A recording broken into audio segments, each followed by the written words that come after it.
enough procrastinating. Let's go. Wanna come over for tea?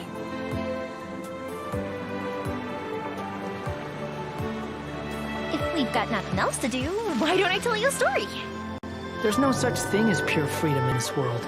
Even the wind cannot blow on forever. Those plants have withered. Paimon doesn't like the look of this.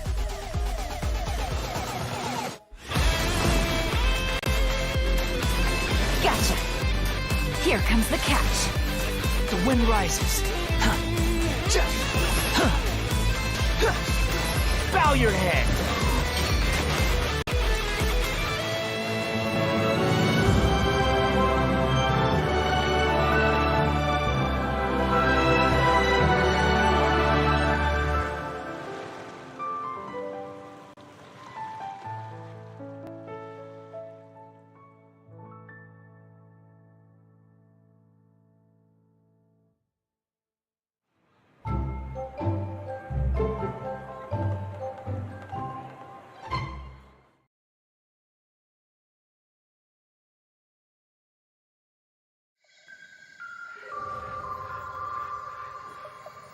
A friendly word of advice. Test of Courage events tend to give rise to a variety of strange rumors and stories. So please, be sure to exercise caution. Ah! How was that? Were you scared? Who goes there? So, is there really a ghost around here? Why does Paimon have a feeling that it's staring right at us? Are you talking to me?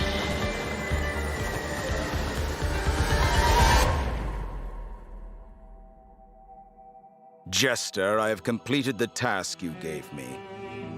From this day forth, Balladeer and Kabukimono will cease to exist.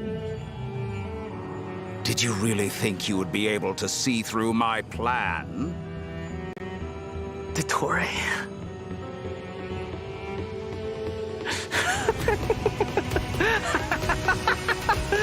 Dottore!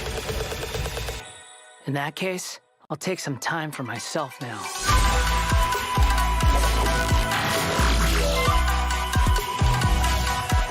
Squall and Fury!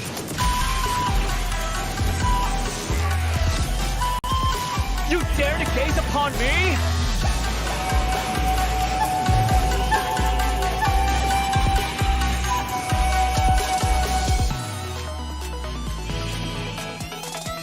Dare to mess with me?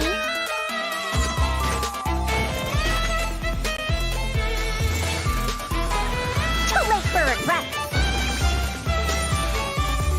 Have fun with this gift.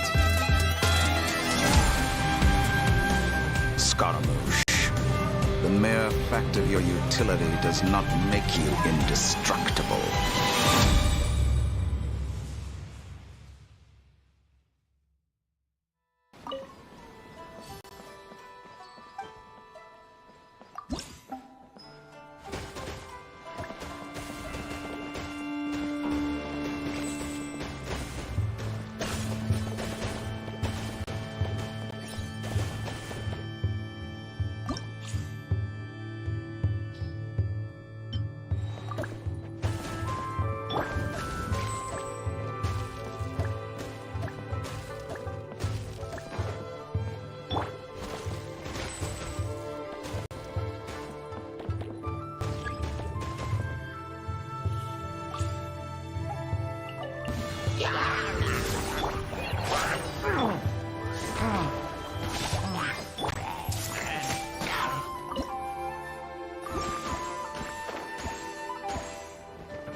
No sense of respect!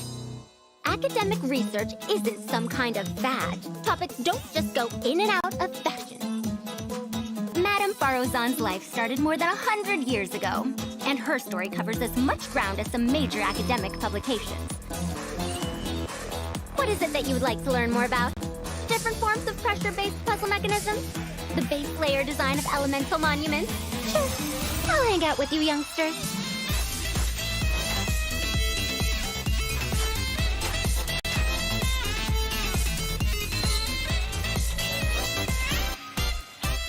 Dare to mess with me? Truth repeats its course.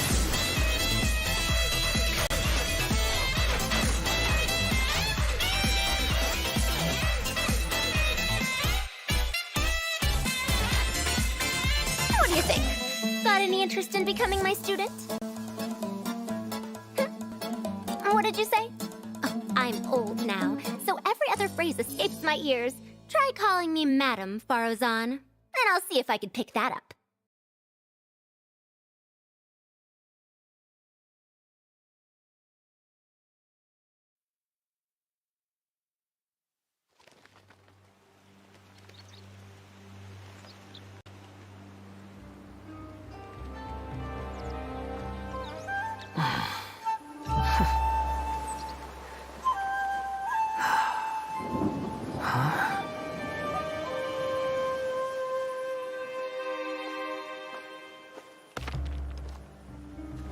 Hey, you there! We heard there's an inn near here. Gonna need you to show us the way. Huh?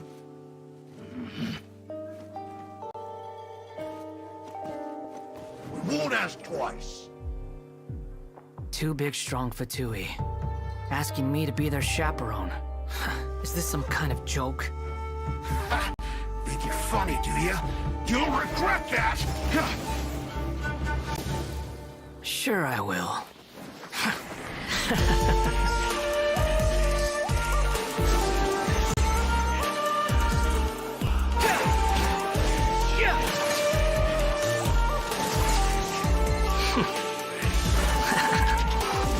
The wind rises.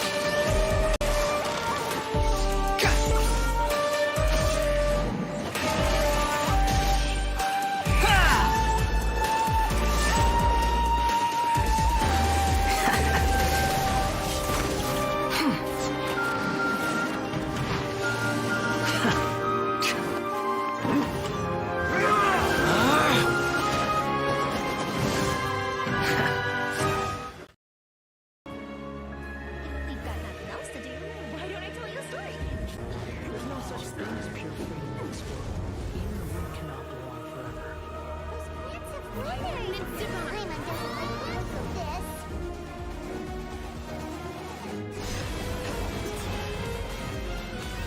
Gotcha. Here comes the catch. Wind rises. Bow your head.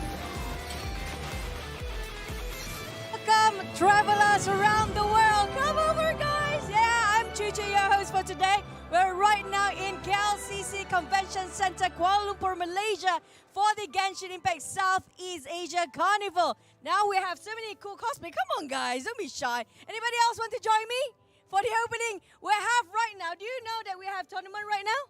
Oh no, it's actually a carnival. Do you know that we have carnival right now?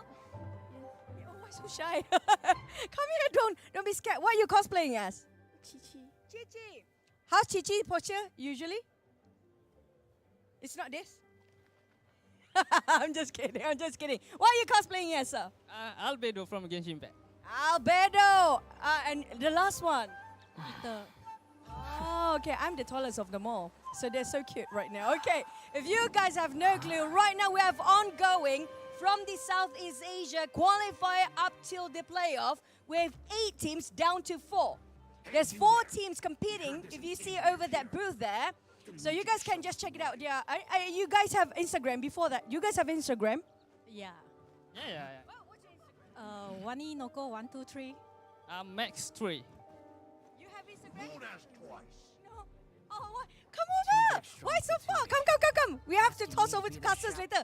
You have so many good characters here today. Oh my god, look at all these cool cosplayers. Well, even your eyes are like, wow. I mean, like, this Hutao is next level, guys. Don't kid with it, okay? So are you guys ready for the Genshin Impact Carnival playoff today? Yep. Come on, guys. Are you guys ready? Yeah, because we have down to 4 teams in the semi-finals today for over 10,000 USD prize pool. And this sponsored by Genshin Impact, supported by Predator, and definitely brought to you by IO Esport. We can't wait to see what's going to happen in the playoff. You guys want to see it's going to be over there for the cosplayers. So we're going to toss it over to our casters here, none other than Julian and Sadafa. Are you guys ready? Yes. Yes, let's toss it over to Casas. Take it away. Thank you very much once again to our lovely host for today, Choo Choo. My name is Staffa. Joined with me is none other than Julian, bringing you guys once again another day of Genshin Impact SEA Carnival action, where, like our host has just mentioned, 4 teams remain out of the 8 that qualified from all across Southeast Asia to participate here at the SEA Carnival live at Comic Fiesta Kuala Lumpur. Yep. From yesterday's 8 teams which are in the quarterfinals, they've all battled against each other, they've pit their own heads against each other, and now only 4 have managed to emerge victorious, and all 4 of these teams are going to be participating today in the semi-final rounds. Are you excited, Staffa? I'm super excited right now because, yes, we have 4 teams remaining, but at the end of today, we will only have one, our grand champion, the first ever champion of the Genshin Impact SEA Carnival, taking home quite a notable prize pool. But how are they going to achieve that? Let's talk a little bit about our playoffs format once again. Yep. So, for the Carnival Commission, as you guys are probably already familiar by now, teams are required to complete chosen commissions with scores within specific timings. A total of 49 commissions will be available for Carnival commissions, and since we've already past the quarterfinals, we will be mainly focusing on the semi and grand finals today. So, for the semi-finals, teams will need 1 more commission added into the row. So, you guys remember how yesterday we needed 4, right? So today we're gonna need 5. And for the semi-finals, which is gonna happen shortly, teams will need to get 5 commissions in a row under 20 minutes. If no teams are able to complete the winning condition within the time limit, the points will be counted instead. Meanwhile, Carnival commissions will end before the time limit when the team completes the winning condition. Indeed.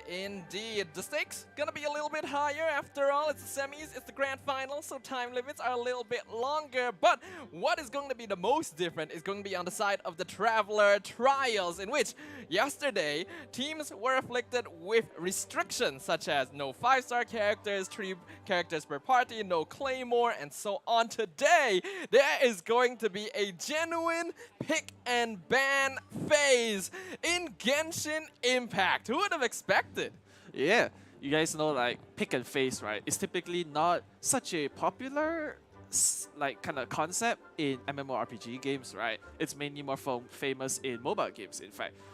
Whereas this time, it's actually in Genshin itself. I'm excited to see how that goes. Yep, what is going to happen is during the semi-finals, there is going to be a basic pick and ban phase in which both teams will compete to pick and ban 5-star characters for their respective party setups. Afterwards, in the grand finals themselves, there's going to be an even fancier one, the dual pick and ban phase, in which after the pick ban phase has concluded, the teams will create 6 party setups and then enter our second phase, in which each team will ban out 2 party setups from the opposing side, leaving them with 4 each. Therefore, a lot of the popular lineups, popular characters, popular metas and strategies that we saw in day number 1, well, they're in danger today. Yep, that's because with the new pick and ban phase concept, right, we may see some changes in the teams. You know, we are seeing a lot of Bennett, a lot of Yelans actually even.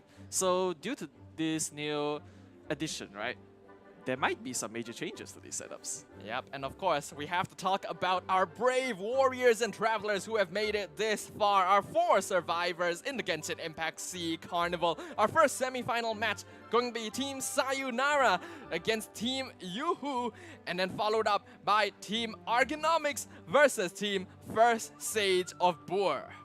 Yep. So these 4 teams which managed to qualify into the semi-final round were all in the quarterfinals yesterday, but due to their show of skill and also their prowess, right, they managed to fight their way into the semi-finals, and the winner of these 2 rounds will then go on to face each other in the grand finals, and the winner of that will emerge victorious and be the winner of the Southeast Asia Genshin Impact Carnival. What an honor that would be for these players, for these teams, for these travelers that are just like all of us, lovers and enjoyers of Genshin Impact. And to show our appreciation to the players who have made it this far and made this carnival oh so exciting, we have our prize pool breakdown up on screen right now. $4,000 up for grabs for the champion of our SEA Carnival. Yep, $4,000 is definitely no small sum. In fact, actually, yeah, it's definitely no small sum. But that's not to say that the 2nd, 3rd, or 4th place are going home empty-handed. They're gonna be going home with rewards as well, actually. Yep, $2,000 for 2nd place, $1,000 for 3rd and 4th. And even all of the teams that were eliminated yesterday will be going home with some rewards as well. So prizes galore for everyone, making sure that if you guys, you're watching this, you're interested when there is a Genshin Impact SEA Carnival once again in the future, make sure you guys drop your names in the pot. Join the fun, because there's going to be room for everyone. Yep, and right now we'll be heading towards the player camps as we can all see their faces basically. Their spectacular faces. And on the left side of our field here, we have Team Yoo-Hoo, which you guys might remember from yesterday. Yep, Team Yoo-Hoo had an amazing performance during the quarterfinals, creating a very strong time in the Carnival Commissions and obtaining one of the highest scores we had seen during the Traveler Trials as well, creating a very large gap in points between their opponents. However, this time, they're going to be facing off against just as equally matched Travelers of Tevat, Team Sayonara. Yep, Team Sayonara, definitely one of the more popular teams, I think, in this tournament, mainly because of their incredibly creative name, right? You know, replacing the always Sayonara with you to create Sayonara, which is also one of the characters in Genshin Impact. Yep, very cute name, very cute logo, and a team that I personally find myself to be quite a fan of. They definitely had a fairly hard-fought victory yesterday as well. From what I can recall, their point difference at the very end of their quarterfinal match was only something like 10 points. Literally 10 points was all the difference to make it so that they would move on in the competition, and that does feel very scary. I imagine we're gonna get a lot more tight matches this time as well. We will definitely be getting more tight matches because, as you guys know, we got the new pick and ban phase, right? And so when you are able to like ban important, very strategical, very tactical characters from the game, right, it will definitely make everything much more chaotic, much more hectic in terms, I think. Absolutely.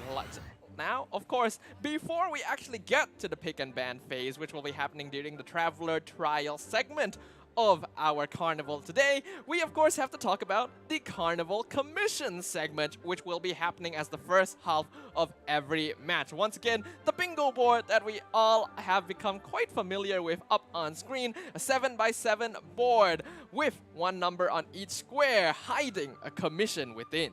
Exactly, and as we can see here, there are various commissions, right? All ranging from defeating enemies, collecting resources, even fishing, in fact. Oh boy, that's definitely going to be fun. And there are a total of 49 commissions, right? So, as I mentioned earlier, teams just need to grab a row of 5. It could be horizontally, vertically, or diagonally. They just need to be connected together, you know? And as long as there are 5, that's the winning condition, and they automatically win this section of the carnival. Sounds pretty simple, but the game itself is anything but. From what we saw of the Carnival commissions that the teams went through in the quarterfinal matches yesterday, there were a lot of just overall gentleman's agreement between all the teams where, yes, you can block your opponent by taking a commission on the bingo board to stop them from creating a line, but all the teams just didn't do that. They just all focused on completing their own commission line as fast as possible. So now that we are in the semi-finals, now that we need 5 commissions in a line instead of 4, Julian, do you think they're gonna continue? We just stay on one side of the board, or will they actually be some sabotage? They very well, unfortunately to say this, but I think they're still gonna just stick to their own You side think of so? the lane, right? Because I think it's like you mentioned yesterday, why would you go to such an effort, right? Such an extent to go cause trouble for others, when in reality you can just focus on your own task and then it's just like a race against time instead. I think players are much more inclined to do something like this, I believe. I guess that is true, but in a sense, I think that a lot of these teams, when they only had to complete 4 commissions in a line, they would focus more on completing those 4 commissions as much as possible. They would just not really go for like sabotage because they feel like completing their own commissions would be quicker in the end. But now that they have an extra one and they have a little bit more time as well, I feel like if a team kind of notices we may be falling behind, it may be better to spend some time to commit some sabotage rather than just go for their own line. That's true. There's always the possibility there, right? Because these players, they're pretty unpredictable in some sense, I'd say. So if they do, how should I say this? If they do opt for the sabotaging option, that will be quite entertaining as well for everyone, basically. Yep, we always gotta consider the entertainment factor, because even though this is a carnival, it is just for fun. We also want to see some good old-fashioned entertainment, and sometimes a little bit of conflict, a little bit of tension goes a long way. But without further ado, it is time for things to get going. Well, let us have a look at our first semi-final match, Genshin Impact SEA Carnival Day number 2. It is going to be Team Yoo-Hoo up against Team Sayonara. Yep, that's right, people. Right now we have Team Yoo-Hoo, and their commission appears to be clearing out a camp which consists a lava churro. And they've already managed to find one. Going for an interesting duo this time. We got Kamisato Ayato as well as Yoi Miya. So both DPS characters, no supports here. But this will result in the creation of vaporized reactions, which of course, as we all know, one of the strongest reactions in the game. Yep, as we've seen yesterday, right? Especially the national vaporized team, which consists of Yelan, Bennett, Xingqiu, all those good characters there. It's truly incredible, honestly. But right now, we have Team Sayonara, and their quest appears to... their commission appears to be activating 6 starshrooms. This one again, right? Yeah, we have seen a lot of this commission so far here, and they're gonna have to look for these starstreams in the first place. Can be quite an annoying task to do. This side, Team Sayonara, they've got Yelan as well as Kuki Shinobu right there. They are collecting mushrooms right now. One of those actually, I think, was a starstream, but not sure if they actually managed to activate them. We have 3 activated starstreams in their inventory right now, but they need just a few more. Yeah, that's right. We need 6 in total, right? So right now, it appears that the quest of commission of Team Sayonara is to collect 10 mushrooms. And it appears they're going for the Philanemu mushrooms, if I'm not mistaken, the ones which require you to climb up buildings in Monster, right?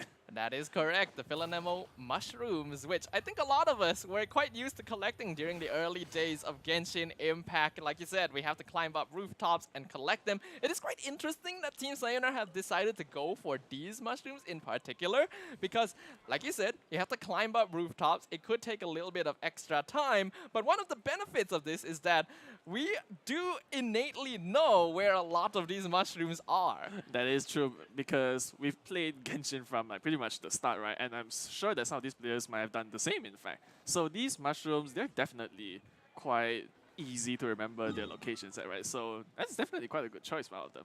So far, we are seeing both teams already have one sticker on the board in the Carnival Commissions list, and they are working on their second one. Team Yoo-hoo seem to be on the path of collecting 24 Yume Miru wood, which is going to be found in specific trees in Inazuma. So right now, it looks like, are they going to be continuing that, or are they actually working on a different commission instead? It's quite difficult to say, right? Because do remember that players in this carnival are given chances to skip a commission which they don't like. So it's pretty hard to determine that. Looks like right now they're going to be hunting down the frozen boars for that frozen meat. I do believe that there is one commission that has to do with this, but I can't quite recall which one it is off the top of my head. Is it a collection quest? Is it one where they have to collect a frozen meat specifically? Do they have to hunt down specific boars? I am not too certain, but it does look to be the one where you have to collect 8 chilled meats. So, looking for as many of these little boar friends is going to be their goal. Yeah, definitely. Chilled meats can only be gathered by the boars, which... Oh, that's unfortunate. Ayato just drowned. Hiya. That's not what you want to see happen. Kamisato Ayato, a pretty tall man by all accounts, and a Hydro character himself. The last thing you would expect to see is him drowning. I don't think that was anticipated, but you know, we all make mistakes in the heat of the moment. As we can see, the competition getting a little bit more intense right now, as Team Yoo-hoo are actually focusing on blocking out Team Sayonara from completing their line. It appears so, actually, but their sabotaging doesn't appear to be leading anywhere, as right now, it looks like Sayonara's more focused on collecting Valberries. But one of the dangers of this current thing is that Team Sayonara, they still have the ability of completing their 5 commissions in a row. But if Team Yoo-hoo are able to complete this commission quick enough and then go for the one on the opposite side, they could completely negate all of the work that Team Sayonara has put into this. So it's very important for them to finish this commission quickly and start working on their 5th. That is true. As said earlier, right? During the semifinals and grand finals, players will need 5 stickers, actually. And Team Yoo-hoo, look at that. They're already working on that final one on the opposite end of Team Sayonara. They want to block them from completing their 5 in a row. And it does look like this commission could be the collecting 6 foul. And again, every time someone has this commission, well, Timmy, unfortunately, someone's got to go for the greater good. And this time, it is going to be all of your friends. Rip Timmy, poor little guy. Yeah, he just wants to feed his birds, right? But unfortunately, when the commission calls for his birds to be slaughtered, the players aren't going to hesitate on that decision. Currently have 4 foul in the inventory of IMCKC. I wonder if they do have 2 on the other side here. We have to get confirmation on that. But if they're able to collect this 6 foul, they're going to completely stop Team Sayonara in their tracks. All of the work that Team Sayonara has put in so far has to complete this 4 in a row. And now that they realize, oh no, our efforts have been thwarted, they have to go in a completely different direction. Yeah, that's some incredibly sick play out of Team Yoo-hoo, honestly, blocking Team Sayonara at that very last moment, right? Those few crucial moments, and then just like that, they have been denied the victory. And we have to remember, we have to look at the point score as well, because the points from the Carnival Commission segment are going to be added to the Travelers Trials to actually see which team will move on to the Grand Finals. As of current, the point score actually pretty even, with Team Yoo-hoo having a slight lead, but not enough to cause an issue, as Team Sayonara still focusing more on creating a line for themselves by putting their stickers in these specific locations along their diagonal. They actually create a lot of room for themselves to finish lines in many orientations. That is very true, honestly. But right now, it appears that Team Sayonara have obtained the commission to collect 10 Sango Pearls. Now, those are island restricted, right? I'm pretty sure they're restricted to Watatsumi Island. Yeah, they can only be found in the home of the Sangonomiya Shrine, Watatsumi Island themselves. But you do often find a lot of these in a single place, so it wouldn't be difficult for Team Sayonara to collect those 10 pearls. And I believe they already have, since they're going to be teleporting to the next area. We'll see what their next commission is. As so far, they are making very good time, now focusing on that vertical line instead. Yeah, that is true. But right now, it appears that Team Sayonara, just like you said, on the vertical line, right? They're almost done. They just need to complete this 4th one, and then once they get the 5th, they're gonna move on. So now the question is on the side of Team Yoo-Hoo. They were already successful once in blocking out Team Sayonara's win condition, but in exchange for that, they have basically not made any effort into creating a 5 in a line for themselves. And it has become that much more difficult to actually stop Team Sayonara from completing theirs. So what is going to be the plan here? Do they want to rush and get that 5 in a row? Or do they just want to continue deterring their opponents for as long as possible? I think that they might continue deterring their opponents, denying them that 5th sticker, in fact. But you gotta remember that while they're deterring their opponents, right? Team Sayonara, they've gotten quite a huge piece of chunk on the board, I must say. They have like, what, 7, maybe even 8 actually? Yeah, that is actually going to be their 7th. Yes, they are currently working on their 7th Carnival commission. In the other hand, Team Yoo-Hoo, they're only working on their 5th. So while they were able to stop their opponents for a while, the fact that they've been moving a bit more slowly also reflects itself in their total point score, now dropping a bit further behind. I wonder what commission they're working on now. It does seem to be the mushrooms again, which is a problem because they already collected a lot of the mushrooms they seem to be familiar with earlier. That is true. All the Philanimo mushrooms from the roofs of all the monster buildings have already been plucked out. So now they're gonna have to resort to alternative mushrooms. Indeed. Meanwhile, Team Sayonara, now their commission is actually to collect the 6 activated star shrooms. And we can see that they are actually in a similar location to where we saw Team Yoo-Hoo collecting their mushrooms earlier. Currently, both players are using Kuki Shinobu, and they have split up across the lands of Sumeru to find these as fast as possible. Yeah, that is true. Whereas meanwhile, it appears that Team Yoo-Hoo have succeeded in blocking Team Sayonara once more. Incredible play by them, must say. This is actually legitimately incredible. Yesterday, we saw no sign of sabotage at all, with all teams just focusing on completing their own commissions as fast as possible. But now, Team Yoo-Hoo are on a very destructive path. The moment they see there's 4 commissions in a row from Team Sayonara, nope. They will not allow for that completion. Looks like the goal here from Team Yoo-Hoo is actually to prevent any 5 in a line from being formed at all and just allow for the timer to run down. That is true. And in fact, I think that the reason they're more inclined to playing much more sabotagive, if that's even a word, is because now teams are forced to collect 5 stickers instead of the 4 from yesterday. So this could have promoted such play actually. Yeah, it does create a bit more time for them to look at the state of the Carnival Commission board and identify what is the danger at the current state. As we can see, Team Sayonara, twice now, they have been stopped in their tracks from completing a 5 commission in a row line. So now, they're going for that 2nd row on the board. This is a row in which Team Yoo-Hoo has no commissions at all. So this could be probably one of their better chances to actually complete their 5 in a row. That is true. But I also think that there's an opportunity, right, for Team Yoo-Hoo to block the 2nd row as well, if you think about it. Because if they block the 2nd row on, let's say, the 2nd column, actually, then they can even create their own vertical line downwards, which will give them the win as well. Ooh, that is actually true. That could be quite a danger right now, and hopefully Team Sayonara is aware of this, as currently Team Yoo-Hoo, they're still working on the 3rd row instead. Looks like they do want to create a bit of setup for their own line if possible, while Team Sayonara, they've got a slightly more difficult commission there where they actually have to cook some, I believe, veggie soup. I wasn't too clear on the recipe, but that's going to take a little bit more time for them to complete, and this could allow for Team Yoo-Hoo to start catching up in terms of the number of commissions completed. Yeah, that's true. But based on the remaining amount of time left, right, I think there's a possibility that no one might get the 5 in a row, actually. Yeah, 3 minutes, 20 seconds remaining on the timer for Carnival commissions. Throughout the quarterfinals yesterday, there was literally no example of us actually running this time limit out. Every team was able to complete their 4 in a row before we hit that final few minutes. But now we might be seeing a difference in that trend. As Team Yoo-Hoo, they're actually swapping it up now. They're not going for the block. They realize they cannot stop Team Sayonara in time.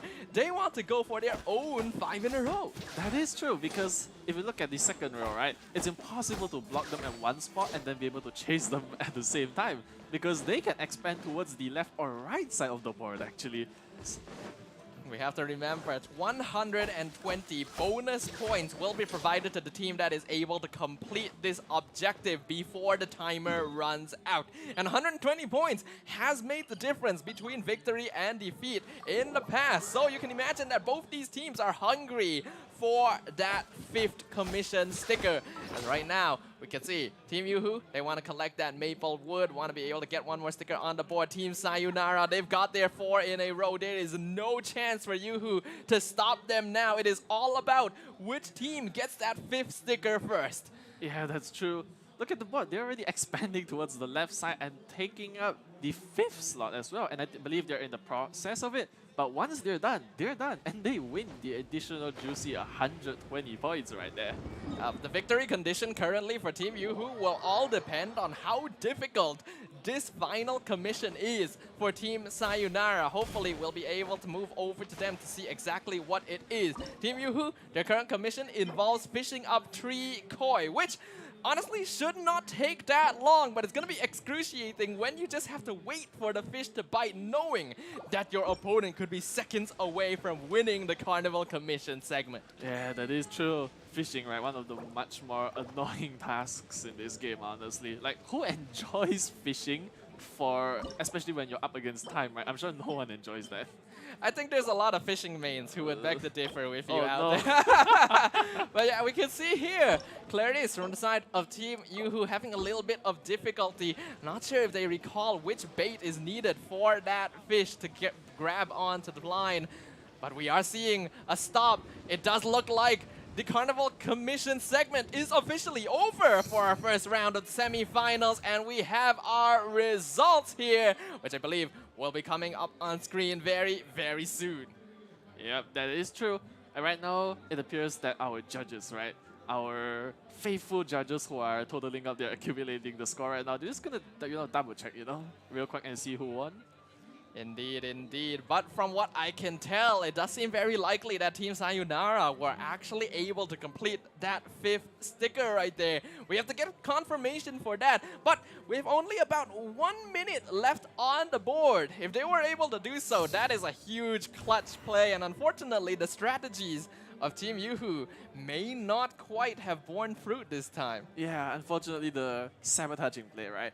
It wasn't just quite as effective as they thought it was, unfortunately for them, because I enjoyed it, honestly. Yeah, it was really fun. It was. It does show that there is a degree of strategy to this, even beyond what you would think, because it does seem like a very simple format for our carnival today, but understanding not just how to block your opponents from finishing their line, but how to strategically do so to set up for yourself, that just adds a whole new dimension. It is, honestly. Like, just honestly, this new concept, right? Wait, sorry. Because, like, with their sabotaging strategy, it's honestly made it much more strategical, I think. Because there was just so many times, right, where Sayonara was gonna win, and then Yoo-Hoo was like, no, you will not win. They just block him right there, and then just like that, they had to expand towards a different direction. Yeah, you have to admire the perseverance of Team Sayonara, but we're talking about strategy right now. What breathes and lives strategy more so than the good old-fashioned ban pick phase? That's right, ladies and gentlemen. We have Genshin Impact ban and pick right here. We have Team Yoo-Hoo on the left, Team Sayonara on the right, as this is the semi-finals. They are going to be competing to pick and ban characters that they can use for themselves, and also that which will be removed from the pool entirely. Yep, that is true. So right now, what we're seeing on screen right here is the total list of characters in Genshin Impact, right? We have all the way from Albedo, all the way down to Yunjin, in fact. So these teams will be banning, basically. They're gonna be banning between characters to characters, and then once they're done, they might even be picking as well. But right now, it appears that for Team Sayonara, they've banned Sino and Nahida actually.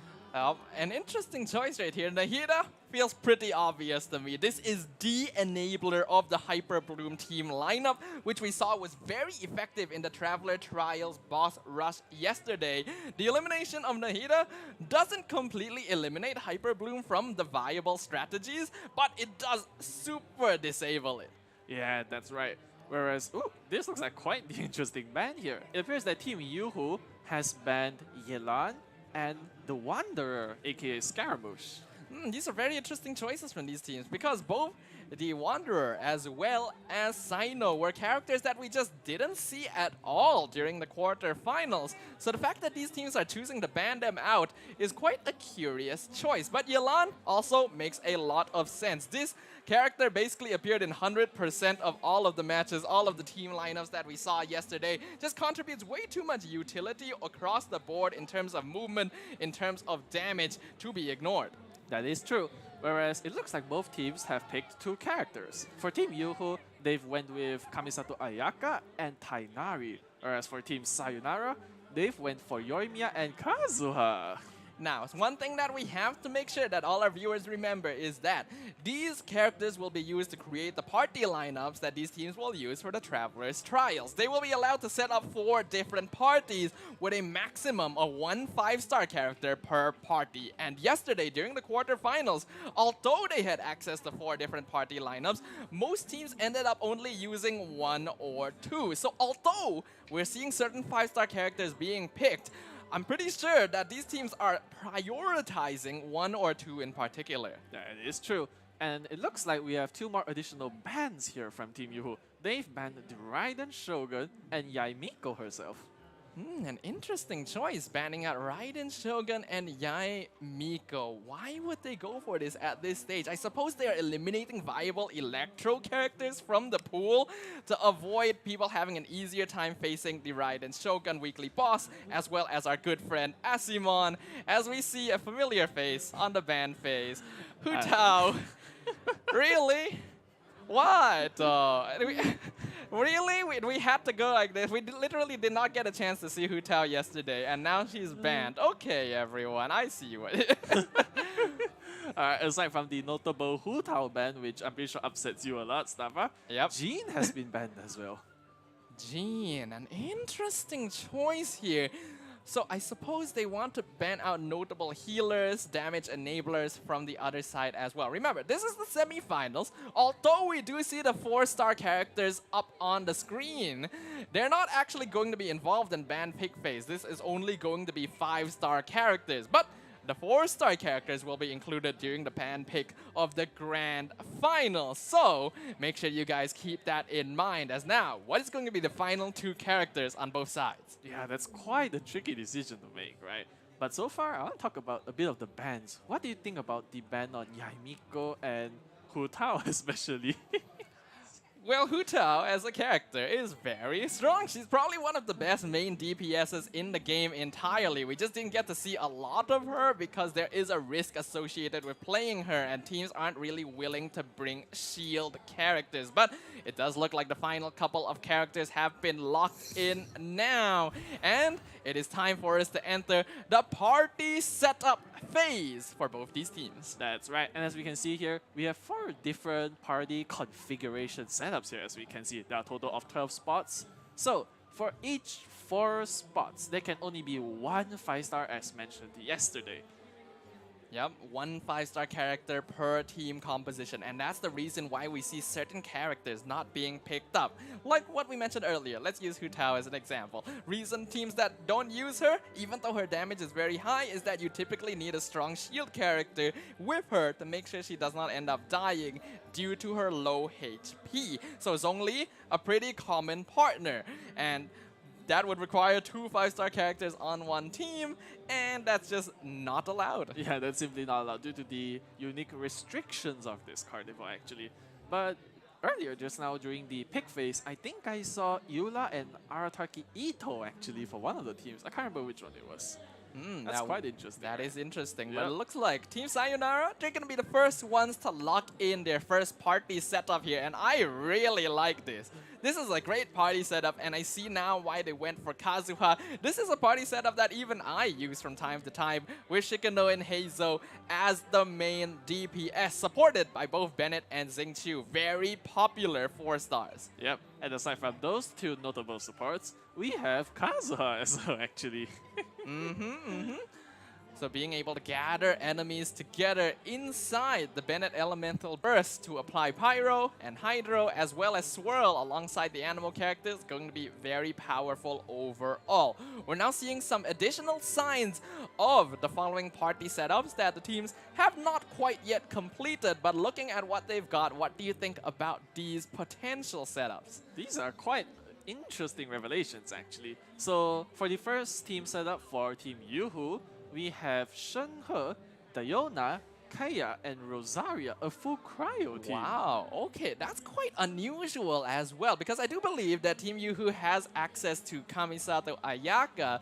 So if we wanted a full cryo team, we would have expected her to be part of it. And typically, Shenhe is considered one of the best cryo support units for Ayaka, but sadly, they are both 5-star characters, so they cannot share a party composition. Thus, Team Yoo-Hoo has decided to allow Shenhe to buff up 3 different 4-star cryo characters instead. That is true. Whereas on the other side of things, Team Sayonara have a Yoimiya and Yunjin, actually. What do you think about that? It's pretty common to see Yunjin with Yoimiya. This is basically one of her basic team compositions as a character that's able to buff basic attack damage, and Yoimiya being the premier normal attack unit in the entire game. You can definitely see why they would go for that. Now, usually as well, you would like to have Xingqiu or Yelan with this team, but Yelan is no longer allowed because Yoimiya is the dedicated 5-star, and Xingqiu has been used on the Kazuha team. Remember, only the characters cannot be repeated. They can only exist on one party setup at a time. Yeah, that is true. Whereas for Team Yoo-Hoo, their second lineup appears to be a Ayato and a Barbara. Barbara, quite the amazing healer, I must say. Especially when we don't have access to Bennett, right?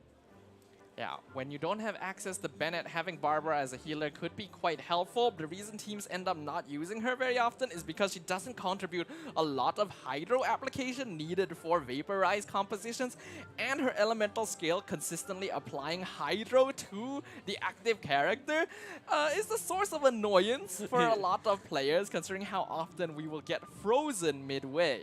Yeah, that is true. I have very grave... how should I say this? I remember many experiences, right? Many memorable ones where I would be fighting a cryo-based enemy, and the moment I use Barbara's elemental burst, I got frozen instead. Yeah, definitely not so ideal. So I'm still waiting to see how exactly they intend to complete. Okay, it is not an Ayato lineup, which makes a bit more sense. Instead, it is going to be Kamisato Ayaka with Barbara and Chi-Chi with Sucrose. That feels like a bit too much healing on one team comp.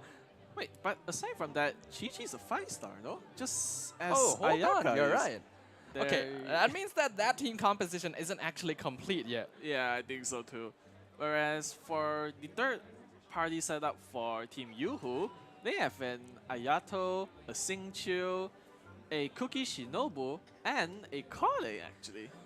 Interesting. So that is actually a derivative of the Hyper Bloom comp. They don't have Nahida around, but having Kale does provide a little bit of assistance. Xingqiu and Cookie Shinobu are just very common additions to that.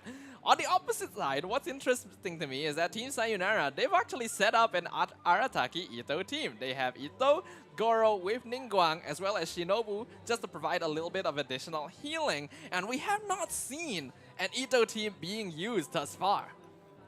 Yep, that is true. Arataki Ito has definitely been one of the more rare characters, in fact. Alright, right now we have both sides. They're going to be competing against each other in the Traveler Trials. So for those of you who have already forgotten what we're supposed to do in the Traveler Trials, right? Basically, teams will be competing against each other in terms of time, but most importantly, they're going to be fighting a lot of bosses actually. Yeah, it is basically a boss rush in which teams will to defeat bosses in any order that they so choose as fast as possible, with each boss having specific points assigned to them, all of which will be totaled up towards the end of this challenge to determine which team will come out on top. Team Sayonara, they're going to be using this Kazuha Heizo composition, a very powerful one. Their first target going to be our good old friend, the leftover turkey. Nice name we have going here. Alright, so meanwhile for Team Yoo-Hoo, they're going to be moving on to the Electro Hypostasis with their team composition of Bennett, Yanfei, quite the interesting pick, Tainari, and Fischl.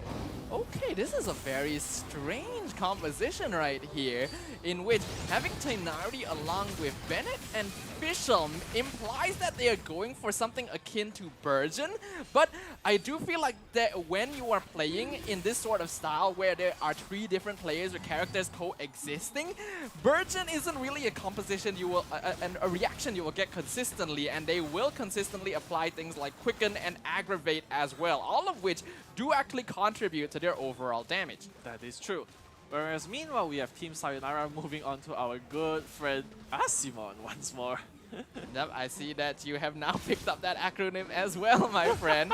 Yep, that's gonna be our good old friend, the algorithm of semi-intransient matrix of Overseer Network, shortened to Asimon, just as a good old friendly nickname. On the other side, Team Yoo-Hoo, they're gonna be challenging the Cryo Hypostasis, and that is not good. That is basically their main DPS. Tainari gonna get taken out, but again, this is okay. This is an overworld boss, not too far from the teleporter, so they'll be able to return in time to provide backup. Very fortunate for them. Thankfully, the Cryo Hypostasis is located just a stone's throw away from the teleport waypoint, right? But meanwhile, it appears that the rest of the team have succeeded in taking out the Cryo Hypostasis. Meanwhile, Team Sayonara, they're going to be going over to our good friend once again. It is going to be none other than the Aeon Blight Drake. Again, a risky enemy to fight when you don't have a bow character. But from what we saw from the quarterfinals yesterday, that's not a concern for these teams at all. Yeah. If they're able to just burst it down before it can even take off. Exactly.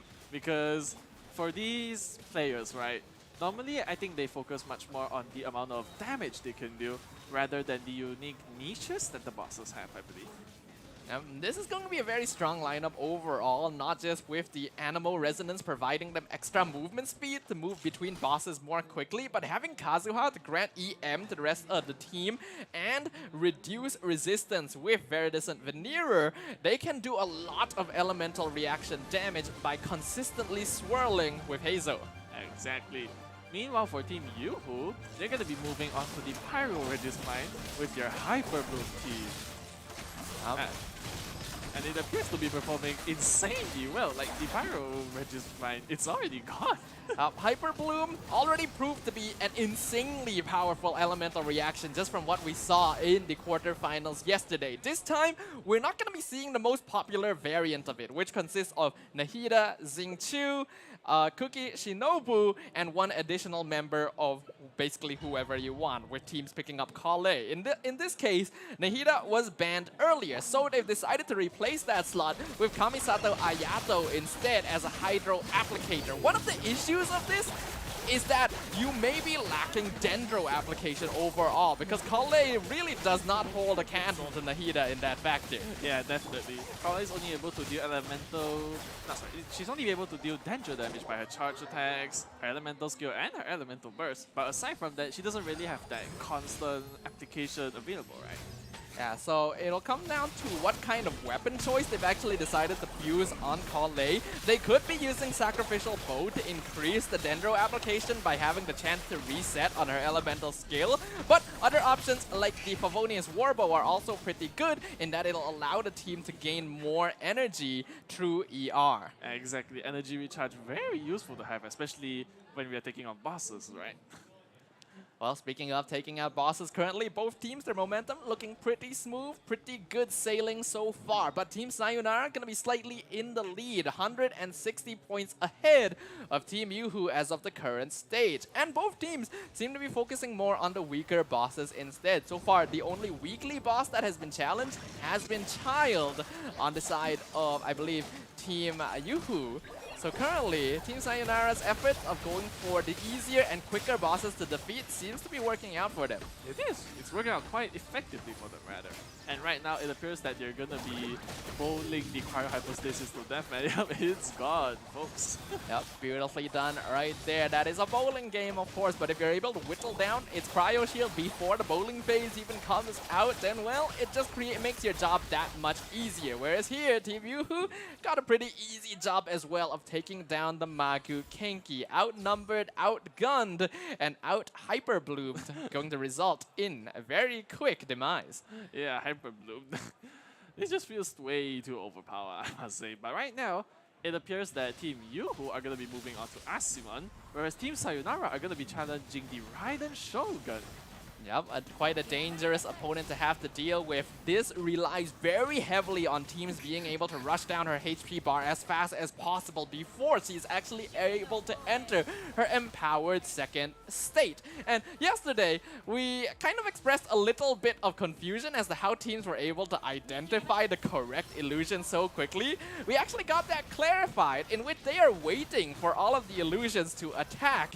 And the correct one is the one that has a cross-shaped strike, whereas everyone else has a single line.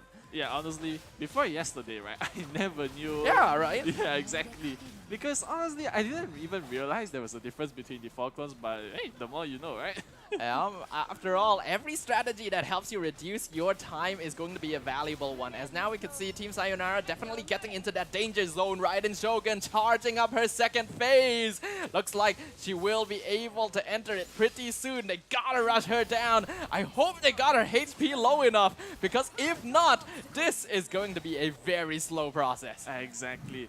The special shield which the Raiden Shogun has, basically it gives her resistance to all sorts of damage, basically, but thankfully she was low enough and they got the job done. Yeah, what's important in the Raiden Shogun fight is to get her HP down to something around 5% before she enters the second phase, because otherwise you're in for a very slow time, and time is the name of the game here in the Traveler's Trials. As we can see, 17 minutes remaining on the challenge timer. The points are pretty close, but the defeat of the Raiden Shogun gonna be giving Team Sayonara a pretty nice boost. Yep, and speaking about boosts, they're gonna move on to another weekly boss, also known as La Signora herself.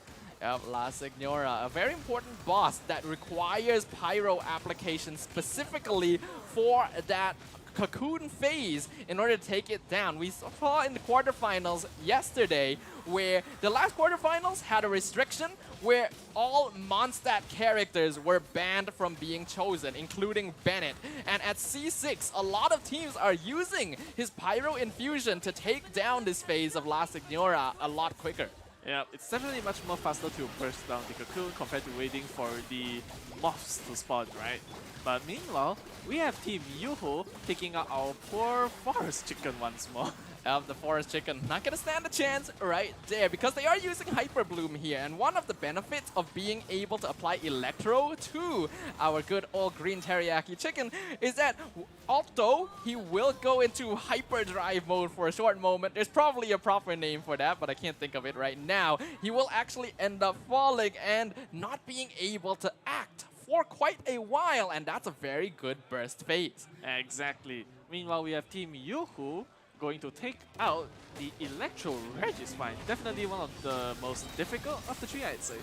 Yeah, but they do have two Pyro characters as well as Tegnari, and I think Dendro does a pretty solid job of breaking down the Corolla on this boss. As we can see, Tegnari, being a bow character as well, will be able to aim for the Corolla in the eye rather than waiting for it to come down to the stomach.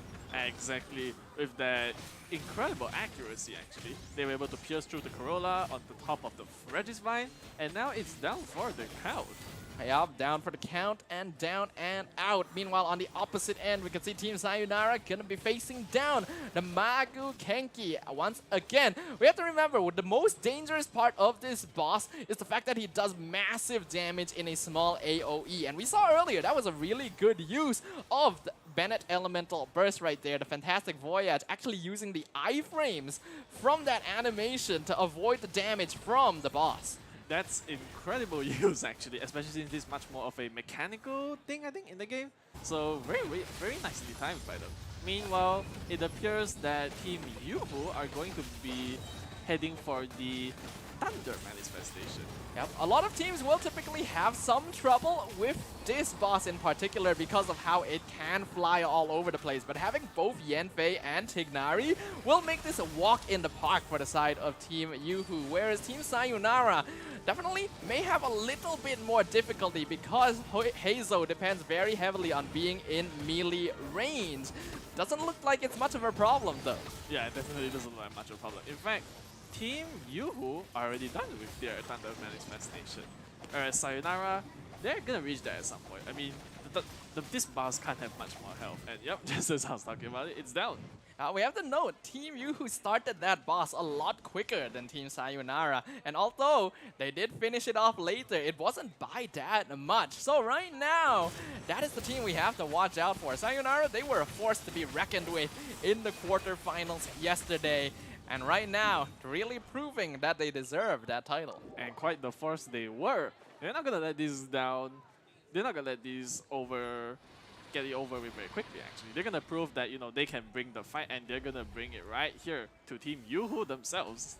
Yep, Team Sayonara now. Next target gonna be the Coral Defenders of Enkanomiya. Yesterday, throughout 4 quarter-final matches, we actually only saw this boss challenge the one time. I think a lot of teams are intimidated by this option because of how much damage they are able to do and how annoying it is to actually be able to take down both of them.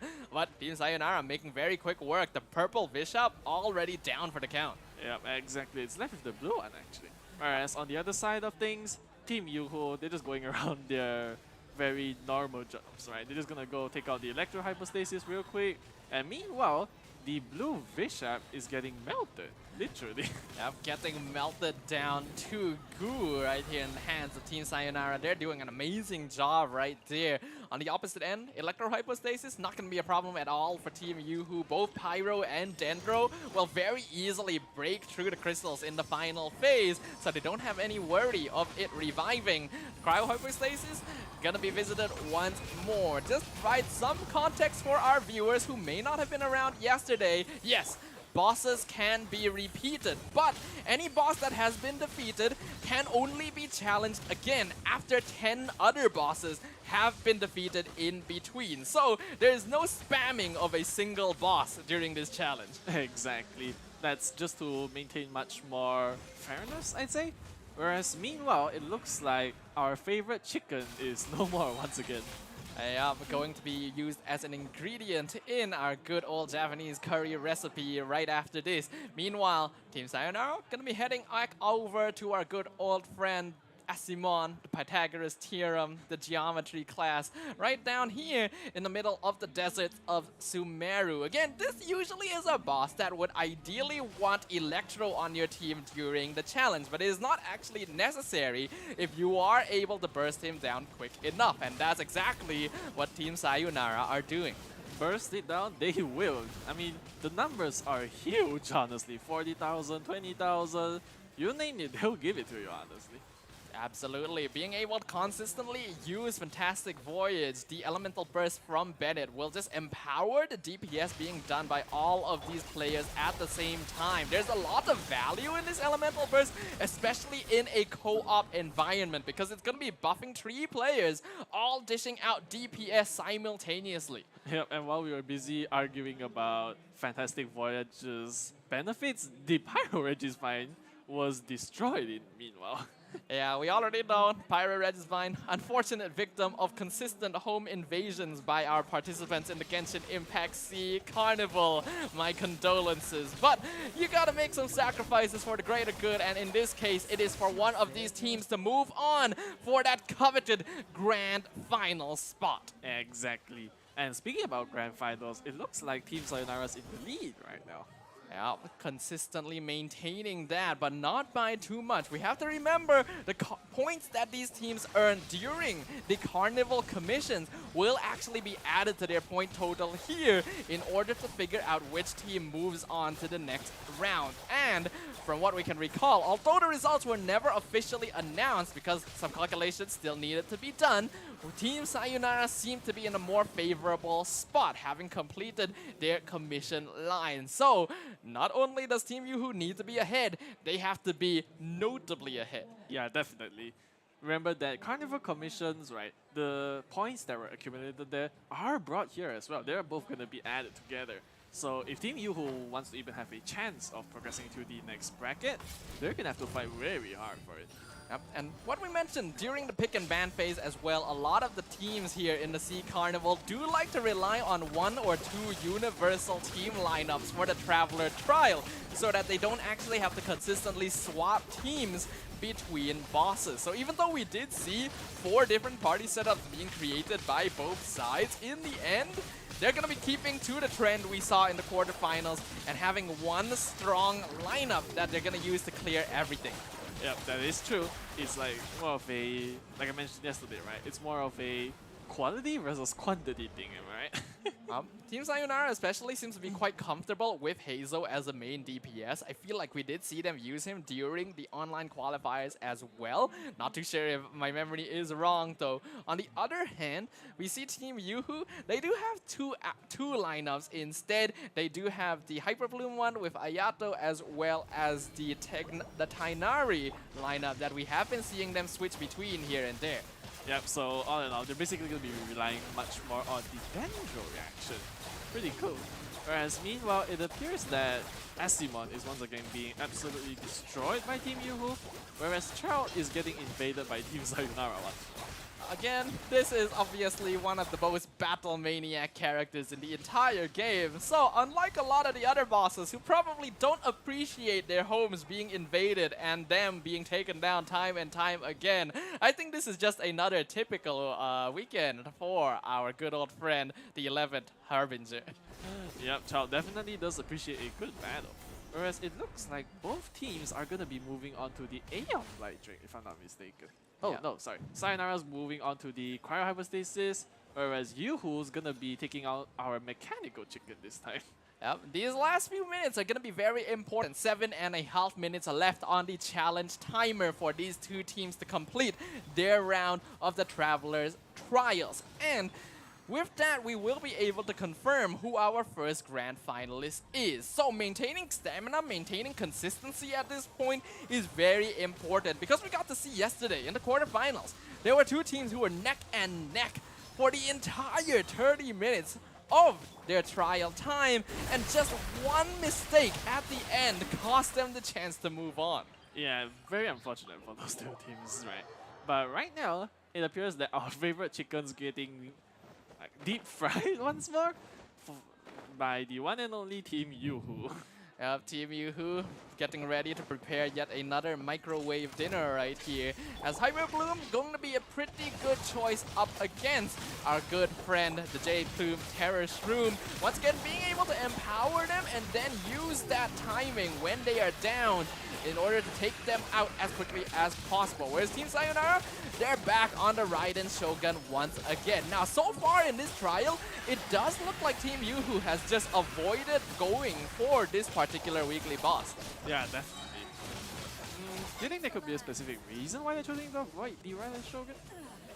Well, I mean, when you're just not confident in your ability to take them down, it is safer to go for bosses that you know you can clear instead. Because we have already seen teams fail at the Raiden Shogun boss a couple of times. So, this is one of those high-risk, high-reward situations. If you can defeat her consistently, that is a lot of points for your team. But if not, you are losing out on precious time. That is true. Time, once again, very much up the essence right now. But it looks like the Raiden Shogun is able to enter her second and deadliest phase.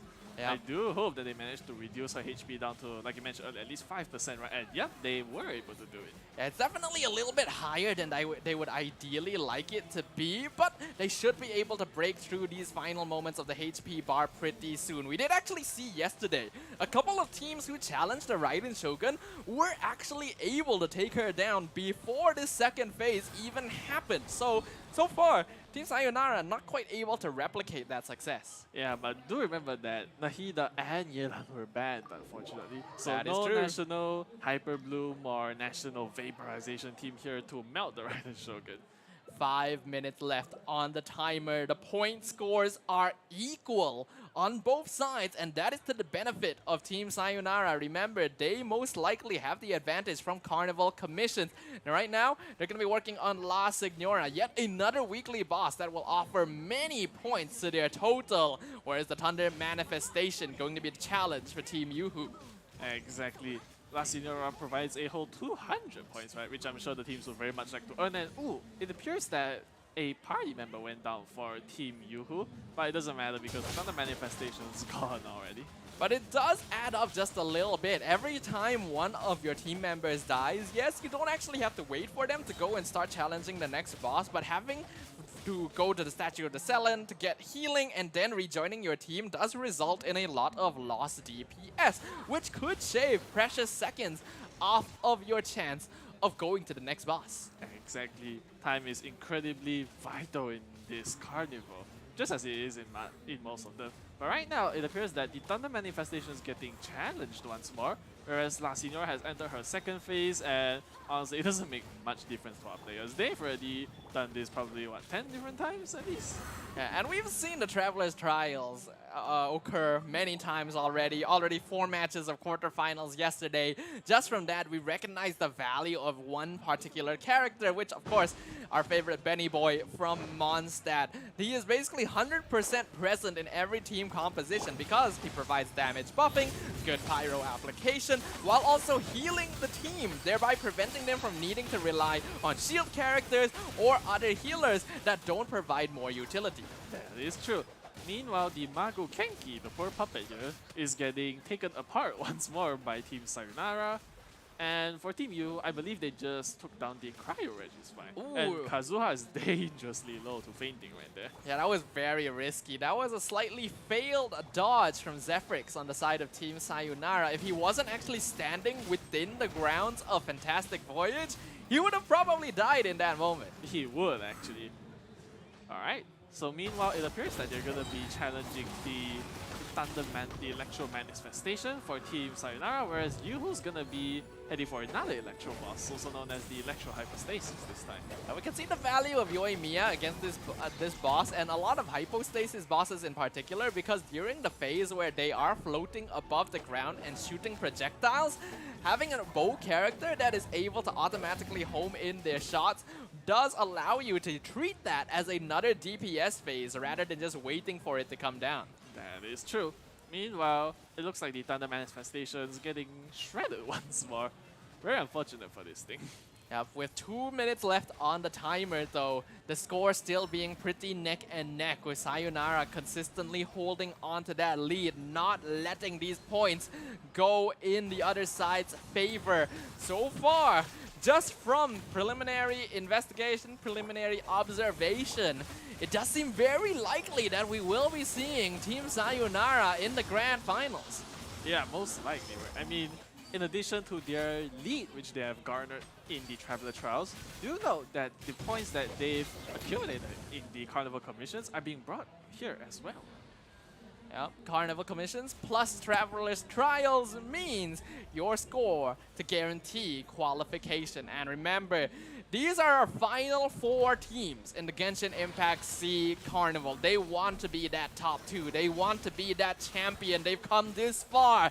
They don't want their journeys to end here. But with only a single minute left on the clock, currently, Team Sayonara challenging the Coral Defenders once again. Team Yoo-Hoo heading over to the Pyro Regispine just to try and get one more boss in before the final seconds tick down. Yeah, that's quite a good choice actually, because the Pyro Regispine is definitely one of the more weaker bosses on the list. So with their limited time, they will definitely be able to do it. And even if they don't, at least they tried, right? They're gonna be able to take it down very easily. In fact, they may actually have enough time to go for another easy boss, like the Cryo Reg is fine, but that depends on whether or not the flow matches them. And ooh, that is not ideal. Hazel going to fall in quick succession, followed by Kazuha, leaving only Xingqiu and Bennett. But that is going to be the last boss they take down, and they were able to successfully do so. So that will mark the end of our first Traveler's Trial today. The semi-final match has concluded. Yep, that's the end for our first round for the semifinals, actually. And meanwhile, it appears that our judges, they're going to be tabulating up the score. You know, they're going to be collecting it, and then I believe we'll be getting the results shortly. Yep, do give us a few moments, our lovely viewers, to make sure that all deliberation has concluded as we officially announce Team Sayonara as our first grand finalist of the Genshin Impact SEA Carnival. Huge congratulations to them, honestly. I mean, they played very well. And yeah, huge props to them, honestly. I mean, they play quite a variety of teams as well. At least it's not as limited as during the quarterfinals, right? Where there was like only one party star. At least there was two being used, I must say. But they did seem very comfortable with it. They mainly did end up using the Heizo Kazuha combo there. And that's just really strong. Again, Bennett and Xingqiu showing up in the lineup, enabling that damage, creating elemental reactions, and allowing Sayonara to really go for that win. They were very comfortable taking down weekly bosses as compared to their opponents. They were, actually. In fact, they challenged the Raiden Shogun herself a number of times, in fact. Whereas Team Yuhu, I think they were not as confident in their abilities, I'm afraid. Yeah, unfortunately that is the case here, but they still have to hold their heads high and be proud of the progress they have made, of the journey they have made thus far. Although their journey will end here just a little bit off of the finish line, that doesn't mean that they won't be going home empty-handed. We already mentioned the prize pool. Everyone goes home with something. Yeah, they are going home with $1,000 in their hands, so that's definitely nothing to shame about. Yep, and they also get the chance to come here to Comic Fiesta Kuala Lumpur to enjoy all of the festivities. So, let's have a look now to officiate it. Team Sayonara, your first Genshin Impact SEA Carnival Grand Finalists. Alright, and it appears that our next round is going to be between Team Argonomics and the First Sage of Brewer. Ooh, this is gonna be quite an intense match right here. Team Argonomics had one of the largest gaps in their Traveler Trial performance during the quarterfinals. And First Sage of Boer is a team that I quite enjoy watching because they do enjoy bringing some interesting lineups and characters to the fray. They do, actually. And do note that it was Team Argonomics which put off the impressive national vaporization play yesterday, right? They had a huge lead compared to other teams. That is true. Yeah, exactly, right. Yeah, we have to remember, during their quarterfinal match, the restriction was no Claymore characters. So because of that, and because a lot of Claymore characters aren't that viable, they were able to bring a very comfortable team and a very strong team, like you mentioned, the national team, Yelan, Xingqiu, Bennett, and Jiang Ling. In this case, we've already seen Yelan banned out once during this first semi-final match. Are we going to see that again? It might happen, actually. And I think that if the First Sage of Brewer are gonna respect their opponent, I think they should definitely ban Yelan, especially because of the performance of Team Argonomics yesterday. Yelan is looking incredibly fierce as a DPS right now. Yeah, I wouldn't blame them. I'm pretty sure Yelan is going to be consistently banned out during basically every ban pick phase today. I wouldn't be surprised if Nahida, that was the case as well. But besides that, now before is the grand final, I wonder what other 5-star characters teams really have to keep an eye out for. That is true. There are a lot of 5-star characters in this game, right? But meanwhile, we have our QR code for the Discord server of the Genshin Impact Tavern on screen for you all right now. Yep, if you guys are wondering, what is this Discord server? Well, it is none other than a community, a place in which we can share and learn about event-related news and find out what is happening around the place in terms of Genshin Impact. Are there events happening? Are there games going on? Join the community, join the discussion, and become yet another member of our good old Genshin Impact Tavern by scanning the QR code below. Yep, it's literally right here, actually. Alright, so let's talk a bit about the match which just occurred, actually. What do you think was the most notable thing? The most notable thing. Now, I do feel like in the end, I may remember this incorrectly, but I believe Team Sayonara ended up not switching their lineup at all throughout the entire Traveler trial. They were just Heizo, Bennett, Xingqiu, Kazuha. And those are all very universal characters, very strong overall. Heizo, the only one that isn't really flexed into multiple teams. Otherwise, these are all supports that you will see all the time. So, does it prove in the end that one team comp is still the way to go? It might actually be the case, unfortunately, because, like we said, right, when you have one team which is the most refined, the most thought out of, they're going to perform quite well, especially if you put in your minds into it. Yeah, and being able to dedicate a lot more of the party setup time into ensuring that they have the best artifacts possible does make a lot of that difference. In addition to that, although Team Yoo-Hoo only had 2 lineups that they were switching between, I'm pretty sure they only switched like the lineups once every 10 bosses. Even so, that timing does end up adding up. So, I guess we'll find out once we enter into our next match, our second semi-final, Team Ergonomics versus First Sage of Boor. Yeah, that's definitely going to be one which everyone will have to look out for, because we saw the performance of Team Ergonomics yesterday. It is nothing to be ashamed about. They performed extraordinarily well, in fact. Indeed, indeed. Now, let's talk a little bit about our personal preferences here. What character have you not seen that you would like to see being played by these teams? I mean, I was a huge Kazuha fan, right? And he was literally just picked. Yes, he was. So, if we want to talk about characters that were incredibly rarely picked, for 5 stars, I'd say Ito, right? Because even though he was drafted into a team earlier, they didn't really swap to that setup. So, Ito would definitely be nice.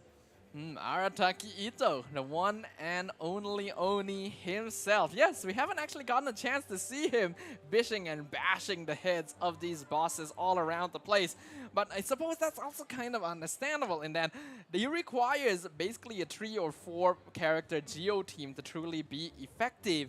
And that results in a lot of elemental reaction damage being lost. And although Ito himself does a lot of DPS, he requires enough ER and a very specific lineup to be used. Yeah, that is very unfortunate for most Geo characters, in fact. Because, you know, Geo as an element, even though the shields from crystallization are very nice to have around you, unfortunately, they don't just proc as much damage as the hyper blooms, the vaporizations especially. Unfortunately, they just aren't up on par. Yeah, it's an unfortunate thing, and I as well, hoping to see Hu Tao at some point. We've heard it over and over again, and I'm going to say it over and over again. You can't stop me. Like, you want to see it. I think she has a lot of damage, but teams aren't willing to take that risk. We've already seen it over and over again. If a team lineup involves playing with some risk, it is just better not to go for it. That's why Bennett is on every party, because that healing is just so necessary. Exactly. Even though it doesn't heal the characters all the way to full, it keeps them above at least 70% of their max HP, which, you know, when you aren't able to sacrifice the one 5-star character slot for another 5-star healer or shield character, say, he's very nice to have. We literally saw some of those boss fights where it looked like a player was about to get taken out but survive with just a little bit of HP and then are topped up to nearly full again because they are standing in that Bennett burst. So, definitely something that teams have to watch out for, and something you guys have to watch out for as well is our amazing sponsors for this event, because the Genshin Impact SEA Carnival is sponsored by Genshin Impact themselves, organized by IO Esports, and supported by Predator. Without all of these amazing sponsors and people contributing to this event, you wouldn't be able to watch all of this, and we wouldn't be able to bring it all to you as well. That is true. So huge shout out, massive thanks and appreciation to our sponsors, supporters. we love you guys a lot, actually. I love our sponsors, love our players, love our viewers, and love each other. Exactly. Yeah, love all around, you know? Yeah. Love you guys too. Also, Hu Tao. Play some Hu Tao for me, guys, please. Thank you. Alright, so what do you think we're gonna see much more of in the second round? Well, I guess that'll depend on the teams themselves just a little bit here. As we can see up on screen right now, they're going to be setting up their PCs, making sure that all the configurations are in order. This is none other than first stage of Boer up on screen right now. Yep, the first stage of Boer. They definitely look like quite the bunch, I must say. Quite the bunch. I feel like that's a very vague description there. What exactly does quite the bunch mean? They look like quite a good group of friends, I see. See. And meanwhile, we have the fearsome team Ergonomics on the left side of the tables. They are definitely quite fearsome, I must say, especially with the performance of yesterday. I'd be afraid to face them. I thought you were about to say quite a bunch again. I can't use the same term twice in a like row, quite mate. a bunch, quite a bunch here, quite a bunch there, you know. But yeah, Economics, quite a scary team. They had basically a 1,000-point lead, and we just had one of their fans walk up in front of the camera here with his phone. As Team Ergonomics for the win right there. So they've got some supporters here at CF. Yeah, supporters definitely a huge morale boost for all of them, I'm sure. All right, and right now it appears that both the teams, they're strategizing. They're gonna be picking out points. They're going to be picking out their characters. In fact, maybe even discussing about the band pick, which may happen later on. Okay, so I just got some confirmation. The fan that walked in front of us just now was actually a player. It was Arcadia from Team Blue Rats, who ended up ending their journey during the quarterfinals yesterday. But he just wanted to give a quick shout out to some of his favorite teams, Team Ergonomics and Team Sayonara, the latter of which is already in the grand final. So, will our friend here be a bit of a... will they be able to predict the future? Yeah? He might, honestly. I guess it is quite unpredictable in the end, right? It is unpredictable. After all, Team Ergonomics, they put up an amazing showing. 1,000-point lead against their opponents yesterday, Team Epak Ena officials. But this time, they're up against first stage of Boer, who had a very close fight themselves.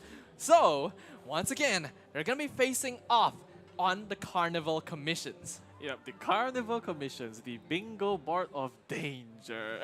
Alright, it's not as intimidating as I made it sound, but once again, they're gonna be competing against each other in completing these sets of tasks, actually. Yeah, so from what we saw earlier, there was actually quite a bit of sabotaging going on. Team Yoo-Hoo specifically wanted to prevent Team Sayonara from completing their line at all costs, and while they were able to do so for quite a long time, it didn't quite work out for them in the end. Do you think we'll get to see this again? I mean, I can't blame them if they don't do it, because we see that it's not that effective of a strategy, unfortunately. But if they do it, it would add a lot of entertainment value, I'd say. It certainly does. And we also got to see earlier that commissions can be repeated. In the case of Team Yoo-Hoo, they got the same commission of collecting 10 mushrooms twice, which resulted in a little bit of slowed down time for them because they seem very familiar with where some of these mushrooms were initially. But once they got the same commission, they were definitely running around a bit, wondering, oh, where do we find more mushrooms? Yeah, we could definitely see the panic in them, right? Because they thought, alright, we've done this commission once, it's definitely not going to come out again. And then it appears once more, which is unfortunate for them. But meanwhile, we have Team Ergonomics, the incredible bunch, I must say. The incredible bunch. So not just quite a bunch, the incredible bunch now. Yeah. What are they going to be at the end of this? The ultimate bunch. The grand the finalist absolute bunch. The one bunch. Yeah. Alright. Meanwhile, yeah, they're probably just thinking right now. They're going to be strategizing a lot. Carnival commissions, if you can get your team a massive advantage by winning the Carnival commissions, then later on, you may not need to commit just as much. You'll be like, alright, we just need like a certain amount of points. We know we have the Carnival commissions carrying us forward. So that could definitely be what they're thinking about. That is true, that is true. I think teams may at first think that if most of the points come from Traveler's Trials, you can definitely ignore Carnival commissions to a certain extent. But we've already seen how much of an advantage that early lead gives to a lot of these teams. So you definitely cannot ignore any part of this carnival here. Every single point is just as important. Yeah, exactly. And it appears that there is a Cookie Shinobu on the team on the side of the first stage of Bure, which I saw for a while. So, based on that, there are signs telling that it might be another Hyper Bloom team once more. Well, again, for Carnival commissions, there typically isn't that much fighting involved. Yes, there Exactly. are fighting commissions, but Hyper Bloom isn't really a team composition that'll help you out there much because you only have 2 characters in the hands of 2 players. That and is true. You're not going to be able to get a lot out of that, so the focus is more on moving quickly and just having effective DPS characters. That's why we see Yelan being prioritized so much in this phase. Exactly, but that could be signs for afterwards, I guess.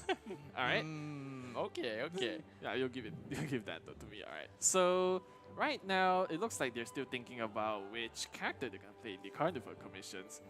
Just as you mentioned, I do expect that we'll be meeting a lot more Yelan this time. Yep, Yelan just gonna be a typical mainstay in the Carnival commissions. After all, there really isn't a lot in the character pool for Genshin Impact that can match that kind of usefulness. But disregarding the technicalities of things, disregarding the statistics, personally, which of these 2 teams do you want to move on to the grand finals? That's quite the hard decision to make because it'd be showing biasness if I'm... You know, bias is part of everyone, you know? There's gotta be a little bit of bias. The bias makes the world go around. Alright. In terms of performance, I'd say that Ergonomics might have a higher chance of advancing, but the first stage of Bure, that's not to say that they're automatically out. They could definitely mount the fight if they so wish to. I see. Alright, that makes sense. Well, let's find out exactly how that will turn out because we will now officially commence the Carnival Commission segment for our second semi-final match of the day. It's gonna be Team Ergonomics up against Team First Sage of Bure. And yep, just like we both predicted, Yelan's definitely gonna be a famous pick. In fact, out of 4 players, she's picked on 3 of them. Very not surprising at all here. As we can see, First Sage of Bure, their first commission going to be that 10 mushrooms collection that we saw earlier in the hands of Team Yoo-Hoo. Once again, teleporting over to Mondstadt to focus on the Philanemo mushrooms, whereas Team Ergonomics, they gotta look for 3 Axe Marlins. Fishing. It's definitely one of the more troublesome, more annoying, tedious tasks to be done. But unfortunately, you gotta do what you gotta do or you gotta skip the commission. And it looks like they're gonna be trying their best to fish these Smartins. Yeah, Team Ergonomics seeming to be quite comfortable with this right now. Gonna be splitting up their workload as well. This is definitely one of those commissions where you can split up and try and get both players to fish as fast as possible, just to reduce the time spent on the commission overall. Because in the end, being able to complete those 5 commissions in a row comes down to a certain degree of speed. Yeah, definitely. Speed is definitely much up the essence right now. But meanwhile, it looks like we have an Ayaka, which is gonna be, you know, she's gonna freeze her way like Elsa, you know, she's gonna freeze her way through the lake and get to the opposite side, and it looks like I don't know what's going on anymore. Yeah, that's a bit hard to tell. It does look like though, First Stage of Bure, they've already completed their first commission now. They need to collect materials for 3 delicious chicken mushroom skewers. And I don't know how defeating pigeons to get foul results in chicken mushroom skewers, but we don't need to mind the technicalities. Exactly. And of course, mushroom skewer is definitely one of the more basic dishes. In fact, it's actually the first dish to make upon starting your journey in this game. And you need a mushroom and a fowl each. And fortunately, there are plenty of fowl in Mondstadt. In the hands of Timmy, unfortunately, once again. That's going to be 3 chicken mushroom skewers completed very quickly by First Stage of Bure. They're going to be able to move on to their next commission very soon. Team Ergonomics as well, they're working on their second commission, defeating 5 Spectres. Yeah, Spectres. As small as their size may indicate, they are one of the most tankiest little enemies which I have seen, honestly. They can be very annoying to fight, but right now we can see Ergonomics using Kamisato Ayaka as well as Yelan. Yelan here gonna once again be proving a lot of her usefulness because her Elemental Burst will allow for damage to just auto-target these enemies without requiring her to be in melee range. Exactly, it's like playing Genshin with... Oh! Speaking about Genshin, there goes Ayaka as she falls out of the sky, unfortunately.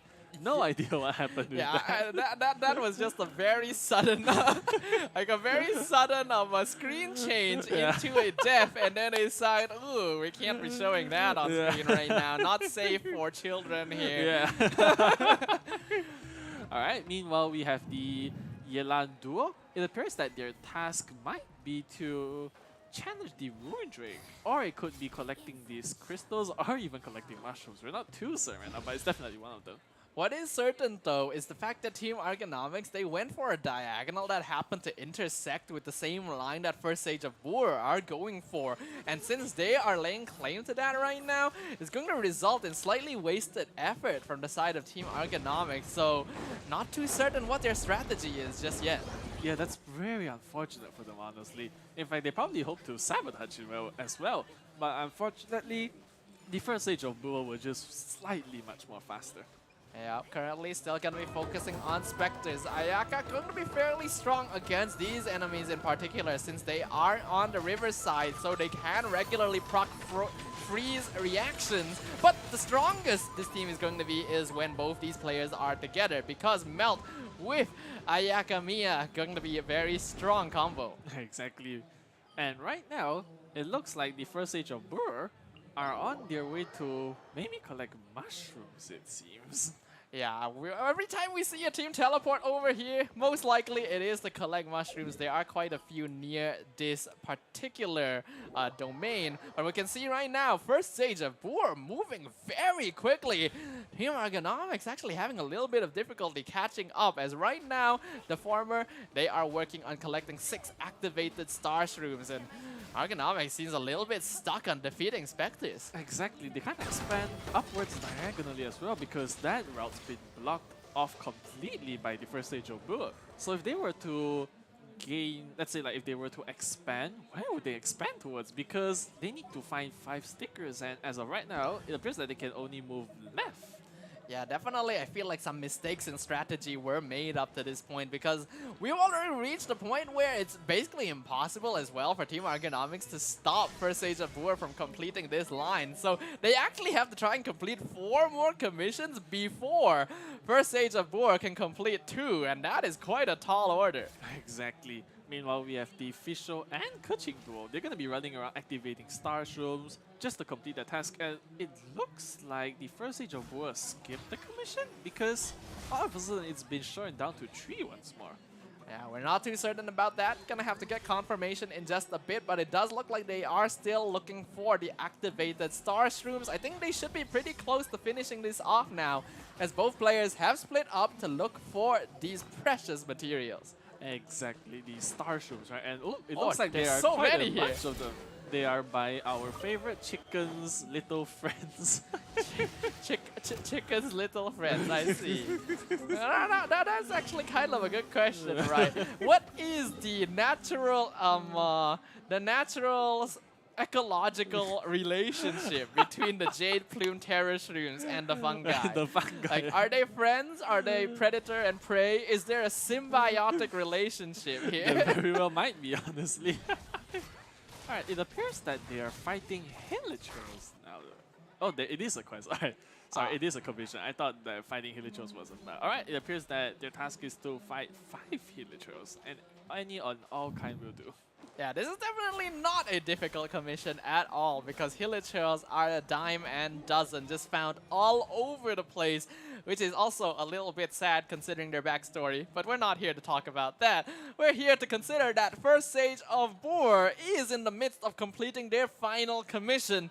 And like we mentioned, it is not a difficult one to finish. Ergonomics, they're trying to stop the line, but it might have already been too late as we announce the end of the Carnival commissions phase. Exactly. Now, I'm very curious as to which team won, actually, because even though Even though there was yeah, that's kind of obvious, unfortunately. But the first stage of Boer had the 190 at the end of it, and they had the additional 5 stickers.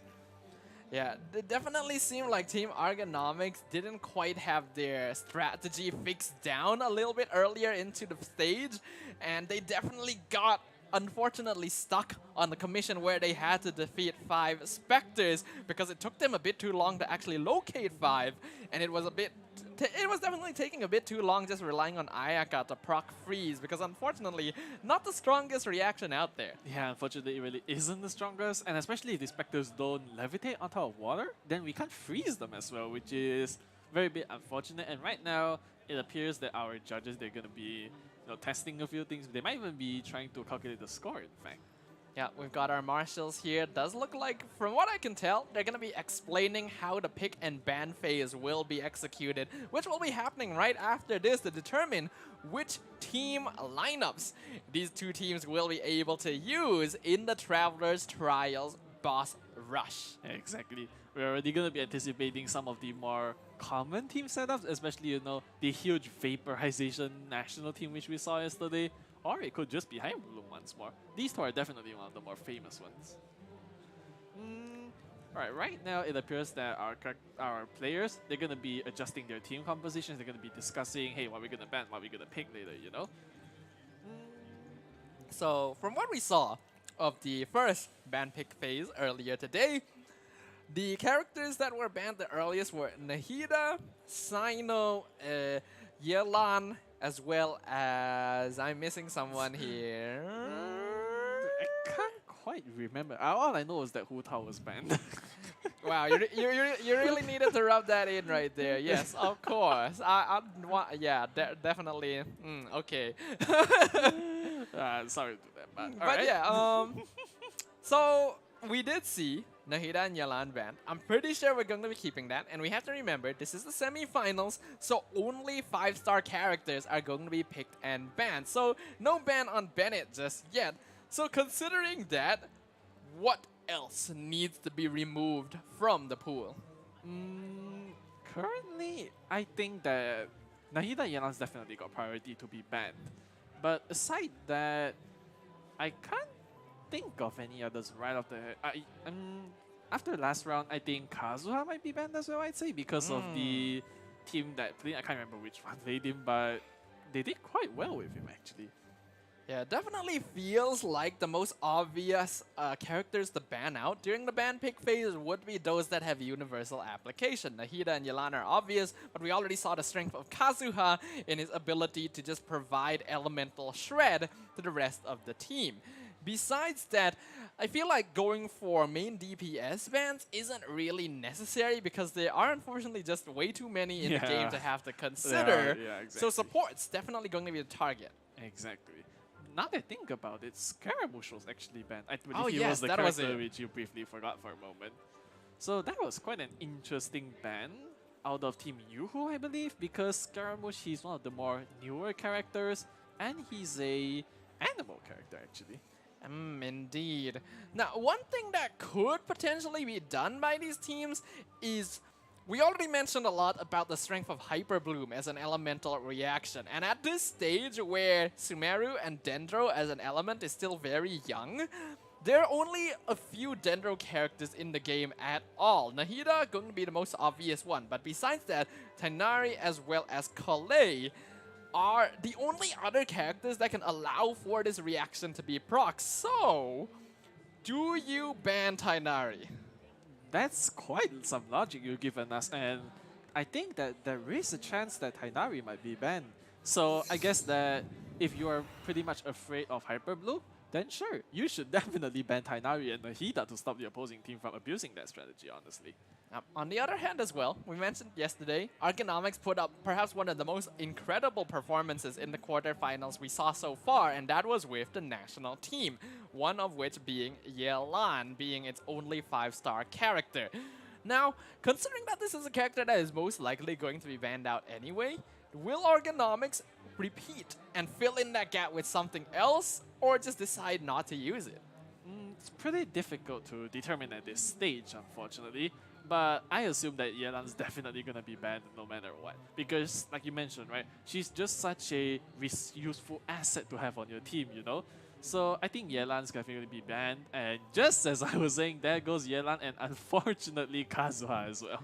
Wow, instantly. The moment they see, Kazuha, he did pretty well earlier in the hands of Team Sayonara. Gonna be removed from the pool entirely along with Yelan. Now, one thing we have to note is that these teams take turns banning, but they also take turns picking. So, first stage of board, they actually have first pick here, and they chose not to ban out Nahida, which Argonomics definitely caught on to very quickly. You cannot give that away to them. Yeah, definitely. And just like that, Nahida and Scaramouche once again being banned, unfortunately. Meanwhile, on the side of the first stage of Brewer, they have picked the Raiden Shogun. Ooh, the Raiden Shogun. This was actually a character that was somewhat contested earlier as well. And now, we're gonna get to see her picked up. Yoimiya and Diluc on the side of Team Argonomics. That's very interesting. Now remember, we saw in previously, although they get to pick 4 5-star characters, they tend to only use 1 or 2. Yeah, definitely. Maximum, I'd say 2. So unfortunately, we might not be seeing all of these 5-star characters today, but just the sight of seeing them picking these much older characters, especially Diluc, right? That's quite cool, honestly. Yeah, it's always nice to see the classic choices, the old favorites being able to show their stuff. But Kamisato Ayato gonna be locked in by first stage of board as well. Now we saw this being used earlier in a Hyper Bloom comp replacing Nahida, so I wonder if they want to go for that. Yeah, it might be. That might always be possible, definitely. And once again, Hu Tao has been banned. Why? I do not understand. Just pick her. Let me see her at some point. That's all I'm asking, guys. You just have to give me this one, you know, and then I will be satisfied. You won't have to hear about it from me afterwards. But we can see that Ayaka was actually banned alongside her as well. Yep, Ayaka once. I mean, she hasn't been banned, right? In fact, she was actually picked earlier. So it's quite surprising to see her being banned, honestly. Now, I have seen some very powerful Ayaka teams before, right? Especially like the moment she uses her elemental burst, she just freezes and murders everything in front of her. Whereas meanwhile, the first stage of Boor have opted to ban Ganyu and Tartaglia, also known as Child. What do you think about that? Interesting choices here. Ganyu so far really has not seen much screen time at all because she shares a similar issue of being quite vulnerable due to how much she relies on charged attacks. And having no shielder will make life a little bit more difficult. But now, with the remaining time, we can see first stage of Boor gonna be picking their characters very quickly on. We mentioned him earlier, Tainari, gonna actually get locked in. So now, they actually have another option for Hyper Bloom if they want to go for it. In fact, they can even use the Raiden Shogun if they decide to. Exactly, and Ito was actually picked as well for the first stage of Boor. I do hope they use him because he was not seen basically at all this whole carnival. And on the side of Team Argonomics, you know how I said how they love vaporization? Their love is still there because Sangonomiya Kokomi and Klee was picked. Wow, Klee. I wonder which of these 5-star characters Team Argonomics is actually going to use. And we're going to actually get to see that here, as now both teams will enter the party setup phase once again. Now, a lot of Pyro characters on the side of Team Argonomics, and we already mentioned they like Vaporize, they like the national team. Yelan is out, but any one of these characters could definitely fill in the gap as a new main DPS. Yeah, that's definitely possible, right? And I noticed that they had Yoimiya, Klee, Diluc, so if they're gonna run another Vaporization team composition, it's definitely possible, right? Whereas the first stage of Brewer, if I'm not mistaken, they were huge fans of Hyper Bloom. And that could have been the reason why they chose the Raiden Shogun and Tainari, actually. Yep, I could definitely see that being the case. But which is going to be the character that is on their main lineup? If they do want to go for Hyper Bloom here, they're definitely going to be contesting Kalei. They definitely want Xingqiu, most likely Kuki Shinobu as well. So with that, they can slot in one more character. They can either go for Hydro, they can either go for Electro. Looks like they started things off with a national team of their own here. And this is the national team in its purest form, with Xiangling, Bennett, and Xingqiu supported by the Raiden Shogun. That's quite interesting. So because of the addition of the electro element, it opens up quite a few paths actually. It really does. Yeah. And the national team thrives off of activating elemental bursts as often as possible, which will buff the Raiden Shogun, buffing the rest of the team. This is a terrifying lineup and one of the easiest team comps to clear Abyss with. That is absolutely true, honestly. Whereas it looks like on the side of Team Ergonomics, they're gonna be modifying their favorite team a bit. It looks like they're gonna be adding Layla inside. Layla, a curious choice here. I wonder if they've actually completed on that. I like Yoimiya with Bennett as well as Xingqiu, but something like Yunjin would make way more sense, even though I do like to see Layla. She is a new character. We haven't gotten to see her in action yet. But yeah, I think Yunjin would be better in that 4th slot. Definitely. Whereas it looks like that the second team set up for the first stage of Boer is done. And they have went for Ayato, Chongyun, Candice, another one of the more rare characters to appear, and Barbara. That is a complete freeze team there, having both Cryo and Hydro infusion in the hands of Chongyun and Candice, as well as having a Claymore character on Chongyun in order to consistently proc Shatter. Now, this is not a very consistent elemental reaction team, but it can be very powerful in that it will immobilize groups of enemies. That is true. Meanwhile, the third team for the first stage of Boer has been revealed, and it's not quite the Hyper Bloom. It's more so like a Aggravate Quicken, right? Because we've got Tainari, we've got Fischl, we've got Kale, and Cookie Shinobu, actually. Now, one of the things about a Hyper Bloom lineup is that you will always proc, Quicken, and Aggravate. That's just going to happen, as well as Spread, obviously, right? Because it's very difficult to actually time how these reactions will work, and that's actually not detrimental. You don't want to stop these from happening in order to focus exclusively on Hyper Bloom. They are part of the strength of this lineup specifically. Yeah, I guess that is true. And meanwhile, it looks like the fourth team has been revealed as well. It's a full Geo team, just like you mentioned earlier. And it's consisting of Ito, Goro, Noel, and Yunjin. Yeah, we already mentioned how Arataki Ito not really getting a lot of chance to shine here because of how restrictive his team compositions are, requiring basically full Geo. And we actually saw one team set up an Arataki Ito lineup previously as well, but they just never used it. So unfortunately, I'm inclined to believe that it's going to be the same this time too. It might very well be, honestly. But it looks like that the second team for Team Ergonomics has been revealed as well. We've got Kokomi, Kale, Lisa, and Cookie Shinobu.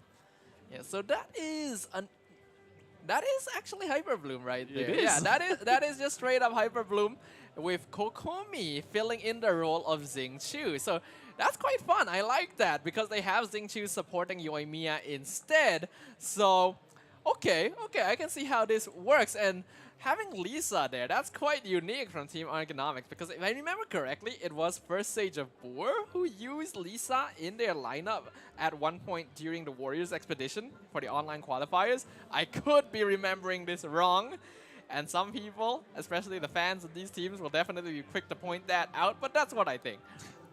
Yeah, and as expected, since they've picked Diluc and Klee earlier, they're going to be part of the third and fourth team as well.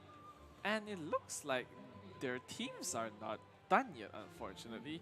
So let's go through the teams that the first stage of Boer have assembled. Which do you think would be the most prominent, you know, the most powerful in terms of damage, elemental reactions? What do you think?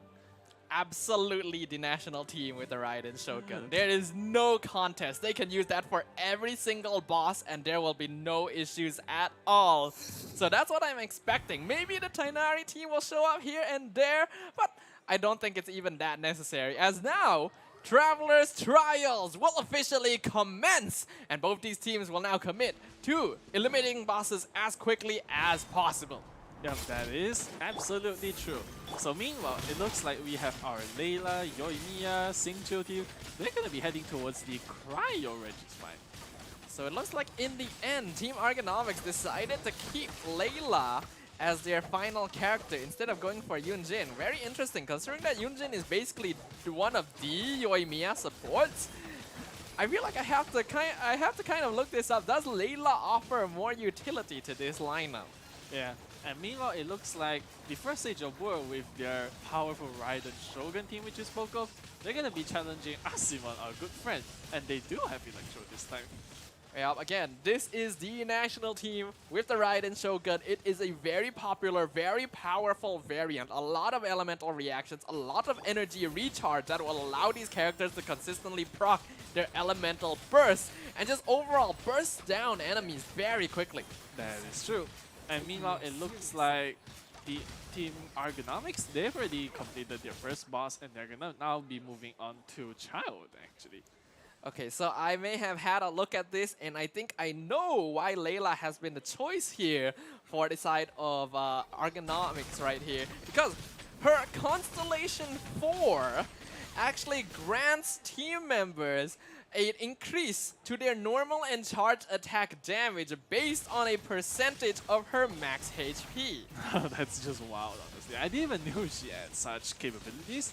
But meanwhile, it looks like the Raiden Shogun's gonna have a bit of a identity crisis as she tries to take herself down.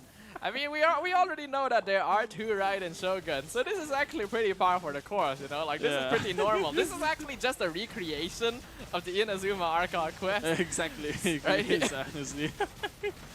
Alright, it looks like, just as you mentioned, they are doing quite a lot of damage and even managed to take her down before she entered her second phase. Yeah, I'm terrified of this team lineup. It is so strong right here. They're going to be able to get 200 points after defeating the Raiden Shogun, so that will put them slightly ahead of Team Argonomics. They seem to be quite comfortable with this Yoimiya team comp buffed by Bennett, Xingqiu, and Layla. And so far, they are keeping up the pace here. Should be able to take down the Electro Hypostasis very quickly, and that'll put them in the lead once again.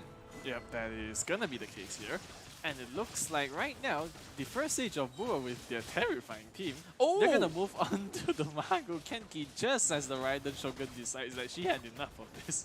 Ah, the disrespect right there. Able to take down the Raiden Shogun with no problem at all, but losing the Raiden Shogun to Magu Kenki. Definitely not a situation you want to see happen. And right now, for some reason, it doesn't look like the Raiden Shogun is gonna be respawning right here. They're gonna be focusing instead on taking it down with Xiang Ling. One of the unfortunate situations of being the host, having 2 characters, is that you really want to avoid having one of them die because you don't have the luxury of respawning and rejoining. That's definitely the case. It's much of a more mechanical issue, I guess, but aside of that, Team Argonomics just destroyed the Cryo Hypostasis, and right now they're gonna be searching for the new target, which appears to be the Aeon Blight Drake, actually. Yeah, they should be able to take this down again pretty simply right here. One of the benefits that Argonomics will have is that they will have a really easy time against flying enemies, the ones that are a little more difficult to catch as compared to their opponents. But again, this national team, very strong. We saw it in the hands of Team Argonomics in the quarterfinals, where they had Yelan instead of the Raiden Shogun. And I have to argue that this may actually be a more potent variant. It might very well be, honestly. So meanwhile, it looks like Team Argonomics, they're going to move on to the Animal Hypostasis. One of the bosses which you mentioned weren't challenged as frequently. Indeed, but they shouldn't have too much problem. Again, the most dangerous part of the Animal Hypostasis is just to avoid that massive burst that could one-shot your characters. If you're able to dodge that, then you are absolutely fine. It just takes a little bit of additional time to collect all of the orbs and wait for the Animal Hypostasis to actually respawn so that you can finish him off. And that's why a lot of teams will tend to avoid this boss, because he just wastes too much time. Yeah, it's incredibly time-consuming, right, to challenge him. But right now, the points are quite even, don't you think? Yeah, quite even indeed. But there is going to be a slight advantage for the team that did take down the Aeon Blight Drake, because that's going to provide a few more points as compared to the Animal Hypostasis. And first stage of Boer, not wasting any time, moving on to La Signora. Yeah, La Signora. Oh, wow, at the same time, actually. That's quite the coincidence, honestly. So right now we have a literal side-by-side comparison as to which team is much more effective. And just as you mentioned, right, the Raiden Shogun team is definitely doing much better of a job right now. And we have to remember, this is something that happened in Inazuma Archon Quest as well. Exactly. The Raiden Shogun taking down La Signora is just par for the course. So, Exactly. you could say that lore-wise, First Age of War has a slight advantage, but both teams are progressing at a pretty even pace, and in fact, are gonna break down this Cryo Cocoon at around the same time as well, with Argonomics doing it just a little bit quicker because, well, they have Yoimiya. Exactly, and I like how Argonomics picked Layla, and they're doing quite well with it. It's truly displaying her capabilities to much of the audience which is watching the stream right now, right? Like, I've seen many people talking about how Layla isn't just as effective as a character, but at C4, she is working wonders right now. Yeah, but when it comes down to not melting down a Cryo Shield and just defeating the boss in terms of HP, then the advantage goes all the way to First Age of War, taking down La Signora before she even has a chance to fight back. Again, the strength of the national team, a very strong team lineup naturally. Are we going to see the tornado? We are going to see the tornado. That is a rip right there for Team Argonomics, already falling behind in time just because of that. Exactly, it's very unfortunate, right? Especially when Signora enters this eye phase, I think you mentioned about yesterday. Eye phase, yeah, yes. it's incredibly difficult to kill. It's like difficult to get a timing, right? Especially, and they've got it. Yeah, luckily for them, it is not a phase that lasts that long, but every second does count here, as we can see. Even though these two teams were completely neck and neck just earlier, First Age of War has already gained a natural advantage by being able to avoid the tornado phase. Exactly, and right now it seems that the First Age of War, they're gonna take much of a more relaxing fight, I think. After taking down the Raiden Shogun, they're gonna opt for a much more easier boss, I'd say, by taking out the Electro Hypostasis. Meanwhile, Team Argonomics, they're gonna be working on the Magu Kenki right now, gonna be able to avoid the damage from the deflection of this boss by using Yoimiya's Elemental Burst. But this is the burst you have to be most careful of. But one of the benefits here, Layla, the second strongest pure shield in the game after the Geo Archon himself. And I am certain they have her built in max HP to gain extra benefits from her C4. 49,000 health right there for Layla. It's incredible, honestly. And right now, the First Age of War, before I'm even done talking about it, the Cryo Registry is gone, and it looks like our favorite chicken is about to get roasted once more. Ah, nice. Our microwave chicken dinner is on its way here in the hands of First Age of War, once again invading his home and not giving him any chance to fight back. Now, this lineup is just overall really powerful in that you don't have to really wait for your burst to have to recharge due to the presence of the Raiden Shogun, and she contributes a lot of damage as well.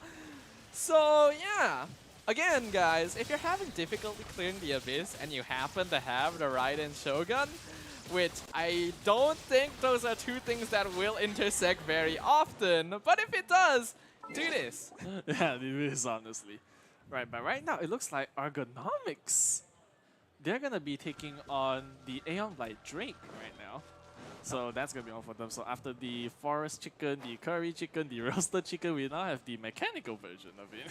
Yeah, the Lego set going to be the next target here, as they're going to be Lego able. set. Yes, the Lego set. Yeah.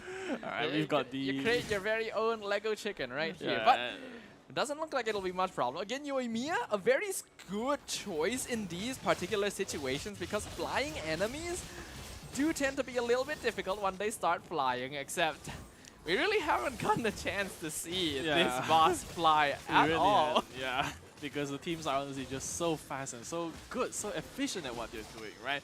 That they give the boss no mercy, no chance at all, honestly. Well, the bosses don't give us any mercy, so I'd just say this is, you know, equivalent exchange. Yeah, right? 1 for 1, right? Speaking of, once again, it's gonna be the man himself, our good friend, the Chicken Katsu. Exactly. Pre-Chicken Katsu, you know, not quite prepared yet but pretty close. Exactly. You know how your family will tell you, right? When your seafood isn't quite here yet, they'll say the fisherman have to go catch the fish. So right now, our Japanese chefs are catching the chicken. Team Argonomics, they've been awarded the Japanese chef title by our caster Julian today. Make sure you get that from him afterwards. Alright, and meanwhile the chicken's gone, unfortunately. And it looks like it's Child's turn to be pummeled. Child, I feel like Child overall as a character would relish the opportunity to be able to fight the Raiden Shogun, right? Yeah, definitely. Like, like they haven't gotten the chance to meet at any point in the story yet, but I feel like when they do, Child's gonna be like, a god? Fight me. Yeah. Yeah, that definitely matches his attitude and his thinking, honestly. But meanwhile, it looks like Team Argonomics are gonna challenge the Raiden Shogun this time. Yeah, I think this is going to be a very good test of exactly how well this Yoimiya lineup will work, because we saw that first Age of War, they had no problems at all. They cleared Raiden Shogun before the second phase even spawned, and that's something we haven't yet seen today. So whether or not they can replicate that success is going to be very important in determining how well they can catch up in terms of points. That is definitely going to be the case right here. But right now, it looks like the Raiden Shogun's going down incredibly quickly. She didn't even get the chance to enter her second phase yet. Yeah, so I guess that answers our questions. Both teams are capable of this here, and that is terrifying. That's incredibly terrifying. Right now we have the first Sage of War. They're just gonna destroy the Electro Regisvine, honestly. Yeah, the Electro Regisvine basically just exists in past tense as of this stage. Because yeah, the moment you see him is also the moment you leave. Yeah, exactly. Alright, it looks like we have the first Sage of War. They're gonna move on to Asuma once more. It looks like both teams are actually challenging him at the same time. Our favorite bulk of triangles right here. Going to be the target. Yep. Pythagoras' creation. I mean, he just had the theorem, you know. He didn't have the practice. Yeah, exactly. Yeah, it's the theory and practical. Those are different things. Yeah. Alright, and since Team Argonomics started their fight earlier, they're definitely gonna get just the slight 2-second advantage, but it doesn't make much difference to the first Stage of War at all. That is so fast. That is ridiculous. Team Argonomics, they definitely started the boss earlier, but by quite a bit more than they finished the boss earlier. This national team, a big threat right now, and now they're gonna be challenging the Raiden Shogun for the second time. Exactly, it's gonna be puppet versus puppet right now. I mean, which one is the puppet, though? Both, I think. Alright, right now, we have the first Stage of War. They're gonna be challenging the Raiden Shogun once again. Yeah, once again. Too bad we don't have the Wanderer here, or we could have 3 puppets, yeah? Exactly. We could just have the entire puppet party all at once, but oh! And look at Argonomics! Are gonna be challenging Azdaha, I've always gotten this wrong. Yeah, it's kind of the same thing, I guess. But I guess so, you know. But we just know he's our big chunky toad boy. Either way, Team Argonomics gonna be able to take him down. But again, one of the issues of this. Okay, that is a problem. That is not good. I feel like that's basically a reset. You cannot lose Yoimiya. They felt comfortable to challenge Azdaha because they had Layla. Having shield, really important for this boss fight. Definitely, and unfortunately, like we mentioned, in these secluded domains, right? Once a character falls, you don't have the luxury to just revive them and walk over from a nearby teleport waypoint. No, they are really just gone for that remainder of the fight, right? And not only do they have to restart the fight, they first have to go to a statue of the 7 in order to top up their character's HP. So that is massive time loss again for the side of Team Argonomics. That does not feel good. Exactly. That's definitely going to put a dent in their plans right now. But just look at the amount of elemental reactions occurring right now. It's insane. All the vaporizing, all the electro charges, overloads. Speaking about overload, it's going to overload this puppet very quickly. The Mago Kinky is not going to last long at all. Yeah, again, the important part is to avoid this burst of damage, but as long as you're able to survive it, these teams will be fine because Fantastic Voyage is always going to exist under these bosses' feet. They're just gonna have to stare down at this massive thumbs up as they fall to the ground in defeat. That's just, it's always quite unique, right? Especially it's a big thumbs up sign on the floor. Yep, the thumbs up sign at their feet heralds the sign of their defeat. Exactly. Nice rhyme. Alright, so meanwhile we have Chow going to fall right here. He's going to be entering his third phase, his delusional phase in fact. Yep. Shouldn't be much problem. Again, Yeah, both these lineups do seem to be pretty strong, but just from direct comparison, I do feel like First Stage of Boor has the slightly more effective lineup overall. And yeah, definitely. the choice of Raiden Shogun here has been massive. Exactly. It's worked out very well. In fact, I believe they are the second team. I think they're the second team to run Raiden Shogun as a main DPS, and it's worked out very well for them, I would say. It honestly makes me surprised that we have seen so little of this character up until this stage, considering just how well they are performing. Yes, Yelan did an excellent job in this national team, but somehow we forget about one of the most core members, Seen, the Raiden Shogun herself. Yeah, exactly. And meanwhile, it looks like the Raiden Shogun's gonna have a rematch with Signora this time. Wonder how that's gonna go for her. I think it's quite a sign to show when one team is able to break down La Signora's HP bar faster than the other side can do the electro hypostasis. Yeah, like, that's just a flex right there. This was pretty much a huge flex, honestly. But meanwhile, it looks like they are gonna just be able to, yep, alright, the cocoon for Signora's gonna go down, and now she's gonna turn into a butterfly once more. Yep, indeed. As the butterfly emerges, you realize, oh, this is not the butterfly I was expecting to see, but it's fine because we have the Raiden Shogun here to render judgment as we once again bear witness to the duel before the throne. Exactly. Once more, it feels like there should be a cutscene in play here, right? Because it's kind of like a rematch, but when all said and done, she didn't even get the chance to enter that eye phase we talked about. That is ridiculously fast. Not only did she not get a chance to enter the eye phase, she didn't even get a chance to do the teleport before the eye phase. Exactly. That is crazy. Incredibly. How can you even... I don't know. I have no words. Alright, looks like we've gone bowling and strike, and there goes the cryo hypostasis. Yep. Again, at this point, the hypostasis, the Regis-Vines, you can just put the ED at the back, put it in past tense. They've been Regis-Vine, they've been hypostasis. Because these are just not challenging bosses for our players at all. Yeah, definitely. It's just like another day for them, you know. Another Tuesday for them, in fact. But meanwhile, it looks like it's gonna be another duel of the throne, as this time Team Argonomics are gonna challenge La Signora.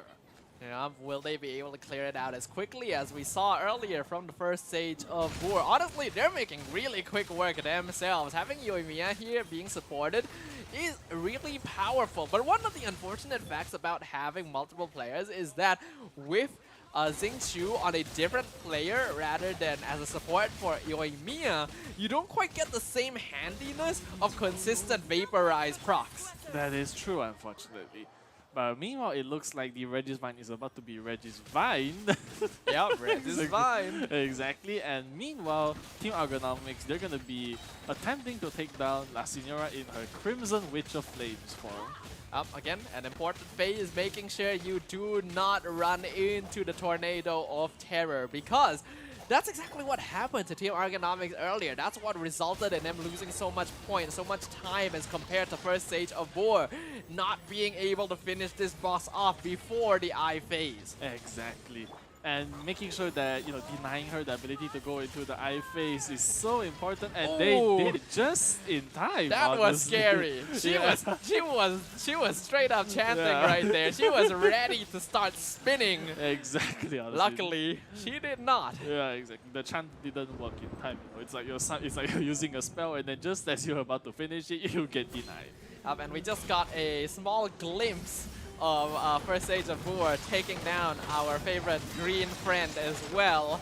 Just basically instant chicken noodles. Exactly. Alright, it looks like after that, they're already done with the chicken, unfortunately. And meanwhile, they're gonna move on to the cryo hypostasis. Yep, whereas Argonomics going to have no problem with the Thunder Manifestation at all. Yoimiya thrives on these bosses. She eats these bosses for breakfast, but the bosses do want to eat her as well, and she's just tanking it. It's like, well, you see the thumbs up on the ground? That means I don't give a... I don't give a damn. Alright. So meanwhile, it looks like Child's gonna be having another battle with the first stage of Boor. Meanwhile, Team Argonomics are gonna move on to the Magu Kenki once more.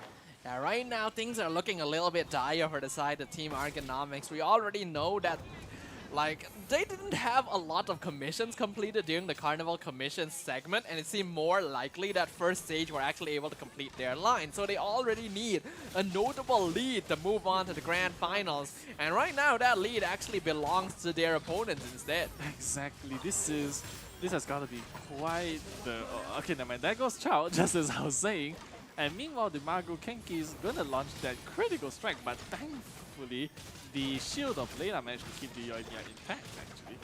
Yeah, Layla gonna be very handy here. We literally have not seen any characters so far dedicated to providing shielding because we feel like they contribute not quite enough damage to make it worth it. In this case, Layla not only protects the team, her constellation provides a little bit of extra DPS, and she allows teams to be able to challenge more difficult bosses like Aztaha. Exactly. Unfortunately, it didn't quite work out. Unfortunately for that one. Alright, it looks like right now the first stage of Boor are gonna go take out the Electro Regicide, whereas our favorite green chicken is once again getting fried. The problem with this format of challenge, this type of speedrun, is that when one team falls behind in any way, shape, or form, it is so difficult to catch up. It basically entirely relies on their opponents making a similar mistake. Yeah, definitely. They're gonna... It's more of like, I should say, it's like chess, right? The moment you make a mistake, everything just starts going downhill from there, honestly. And yeah, meanwhile... Sounds like the story of our lives as well. of our roles. Yeah, alright. Meanwhile, after the green chicken is gone, the mechanical version of it is once again getting taken apart once more. Yeah, you could create a storyline for this, right? The Jade Plume Terrashoom, his house gets invaded, he gets whacked, and he goes to the hospital. And they have to give him all the bionic parts, you know, and he finds a new home, and then the same people come and whack him again. he gets reattached with mechanical parts, right? And then he gets taken apart once more. Alright, it looks like Asiman, our good friend, is gonna fall prey to the first stage of Boor once more. 2 minutes, 20 seconds left on the clock. Currently, first stage of Boor sitting on a comfortable, nearly 400-point lead. That is effectively 2 weekly bosses. What could you possibly do in this situation to try and make up this difference? You pull out the plug out of the CPUs for the first stage of Boor and pray. You just straight up commit sabotage. Exactly. But all things aside, I mean, it really isn't over. There is still 1 minute and 50 seconds left. So before time runs out, we really can't judge just yet. I mean, we could, but we shouldn't, honestly. Yeah, but it's difficult right here. We have to remember there are more points to be added from the Carnival Commission's phase, and it seemed like first stage of Boor had the advantage there. So, exactly. I mean, what can you do in this situation? It just feels so rough. Yeah, it really is just very rough, honestly. And do note that with the Carnival provisions factored in, they might have a total whopping 900-point lead, honestly. Yeah, and you can tell that a team is very comfortable when they are able to challenge the Raiden Shogun for the 3rd time as well. Exactly. Which is what first stage of Boor is doing. With 1 minute left on the clock, they clear her out. They have enough time to go for another boss. Exactly. I mean, the speed at which they clear bosses at this point is just absurd, I must say. Like, their strategy, as we can see, it's been well thought out, and it's working wonders for them once more. But we also have to give props to Team Argonomics. This is not a common lineup. We have not seen this particular party at all during the SEA Carnival, and it is putting up a very strong performance. It's just, against this is just an optimized lineup. This is a party that people use to 36-star Abyss. Exactly. Yeah. But alright, meanwhile the first stage of war with their very last 30 seconds, they're gonna use it to try and dismantle the Mago Kenki, and it appears to be going quite well for them as always.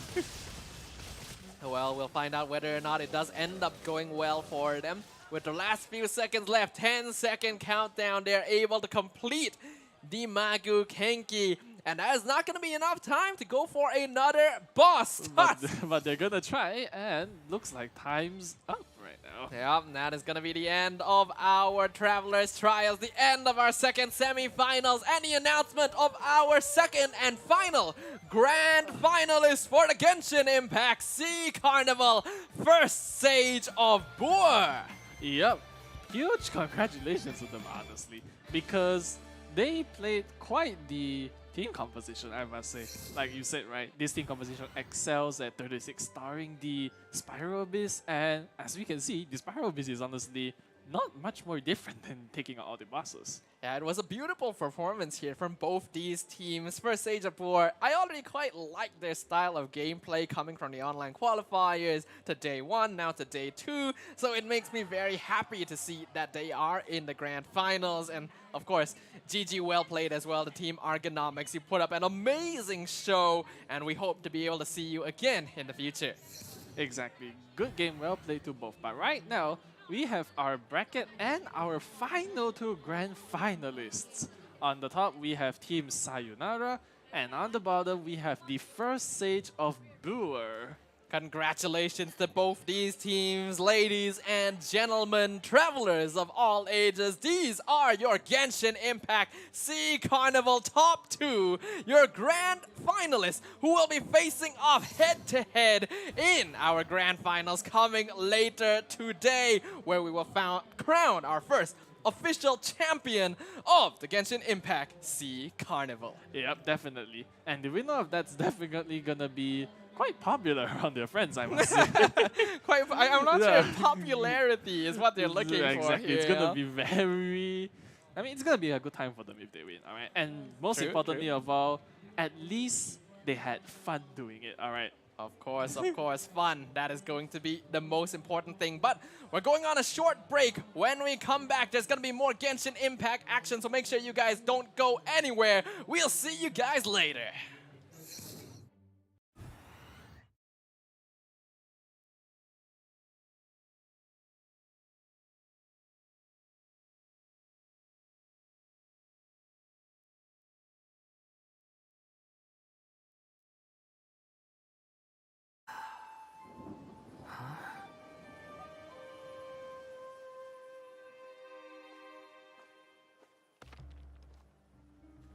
Hey, you there. We heard there's an inn near here. Gonna need you to show us the way. Huh?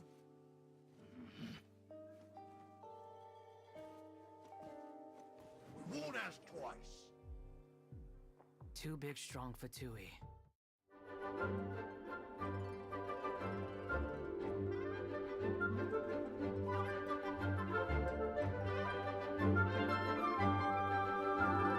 Sure I will.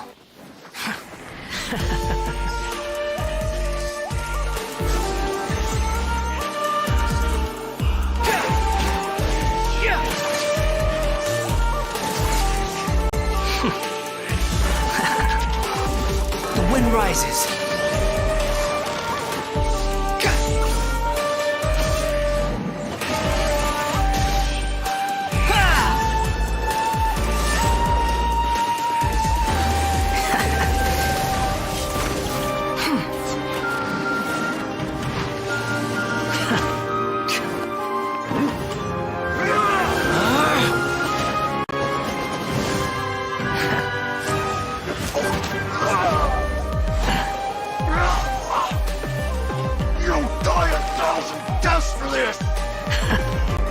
I look forward to that. Sadly, you won't be there to see it!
But before we get to that, we're gonna have a fun little show match first. It was supposed to be me playing, but you know what? I'm so bad at game.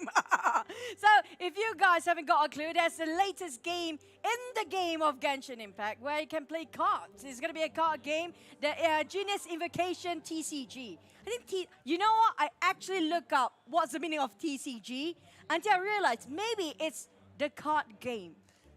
Ah. Yeah, Yes. and you didn't figure that out as well. No. I am a card player. I have played card games. So as a card game player, it is very natural what TCG actually is. So, you know what? all Just the kill me now. non-card game plans. Kill me now. You guys have to Google it. You think it's the card game? No. Am I wrong? No, it is not the card game. Then What, you what is thought it was the card game? you looked it up and you thought it was the card I game? couldn't find what's the meaning of Genius Invocation TCG. TCG stands for Trading Card Game. It's just the card game part. I got it right? That's like more, like, there's 3 letters. I got 2 right. I'm 70% right, so I'm right if you round it up. Yeah, sure, there's a lot of math involved in card games, so we can use that, It's technically a rule in the rule book. As long as you're 70% right, we can round it up. Yeah, I think I'm the winner here. Basically, if I'm to fight Sadafa. But I heard that you're very good at the game. But who's playing the card game today if I'm sitting here being one of the commentary on the desk as well? Well, that's the thing, right? So we obviously, we have you sitting here. So who is sitting over there in the player seat? Who could be competing in our show match for the newest game mode in Genshin Impact, Genius Invocation TCG? Well, I did think it was Julian, but you're Julian. Right now, oh my God, we're That's still true. not done with that. we're getting round in the vortex right now. This is Julian, so everybody here is Julian. Hello, Julians. Everyone is Julians now. I'm pretty sure there is a Julian out there in the crowd who just got very surprised, like, who's calling my name right now? I think it's more than one. But either way, yes, it is going to be our caster, Julian, playing in our Genius Invocation show match today. Who's going to be his opponent? Now, this is going to be the Game Master herself, who actually crafted all the entirety of house. It's going to be when it comes to Southeast Asia Carnival for Genshin Impact. That's going to be the Game Master, none other than Kak Nani. We should put the title Kak. Basically, in Malaysia, we call it as... like sister? Kind of? Is it sister? It's more of a... It's a bit of a sister, kind of, it's but more also of a not honorary really. title, right? Honorary title of sister. Honorary sister. Like in Korea, you call it Nuna, right? Okay, that's Yeah. true. Yeah. You can use that. And for all the people who don't, who are not familiar with Korean culture, then, well, What else can we replace it with? I don't know. Okay, well then, if you guys happen to know about how do you call your bigger sister, other than Oni-chan, One-chan, whatever chan there is, I don't know what else do we have. But when it comes to the card here, Sadafa have to actually enlighten you guys for the details of the card, because I just played recently, and I played it for like 5 hours straight. So I think I'm representing all the new players regarding what's the card game is about. Basically, it's a very it looks simple. It looks simple, but every card will cost you quite a lot. So where you can find the game is in Genshin Impact itself. Yep, it is a new permanent game mode that was just introduced to Genshin Impact in 3.3, found in the Cat's Tail, which was also just added in 3.3. And as we can see up on screen right now, our show match participants, we have Julian, our caster, on the right, as well as Kakanani on the left. Looks like she's already done with her deck setup. Julian gonna take a little bit of additional time with it. He wants to make sure that he is not going to end up losing on this stage. But at the same time, I actually talked to Kak Nani. It's funny that I actually have to call her Kak Nani now, since I'm actually older than her.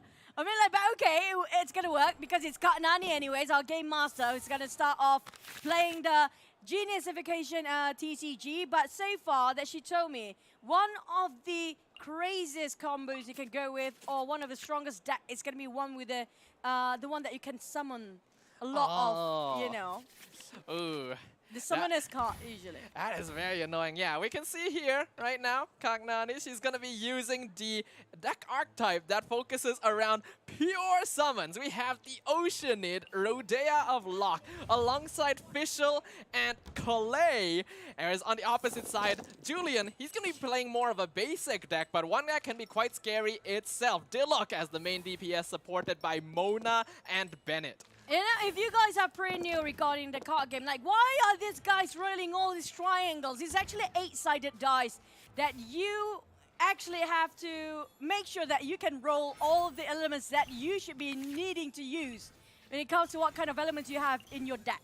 So it's really a bummer if you can't actually roll up the elements that you really need, though. Well, that's why you make sure that you have enough support and event cards that can get you those elements. You always have to recognize that there's going to be a degree of RNG in terms of the dice that you're going to be able to roll. And these are very important resources in ensuring that you are going to actually be able to get that thing out. Either way, though, right now, things are looking a little bit of a setup. We see that the summoner side, it's going to be quite scary right here. And so one of the important things right now is that the Diluc side going to be requiring quite a bit of setup, because this does rely. I don't think it's a bit, it's a lot. It's a lot of setup, yes. But having both Mona and Bennett means that he can rely on getting a single elemental burst up in order to use Dawn, because that will basically result in a one-hit KO on any character card. Yeah, but you know, I'm just going to say yes to that, since I'm like, I have played. Yes, that's going to be the preset card. I know you guys, some of you guys have no clue regarding about this game. Basically, every single round that you just have 30 support, I think it was 30 support cards, and three main characters card. And then between the rounds, you have to roll the dice. It's going to be what we call the session again. Was it the rolling session, was it? Yes, the roll phase. The roll phase, there you go. After the roll phase, then only you start to move. And then whoever actually ended up their round first will get to attack the first one in the next round. So right now, I feel like Nani, or Nani, is leading off quite a strong start here. Yeah, it is a really strong start. Now, the thing about these decks in comparison here is that, like we mentioned, Julian's deck will take a little bit more setup. And while he can deal pretty consistent damage in the meantime, he really wants to go for that big one hit. But the same can also be said for the opposite side. Nani, she wants to play off the Oceanid's Elemental Burst, which is Tide and Torrent. It deals 2 damage base, and then plus 2 damage for every summon that they have on their side of the field. Usually, this is going to be a maximum 3, because that's how many the Oceanid can spawn. But both Fischl and Calais can add 1 to that number. Now, I have a question here, Sadafa. What happened, even though you have so many summons coming out from the right side of the deck, from Katnani's side, right? What happens if the Oceanid actually being attacked to 0 here? Will this summon still be there then? Okay, that is actually a good question. I do not have a lot of experience. For me personally, I want to see if that's going to happen. That's going to be experimental. So it's going to die as well. I think same goes like if you're playing as a Fisher. Fisher do have summons as well, if you ask me. So there's all summoners card on her side. So she have to make sure her Ocean is Zoe's alive all the time. Now that's going to be tricky because that's her main card, supposedly. But if they finish off Ocean too early on, I have a feeling right now Nani's tactical phase will be making sure that she's trying to actually, you know, tank it up with Calais and making sure she can sustain all 3 of her summoners card to maintain till the end. But the problem is the Ocean is quite low right now, and there are options where you have the ultimate ready up. It might be spread out in AoE. Yeah, they have to be a little bit careful here. Now, I got confirmation that apparently the summons will survive, even if the Oceanid is taken out. But they don't actually last for very many turns. So ideally, you want to keep the Oceanid alive to consistently get those summons off, because they also do apply a lot of elemental application. Having Hydro, Dendro, and Electro means that they can do a lot of damage through Electro Charge, which will spread across all of the units. And not just that, if she's playing the card where you can actually utilize more for the summoners, like the summons, you can add up the usage as well. Now that summoners will actually last longer than for Julian's expectation. That's going to be harder. But at the same time, feels like Julian start to retaliate or counter-attack at the same time, trying to summons on his side as well. He does play a lot of support card, but how will he react towards Nani's sustainability after such a long time trying to take that one card? Feels like this is going to be a very long run here, Snuffer. Well, actually, this is starting to be the time where Julian's deck actually builds up a little bit of momentum. As long as he's able to get the Elemental Burst out on either Mona or Bennett. Mona having the priority here, then it is all about gaining energy onto Diluc. We have to remember Dawn does a lot of damage. I believe it's somewhere around 6 or 8 by itself. And Mona's Elemental Burst will provide a double damage bonus to the active character, so guaranteed death. Oh, that's gotta hurt. Now left with only 2 main characters, the Diluc and the Bennett on the side of Julian. I mean, like, oh, Julian, you might have... I think he should have actually fought me. I think he wished now he's gonna fight it against me because Nani just so good at this game. But the problem with Nani is going to be the reroll phase. Can she land the element that she really... Can she get herself an Omni element as well? Now, Omni element, if you guys saw the silver thing with the triangle just now, basically it can convert to any element that you need if you don't have enough element dice. But Fischl going to be facing her end very quickly, quite afterwards. However, this does leave Diluc very vulnerable. Unfortunately, I don't believe that Julian has quick switch cards built into his deck. When the Crane returns, would have been very useful right now to make sure that he doesn't put Diluc in a vulnerable position. He did get a kill onto one character, but ideally, Diluc is able to finish off one more before he ends up falling. Oh, Nani, no mercy being shown at all. Look at this. How many can she summon right now? She's not stopping and not showing any sign of slowing down at all. You know what? What she told me earlier today, I told her, you know, yeah, it's great to play the summoner side, but the problem is, what if Julian's playing the card that actually can just terminate all your summoners? But she said there's going to be a costly card as well. So I don't think, do Julian actually have that card with him right now? Well, we will have to see. Yeah, you mentioned that's a very important card, the Xiao card specifically. I forgot the actual name of the card, but we all know what we're talking about.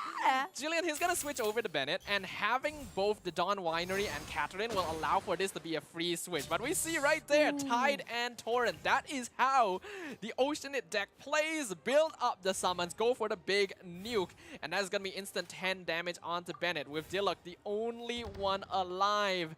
That's going to have to be the end of the turn for Julian. He has no more dice to play. And just look at this. This is ridiculous. That's it. That's the end. There is no chance of coming back from that one. That's what you get when you play against one of the best game master, by the way. She knows every nook and cranny when it comes to Genshin Impact. And we can actually just copy her deck just now.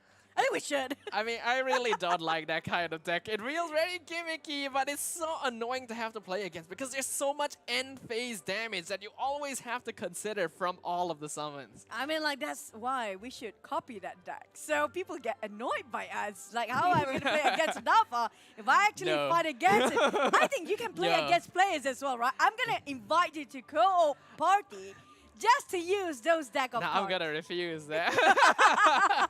But well, I mean, like Julian, he knows so well about the Genius Invocation game, but it just didn't work well for him this time. Yeah, unfortunately, he has a very basic deck overall, so it's a little bit difficult to have to deal with something that's quite as gimmicky as the Oceanit. But it does look like we're gonna go into yet another round here. Julian. Payback time! Julian, he has a lot to think about right now. What kind of deck does he need? Oh, this opening is just too hard for him. I mean, like, you know what? The moment you thought that on Nani's side, or Nani's side, she's gonna play, you know, Summoner's cards, maybe, just maybe, she actually switched things up in the last minute here. But on Julian, is he playing Determination of Summoners? We have no clue. He's still thinking about the main characters right now. Yeah, he's trying to figure out what kind of deck he actually wants to play. And I don't know what kind of preparation Kang Nani put into this show match. I don't feel like she even knew she was playing, like, not too long ago, and she just seems so prepared. She's prepared all the time. If it's about this game, Genshin Impact, she's like a walking Wikipedia. I'm not even kidding. You ask her anything, she will just you know, just verbal diarrhea regarding Genshin Impact. I'm not even kidding. Have you talked to her regarding how much you know about this game? No, I have not. You should try. And now I'm terrified. Either way, though, from what I can see of the characters, Kagnani decided to go with Ayaka, Xiangling, and I believe it was Xingqiu. I may have seen that wrongly. No, I think it was Xingqiu as well. Yeah, but it was Xingqiu. that is going to be a freeze comp that kind of focuses on dealing vaporize damage off of Guoba as well as Xingqiu's burst. A pretty basic deck, but also very annoying to play against because freeze is just not fun. Nothing is fun for you, Sadafa. Yeah, nothing is. What is the most fun combination from your opinion then? The most fun, huh? That is the most fun synergy for me is the one I am playing. Which one is that? And the one that the opponent is not. Oh, okay. Okay, that makes sense. But the problem is, how do you know your opponent, what kind of strategy or elements they are, you know, mainly trying to focus on? That's the beauty of it, isn't it? I guess you could walk around the table and see the deck recipe. Oh, so if I happen to be, you know, crossing path against you when it comes to the Genius Invocation TCG, can I walk by just to see your card then? Yeah, you can just come over to my house, you know, look at my PC screen. Just for the sake. Yeah, you know, it might take you like 30 minutes to drive on over, but that's good, right? And then you can drive back and start the game. And that's going to be 40 minutes then, just for us to start the game. Thank you. I think, you know what, that 20 minutes, I can level up, maybe finish off the entire domain. So many domains by that time. But in the meantime, back to our cards. I mean, like, Julie's really thinking this quite hard, though. He's like, I don't know what to play. It does look like he's playing full cryo. That's interesting right there. I'm not too sure which of these decks he's actually going to end up using. He's already got a couple prepared here.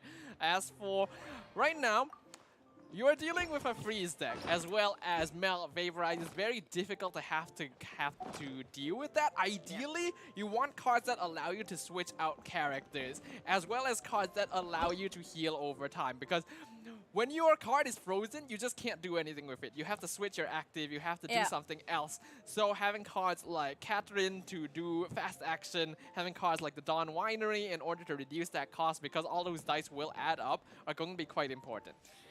You know what? I've been there, done that, where I got freeze up and frozen and I can't do anything, and that's my last card anyway. Yep. So I mean, like, what else can you do? At this point, you really have to figure out, in case the openers are playing that side of elements. But if you guys are new to it, how I'm new to the Genius Invocation TCG, the elements combination apply in this card game as well. So you have the overload when it comes to the electric with the fire, or something to do with the cryo and or the pyro and melt. Everything works the same. Same goes when it comes to freezing the cards. Now, Nani's not doing summoners again, but looking at it, there's a lot of Paimon cards. It's always good to have Paimon's card. Yep, Paimon, once again, our bestest traveled companion indeed. Always providing some Is it really companion? I thought that she's just our emergency food, you know. Well, you know, food can be a companion. I think there's some people who really love their food, you know. That sounds dark. I mean, like, if you happen to be Sadafa's friend and you're traveling together, guys, you know what? Just stay safe, okay? Yeah, just stay safe, you know. Otherwise, I'm gonna ask you to buy me food. Wow. Either way, from now we can actually get confirmation. So Kagnani is indeed going for that vaporize melt. Honestly, a very strong combo overall. A lot of elemental reactions can be enabled, and if he's able to combo Xingqiu's burst alongside Ayaka's natural passive, there can be a lot of freeze action going on. On the other side, Julian actually kind of responding pretty similarly. He also has the setup for potential freeze. He has the setup for OTK with Ayaka as well as Mona. But having Jean here is actually really good to me, because Swirl is also a very annoying reaction in that it forces switches, and in a situation where Kagnani wants to switch into specific characters to activate reactions, that can disrupt her momentum. But at the same time, I do prefer Nani's side of the card though, because why? I do prefer the melt. The Swirl is not... I mean, yeah, Swirl sounds cool, but I still love the element where you can actually melt over. And the freezing she has on her deck is actually very tricky to fight against as well in this case. And also, plus, she's still going to go with the Summoner's card, with the bear coming up from her Pyro card. Well, I think that's going to be Xiangling, definitely, right? You know, Yeah. I got mixed up Yeah, with the that characters is names. Xiangling, I'm yes. sorry. I don't have that much 5 stars, okay? I'm broke. But We all Xiangling is need a 4 Primo star. Gems. Yeah, I mean, like, I only try to remember the 5 stars. The 4, I see. I mean, like, the 4 too. Who doesn't want? I mean, like, everybody wants a 5 star, right? I mean, That's you why gotta we go, want Primo Gems. you gotta right? show the 4 stars a little bit of love, you know. There's a reason why Okay, the they're best strong. 4 star I get is Barbara C6. I mean, like, nobody can deny that she's really good when it comes to Who? C6. Barbara C6? Okay, I can agree with you there.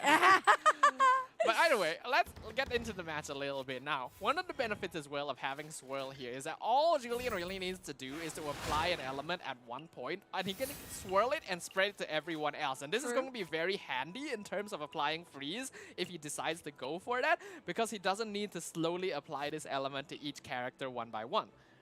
That's kind of true. But at the same time, you know what? I hope in the future they have the extinguisher sort of a card where you can just, you know, make sure that you can put out all the fires if it's being spread out with a swirl. That'd be really cool to have. I mean, that makes sense, but I feel like that would also kind of ruin the entire idea of playing off of elemental reactions. Maybe they put it up one day. I mean, something like that. But back to as well, I agree. And when it comes to AoE, when it comes to finish off all 3 characters at the same time, it's more efficient. But the problem is, it's about the timeline. Can he have enough time when it comes to getting that sort of combo to go up? Well, that will come down to how fast these players are actually able to play. Right now, we can see that Kagnani, she has Xingqiu out as her active character. And this is a very important character for this comp specifically. A lot of damage, a lot of reactions operates off of Xingqiu being able to get off his elemental burst. Ideally, in this situation, Julian would be able to defeat Xingqiu before he is able to get his elemental burst out. But when all of his characters need 3 energy to get their burst, and Xingqiu only needs 2, he doesn't quite have the setup to achieve that. Now, honestly speaking, when it comes to those, like both decks, who do you think is more overpowered than the other?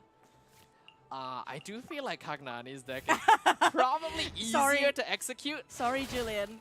We Because still love you. Julian's deck, it's strong, but it's a bit gimmicky and relies on having a lot of energy generation, which right now we're seeing he's having a little bit of difficulty achieving. I think he had the same sort of issue when it comes to the last round as well. So this round, I was hoping you're going to go for something else. But he's going to go, it's like a go big or go home sort of a combination when it comes to Julian's side. The problem is, can he get his rolls of dice of element to be what he wanted to be? Because that's where everything gets tricky. If not, you have to sacrifice a couple of cards just to trade out for the elements that you need to use for this round. Well, right now we can see that Julian, he's going to be forced to use the Mondstadt Hash Brown just to top up Ayaka a little bit. She's going to be an important linchpin for this build specifically, but now that she also has the Favonius Sword, that's actually going to be very handy in keeping these characters alive. And I already got the freeze off of Xingqiu. Very important here, they cannot give him that second energy. What happened if you get that second energy? Then you get the Xingqiu burst and you can do anything. Example. You get the Xingqiu burst, you switch to Ayaka, she has the passive cryo infusion from switching in, she gets easy freezes every single turn. Every single turn? Yes. Holy smoke! Okay, you guys, I know if you guys don't actually get any Primo Gem to, you know, wish for your Ayaka, but at least you can try to get in the card game, right? So, okay, for you guys who are actually new, like you are asking, what are the elements? How do you get the elements? Like I mentioned before, you can trade, you know, the movement of the, don't get it wrong. This is what I did when I first played the game. I accidentally placed the card that I want to use to place it on the right side. So I accidentally sacrificed my card for an element dice. This is what I made the mistake when I first played it. Yes, the elemental tuning system. Something that we all love, something that's definitely necessary, but if you're not aware of it, that can happen. So make sure to avoid that. Yeah, make sure you place the card left and right when you need it to do. Like if you want to use that card to be active on the board, it's supposed to be on the left side. If you want to actually sacrifice the card to, you know, element tuning, like how Sadafa mentioned earlier, to translate it into one different element entirely, you place it on the right side. But so far, I have a feeling, even though she's been frozen over for Kagnani's deck before, she can just easily come back to its Julian now. Yeah, absolutely. So Julian definitely has to keep his toes active here. Gotta make sure that he's not going to allow it. Because right now, he can actually afford to give energy over the Xiangling. He can afford to give energy over the Ayaka. He just needs to prevent that energy from going to Xingqiu. And it's very important to make sure that Hydro is consistently applied to Xingqiu to make sure every time he comes out as an active character, he gets frozen. That is the goal for Julian right now, and that's why he has Jean as his active. He wants to swirl this Hydro off of Xiangling to Xingqiu. But the problem is, oh man, there goes one. But does it actually have enough element to do that within this round? Well, yes, he does, since he was able to use his Paimon card there, convert some Omni element, activate Catherine as well. I think that's going to be very handy, because after he swirls on Jean, he wants to swap to Ayaka to get the freeze off. Because Xingqiu, he's going to get swapped out, and now Julian, on his next turn, he can quick switch to Ayaka, get the freeze off on this character once again. Ideally here, Kagnani wants to use a skill on Xingqiu in order to get that extra energy. She might be willing to eat that freeze, and I think that's what's going to happen. Freeze? You just stand there and take it. You know? Then you get brain freeze.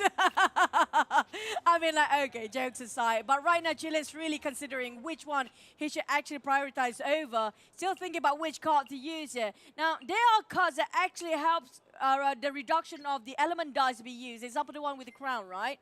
That's going to be really, really helpful when it comes to the last few minutes. In this case, you got only one last element dice left, but that's really remarkable move coming out from the side of Julian.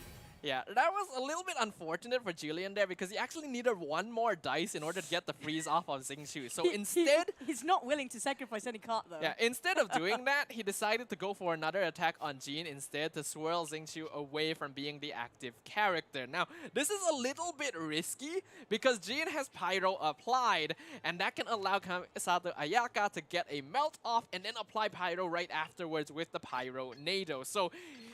he is willing to okay, hold on. Okay. He actually still had enough dice to switch to Ayaka. So that crisis is it is not averted. Oh, right. too soon You for forget that. about Guova. Oh, man. This is just keeps on going for sort of Nani. She's not showing you. You know the moment that Julian's there, but he starts playing with his tie now. Yeah, it does look to be a little bit of a personal quirk right there. Can't confirm. Let's keep an eye out on that. But back to the side of our roll just now. It feels like Nani got herself what a nice roll. Look at that on the element. There's so much you can play along. Yeah, I'm pretty sure that came from Paimon, actually. Two of us came from Paimon. Not just because of the cards. He just know so well about what the kind of combination, how much the cost that she needs to every single combination that she wants to use. Here it comes. There's going to be a big one to the side of Julian. Oh, that hurts. Oh, man. That's actually quite bad right there, because Ayaka is designed to be a sort of main DPS and freeze enabler in this team. He still has a win condition, but it's going to be a lot slower, and he has to play very strategically. How do you want to swirl alongside with Jean at this point? It's going to be a bit slower. With all three elements still, oh man. It wouldn't even damage that much towards Nani's side. She's just not showing any sort of weakness in this match. And it just so hard if you want to put a combination for Julian's side with not much to work with. And even the elements is not as much as we hope it would be for the side of Julian. Look at how much counterattacks that Nani still can actually execute. Oh, down to 4 for his Mona. Just really scratching his head right now. Yeah, that was difficult, but definitely the necessary move there. In that situation, he could have actually swapped over to Jean and gotten a swirl off, but it also risks Jean taking a lot of damage. Mona, her elemental skill provides a little bit of additional defense, and she's still on full HP, so he was more willing to tank that damage on her instead. I mean, like, to compare right now, you have 3 versus 2. Yeah, definitely the cards outnumber, but if you know how to play around it, if he's witty enough, he still can be executed. Now, we haven't seen any ultimate coming out from that Jeans yet. We're still waiting if he can actually have enough, what you call it, energy takes? Yeah, enough energy. Enough energy. So, still one more to go, but the problem is, does he actually have the necessary cards to actually play along with it? The unfortunate problem right now is with Julian's deck is that he really needs Ayaka to stay alive, Yeah, right? because it's a That's lot why- of Ayaka's card. Yeah, that's why he had Aquila Favonius on her. That's why he has Jean, because her burst can provide healing. So the fact that he lost her so early on is really out of expectations and kind of a situation that he could not avoid because there was just so much damage in that one turn. So right now, this has to be a very slow burn. He has to play off of consistent swirling. And to do that, Mona needs to be alive. With 2 HP, really, Snowfall? He still has healing, he still has food, he still can get Jean's elemental burst out, but it's gonna take time. How much time are we talking about? Be honest about it. Just say it out loud. It's okay. Julian's still our friend, regardless of whatever the outcome is. He needs to take a turn as setup. If he can do some damage, it would be ideal, but right now his priority is more on keeping his characters alive and preventing Kagnani from getting more bursts up. Oh, okay. At least he got ones. It's going to be 1-to-1 trade for now for their cards. Down to 2v2 here. But Artifact being applied towards the side of Nani's card. Feels like she's going to go full all out this time. There goes the double heal. She got herself quite a number of healing as well. Oh man, how do you take this person down? If there's any challenger in this venue, feel that you can take down on Nani, do tell us. Do tell us. We have one here on the caster's desk. Definitely not me. Yeah, Are not you? me either, no. It's someone else. It's not us, by the way. But if you want to challenge, you know what, walk up to her and say, you know what, I can take you down. Well, we'll see. For now, I think what Julian has done is basically the best choice he can go for. Get that swirl off, get Xingqiu off of the board. But the dice economy on Kagnani's side right now is dangerous. It is just way too much. And with Jean going down here, this is not good. This is beyond not good. If you ask me, this is just really Julian holding on his last thread, hoping that Nani show a bit of a mercy. That's going to be a melt combination. And again, the Game Master got herself the victory once more. My goodness me. It does seem like our caster today has definitely met his match in the form of Kagnani right here. Really strong performance. He's been crushed. Yeah, like I wanted to try to soften the blow just a little bit, you know. Let our caster feel a little bit better, but no, he got crushed right there. Unfortunately, I do feel like his decks were just a little bit too greedy, and there was a lot more practical use out of the decks that Kagnani was using. I mean, like, if you guys are very new again, like me, you have to value your cards, like how much element you should be using in each of the turn. Can you, when it comes to combination, like how Julian's playing, it's like really, when it comes to greedy, why is he saying it greedy? Because it's just too costly when it comes to element dice. It needs to be done within after few rounds. It's not within one round to execute everything. Yeah, but with 2 matches concluded, unfortunately, with our fellow caster Julian's defeat, that's going to be the end of our Genius Invocation TCG show match here for the Genshin Impact SEA Carnival. But after this, it's going to be the grand final, so don't go anywhere. We'll catch you right after this.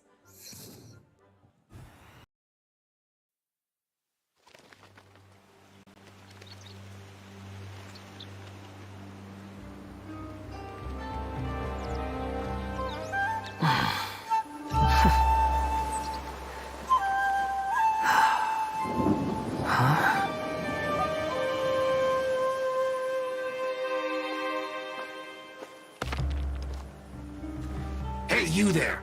We heard there's an inn near here. Gonna need you to show us the way. Huh?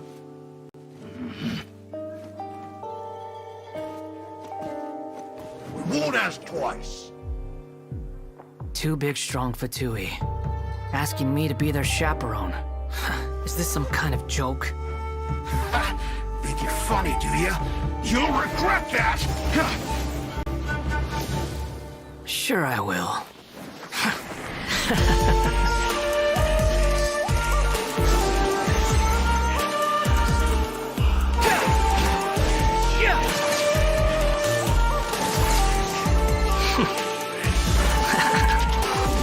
The wind prizes.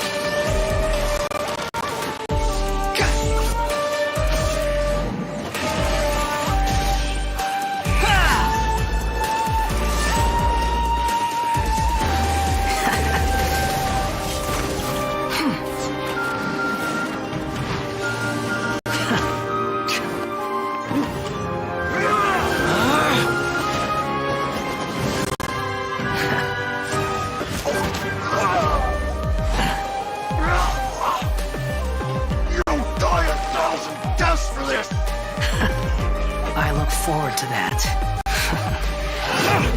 Sadly, I won't be there to see it!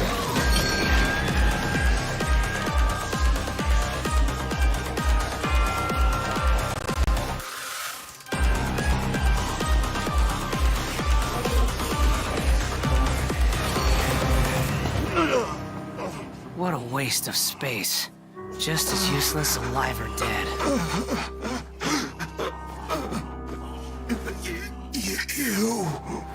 You were looking for trouble. No one to blame but yourselves. Huh? We're done here. Next time you're looking for directions, I suggest you find your own way.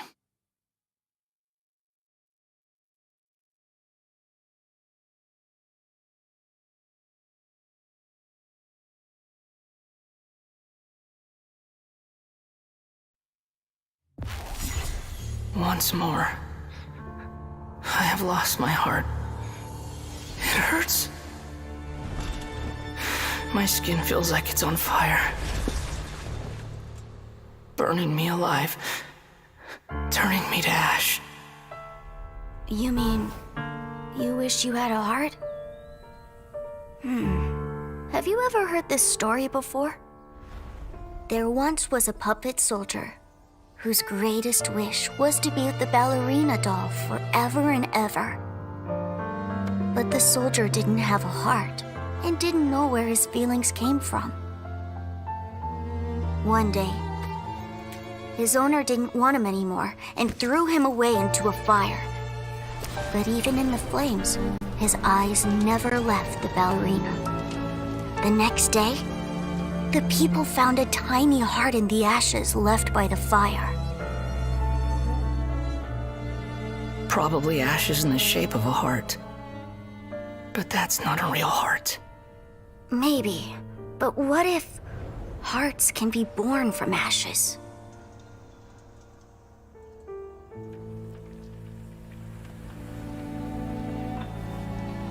How dare you die like this? And break your promise to me.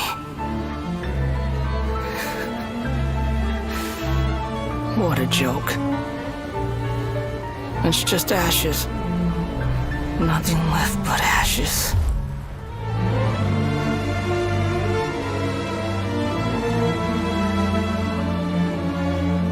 If only I could have burned to death in that fire too. No. In fact, I wish I'd never been born at all.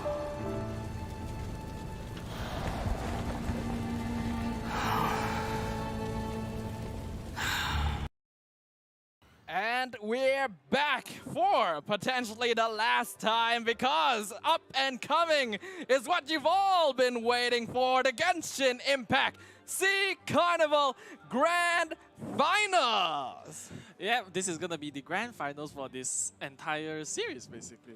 It is indeed, and you're once again joined by us on the caster desk. My name is Stafa, with Julian, who just returned from his Genius Invocation TCG show match.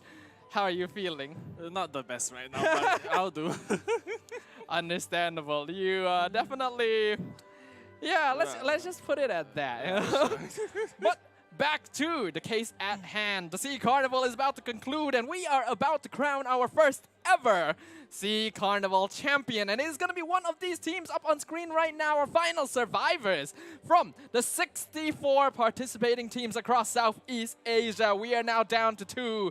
Team First Sage of Boor versus Team Sayonara. Yep, that's gonna be both of them, which have progressed quite a lot since the semifinals, if you think about it. So now, we're gonna be taking a quick look at the playoff format actually. The playoff format. We are quite familiar with it by now, but there's going to be some slight modifications since it is, of course, the grand final. Now, firstly, we know the Carnival commissions. There's not going to be too much difference here. It's still 5 commissions in a row on the bingo board, but they will have a longer time limit to achieve it. Yep, that's gonna be it. So basically, they'll have to get 5 commissions in a row under 30 minutes compared to the shorter 20 and 15 minutes from previous rounds. So that means they'll have more time to basically think of a strategy, plan out their moves, and so on, basically. Yeah, we saw that with the increased timers and with the increased commissions required to actually complete Carnival commissions with a win. Teams have more time to figure out strategies, to go for sabotage, so maybe we'll get to see a little bit more of that. Yep, definitely. Looking forward to it, actually, because sabotaging, we've seen that the previous team did it, and I think even though it didn't work out quite as well, but at least they tried, right? Yeah, but of course, after the Carnival commissions will be the Traveler's Trials, like you mentioned, and we already got introduced to the band pick phase just a little bit earlier at the start of today, in which teams will pick and ban characters they want to use in their party setups. The difference in the grand finals is that each team will get 6 bans and 6 picks. Yep, so it's gonna be 2 more than previously, and there are gonna be some additional rules as well, right? Indeed. The grand finals, there is the dual ban pick phase. You know what this means, Julian? Yep, it means that of the 6 party setups that will be created, 2 will be banned by each side, actually.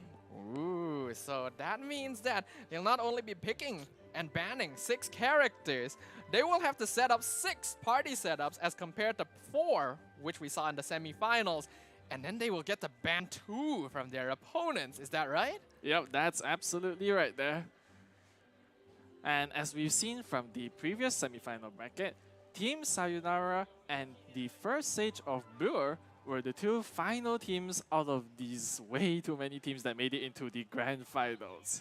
Indeed. We saw the day started with 4 teams, and now we are left with 2, with Team Yoo-Hoo and Team Argonomics having their journey end here. But only one team will be able to conclude this journey, this entire adventure as winners.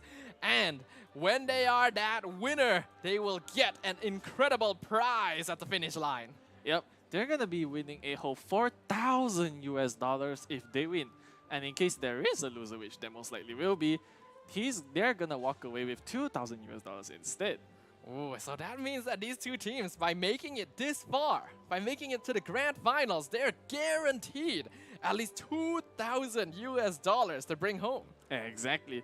And that's quite the price, honestly, because at least they aren't going back empty-handed, you know. At least they're going back with their hands full of cash, and that's something definitely to be feeling great about. And hopefully full of merch as well. Yeah, Comic definitely. Fiesta. After all, this is happening live at Kuala Lumpur Convention Center. So if you guys are around, make sure to come by, say hi, watch the festivities. And yeah, I'm just very excited to get this grand finals going. But before that, we have something to tell you guys about. Yep. So on the QR code located on the screen, you can scan it and it will bring you to the official, to the Genshin Impact Tavern. There you'll be meeting lots of people like us, in fact, and you can even talk about anything Genshin related inside the Discord. Yep, and Genshin Impact Tavern has a specific focus on events and the community, so if there's any events happening involving Genshin Impact in the near future, that's probably going to be your best source of information as to when it is, what it's going to be about, where is it going to be, and does anyone want to join you for a road trip? Road trip? Yeah, it could be anywhere. Yeah, basically anywhere, that is true. So do scan the QR code and join the server, because like I said, there are tons of benefits to it, and honestly it doesn't harm you all that much. It doesn't harm you indeed, but I think there's definitely going to be some harm coming to some of these players, to some of these teams here, because we know that this is the absolute final match.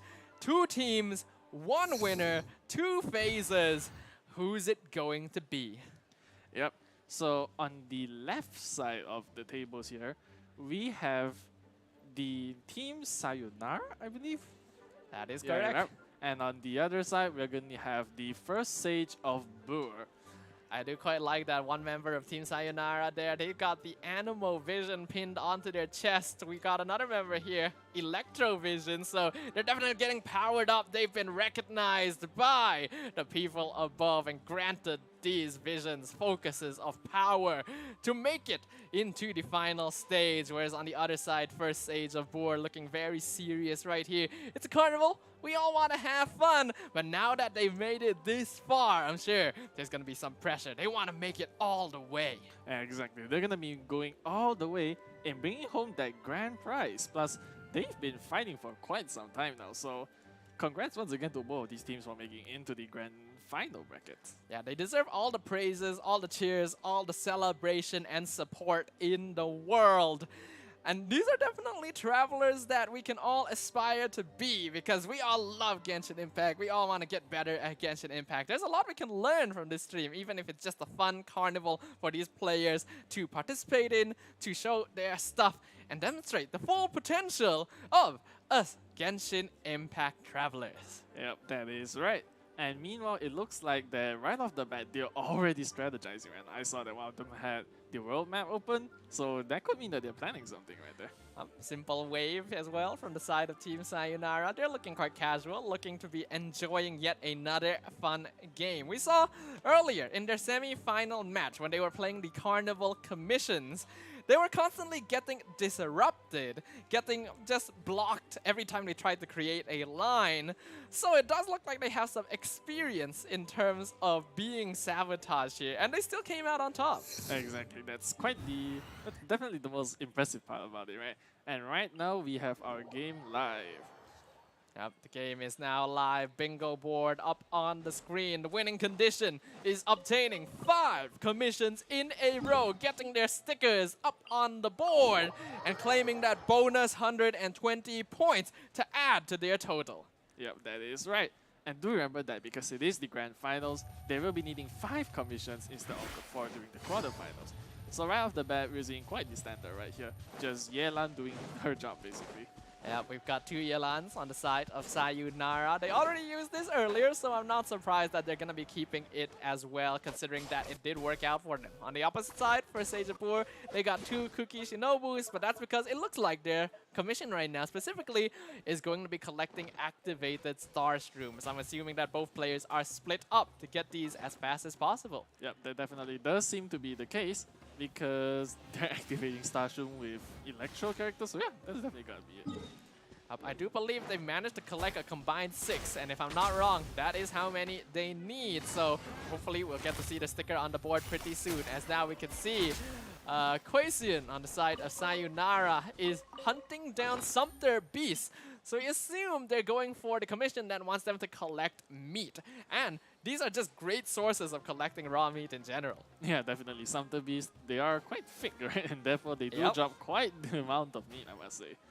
Now we can see the stickers, the commissions have already appeared on the board with Team First Sage of Boor. They're going to be aiming for the diagonal towards the top right, whereas Team Sayonara going for that vertical in the 5th column of the board, which is quite risky there.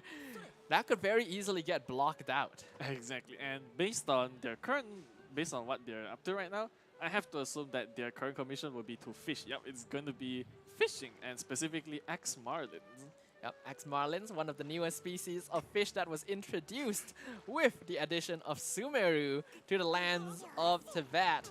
And again, we can see it's not difficult to fish, but it does take some time, and you have to be really focused as well. But looks like they're able to complete it very simply. Both teams moving at lightning speed right now. Already 2 commissions completed on both sides. So far, no examples of sabotaging going on. Yep, so far that doesn't seem to be the case. Whereas meanwhile, fishing is just gonna be fishing, you know, it's gonna be continuously fishing for the X Marlin while Paimon screams over their ears. Always Paimon. She's just got a little bit too much to say, you know. Standing in place waiting for the fish to bite might be a little bit too much for that little body of hers. Yeah, that's definitely the case. Meanwhile, it looks like I assume that the first Sage of Bor have gotten the commission to clear out Spectres, and yep, that definitely seems to be the case, right? Yeah, once again, it does look like the popular place to hunt down these Spectres does tend to be Seirai Island. Ooh, Yoimiya, gotta be a bit careful there. Death isn't going to be punished other than, okay, never mind, other than time that could potentially be wasted here. And that means that Omoy gonna have to teleport back to join their friend. Hopefully they got enough Spectres off of that camp. Yeah, hopefully they did. Although based on what they're up to, I don't think they quite got enough. But meanwhile, we have Team Sayonara. I think the objective was to find Valberries, I believe. Yeah, we got 8 Valberries in both players' inventory, so that is gonna be the 16 that you would normally need to complete the commission. Now, both teams have completed 3 commissions. They're basically just not going for sabotage at all. It is back to the basics, back to the quarterfinals. First team that gets 5 wins. Yeah, that's definitely the case. And right now, both teams are actually quite close to forming that 5, those 5 stickers if you think about it. But meanwhile, the first Age of War have received the commission to defeat 4 Abyss Mages. Oh, okay, literally, just as we say it. Team Sayonara recognizing the threat right now, actually gonna go for the block. They've already completed 4 stickers of their own. Now, since they were the first team to actually finish 4 commissions, they could have just gone for the 5th one and just try to complete it as fast as possible. But it looks like they don't want to risk the possibility of just getting a particularly difficult commission as their last. Yeah, that's definitely the case. But it also appears that they have maybe not considered sabotaging anymore, because I don't see the sticker there anymore. It's a bit hard to say. Yeah. We're going to have to see. We can see here as well. Cookie Shinobu actually being used with the key of Kajni Sit, which is going to be the signature weapon of Nilu. I kind of like that. I think it works out well. Yeah, it probably will. And right now, it looks like their objective, their commission is to collect 10 mushrooms of any kind. And Yelan being used once again because, as you mentioned, right, she's simply way too great. Like, seriously, her kit, her prowess is just way too effective, basically. I'm really impressed by Team Sayonara right now. Look, they've already completed the block onto first stage of Poor, and now they're working on completing their line. Like, this is clean. This is excellent. Your current commission, it looks like it's going to be hunting down Ruin Drakes, and this usually only involves taking down 1 or 2. So, first stage of Poor are in danger here.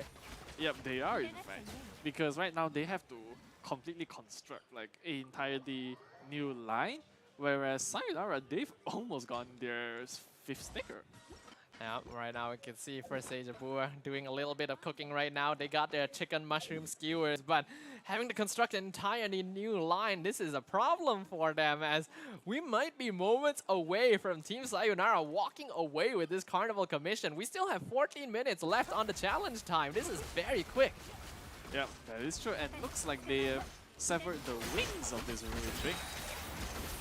This should be their 2nd one, and I do recall the commission only needing 2. You can see they already got their hands up. They're telling the judges, the marshals, they're done. They got their line. They got their commissions 5 in a row. I think there's no doubt about it right there. 13.5 minutes left. One of the fastest Carnival commissions we have seen.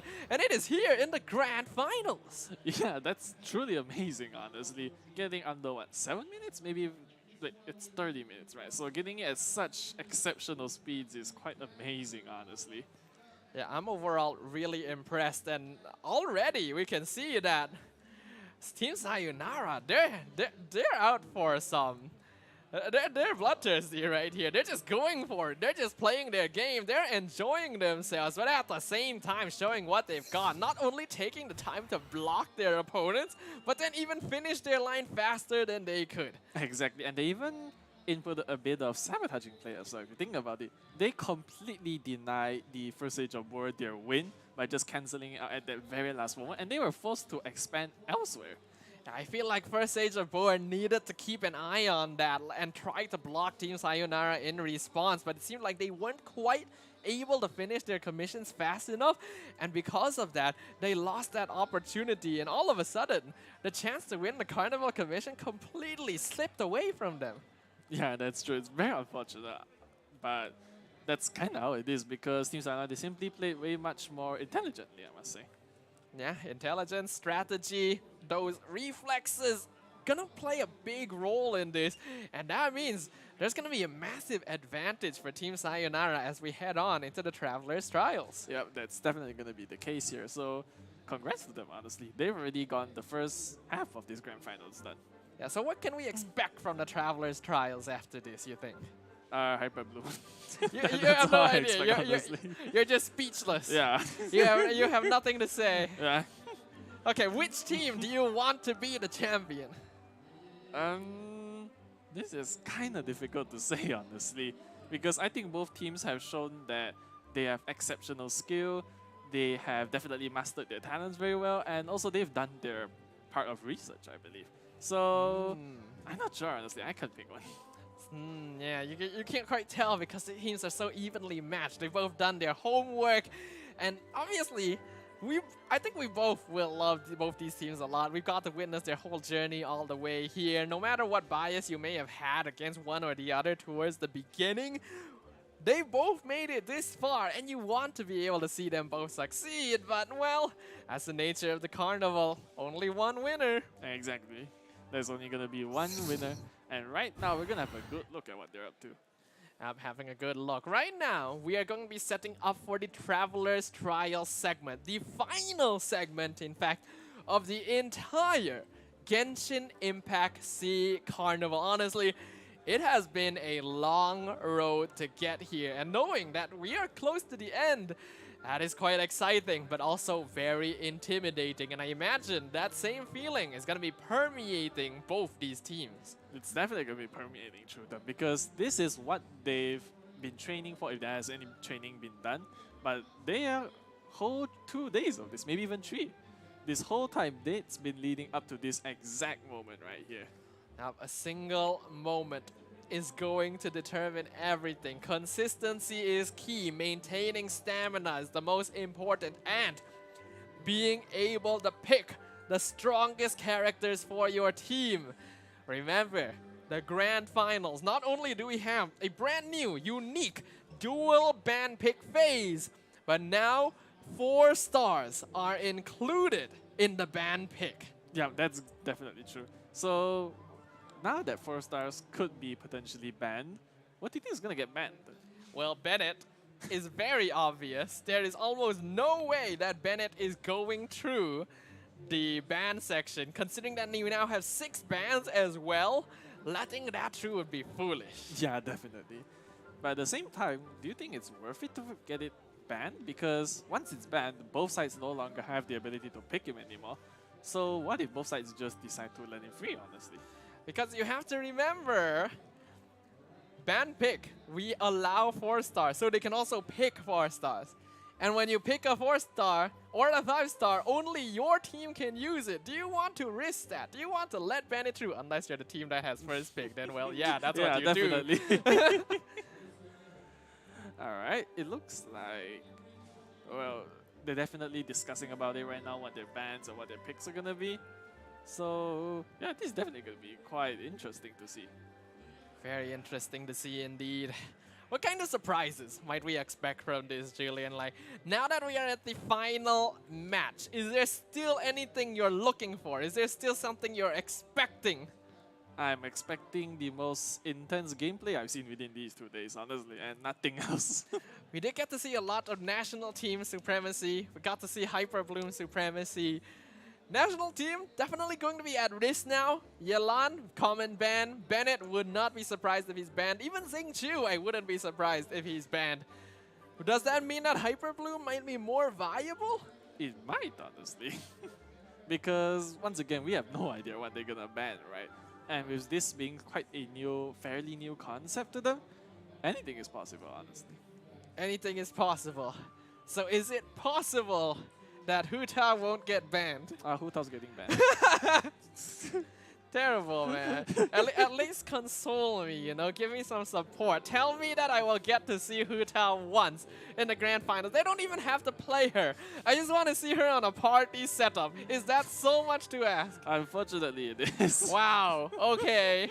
I'll just go wallow in my corner now. Yeah. You can take over. All right. Bye-bye, everyone. Alright. So, What else do you think is gonna happen, honestly? What else do I think is going to happen? You know, I'm sitting in my corner, you know, right now, you know. So these teams, there's a lot riding on this. Obviously, we already said they will at least bring home 2,000 USD because second place, that's what they're getting. But first place gets double that. Like the prize pool, obviously, is going to be a major motivator. These teams, obviously, they're here to have fun, but they've also come all this way to be able to claim that championship title for the very first time in the history of this event. So there's a lot riding on this. There is quite a lot, honestly, because quite a lot of things are at stake here. You know, their pride, their money, especially. But all in all, the most important thing, like we mentioned, is to have fun. You know. Yeah, and the ones that allow us to have fun in the first place are obviously the sponsors of this event. We have thanked them multiple times, but it's only right to continue to show our gratitude to the sponsors, Genshin Impact, organizers, IO Esports, as well as the supporters of Predator for contributing time, money, energy, and allowing us to hold this incredible event, this really fun, really exciting carnival here at Comic Fiesta. Yeah, that's true. So big shout out, thanks, and we are all grateful to our sponsors, the organizations that made all of this possible. So yeah. Yep. But now that we are heading into the grand finals once again, we've already talked about a few of the characters that we may get to see. We talked about the metas that are very popular. And overall, I feel like this has been a very enlightening experience. I have learned things that I definitely did not know before this. You can't argue with you, that, especially about the Raiden Shogun. Just clone, the Raiden Shogun, right? Especially that one. Yep, X marks the spot. That's how we remember it. That's the code, you know. Every time we fight the Raiden Shogun every week now, we just have to remember X marks the spot. That is the correct illusion. That's definitely going to be the case, right? Yeah. Definitely did not know that was a thing. Yeah. At all. It was always, is it this one? No. Is it this one? No, you know, I thought that was the way. I thought it was always luck. Yeah, that's true. Alright, it looks like they're still not quite done deciding what they're gonna ban and pick. So I'm curious, you know, as to see what they're gonna come up with this time. Yeah, imagine this is the grand finals. We already said there's a lot riding on this. Emotions are high, tensions are present. So we're gonna take a little bit more time just to make sure that the players are prepared both physically and mentally. No technical issues. We don't want to be disrupted midway through. And yeah, I want to have the most excellent send-off in terms of a grand finals that we could hope for. Yeah, definitely. A grand set-off and a grand show as well by them. So I feel like this is a good time for us to kind of recap a little bit what we have gone through throughout the Genshin Impact SEA Carnival. Is there anything that sticks with you? Is there anything during day 1, during day 2 that you still remember and you will hold dear? Quite a lot of things, I think, but the most memorable one is definitely that, you know, now I've, just like you said, right, it's a time of enlightenment. So now I've definitely been enlightened, as in, like, you know, I just received so much boss knowledge and stuff, like how to kill the bosses most efficiently. Like, these players, they have shared quite a lot of their formation knowledge about it, and I'm grateful for it, honestly. That's true, but that's more general, you know? We want something specific, like memorable moments, like for example when Team Argonomics got that 1,000 point lead over their opponents in the quarterfinals, or that time, I forgot which team, used Hazo not just as a main DPS, but as a support with Prototype Amber to get healing, things like that. Is there anything that sticks out to you? Those are one of the few instances, I'd say, especially the 1,000 point lead, which Team Argonomics got. But now, unfortunately, they are no longer here with us. So it's really between these two teams, honestly. I'm really curious to see what they're going to be up to this time. I guess so. Curiosity, right? That's definitely going to be the name of the game right now, because we are preparing to head on into the ban pick phase. And yeah, this is going to be a very different one. Not only dual ban pick, there's going to be 6 characters pick, 6 characters banned. There's going to be 5-star characters available, 4-star characters available. Like, we already saw an example of what happens when Bennett is not available, right? During the time where the restriction was no characters from Mondstadt. Now that he's up for banning, feels kind of scary. Yeah, there's nothing think about it. Yeah. And speaking about the most memorable experiences which you talked about, I think Bennett getting banned when he was picked literally every other single time, that was quite memorable, honestly. I see. Because like most of the teams relied so heavily on him for the support, the healing, the attack boost, everything which you mentioned. And then when he was suddenly restricted, when he was banned, right? It felt like suddenly everything had to change. And change it did. Well, change is inevitable sometimes, and while we as viewers are always going to enjoy seeing something a little bit different, I get the feeling the teams want to be able to stick with the strategies that have already worked out for them very well. But I guess we'll find out, because it is about time for things to begin. We can see right here, challenge timing up on screen, and both teams are going to be ready to take on the Traveler's Trials. Yeah, that appears to be the case. But right now, something's a bit off, wouldn't you say? Okay, right, okay, that's what I was waiting for. I was like thinking, have we missed the ban pick phase? Yeah. Did I just fall asleep for like the last 10 minutes and everything just happened? Did the ban pick phase just get erased from the Ermin Soul? Yeah, it might have. Alright, so it looks like I see that the players on Team Sayonara, they're grouping up together, right? They appear to be discussing something, so they're probably agreeing and disagreeing on what their band picks are going to be. And right off the bat, it looks like the Raiden Shogun, Ayato, and Nahida are banned. Yeah, these are all going to be very strong universal characters. We have seen them in basically every phase at some point. So this is definitely going to disable a lot of options. National team going to be losing a lot of characters. Hyper Bloom team is going to be losing a lot of characters. Yelan as well being added to that is going to be quite scary for both sides. Yep. And right now for Team Sayonara, it appears that both Kazuha and Yoimiya have been picked. Indeed, indeed. Now we have to remember, Team Sayonara, they did a pretty good job with the Heizo Kazuha composition. But that also requires both Bennett and Xingqiu.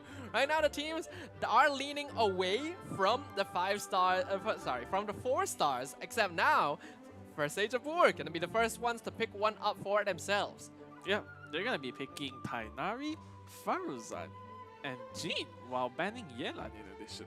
So in a sense, what First Age of War is doing here by picking up Faruzan is that they're effectively banning her away from Team Sayonara. They see the Kazuha, they know that they like to play Heizo, and while it seems unlikely that they will combo these 3 characters together, Faruzan is still a very strong Anemo enabler, and they just don't want to give it away. That is true.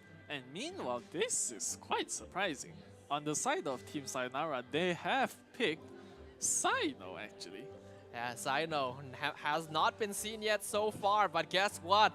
Bennett and Xingqiu are gone. There is no national team. There is no utility from Bennett. Why did Sayonara ban Heizo themselves?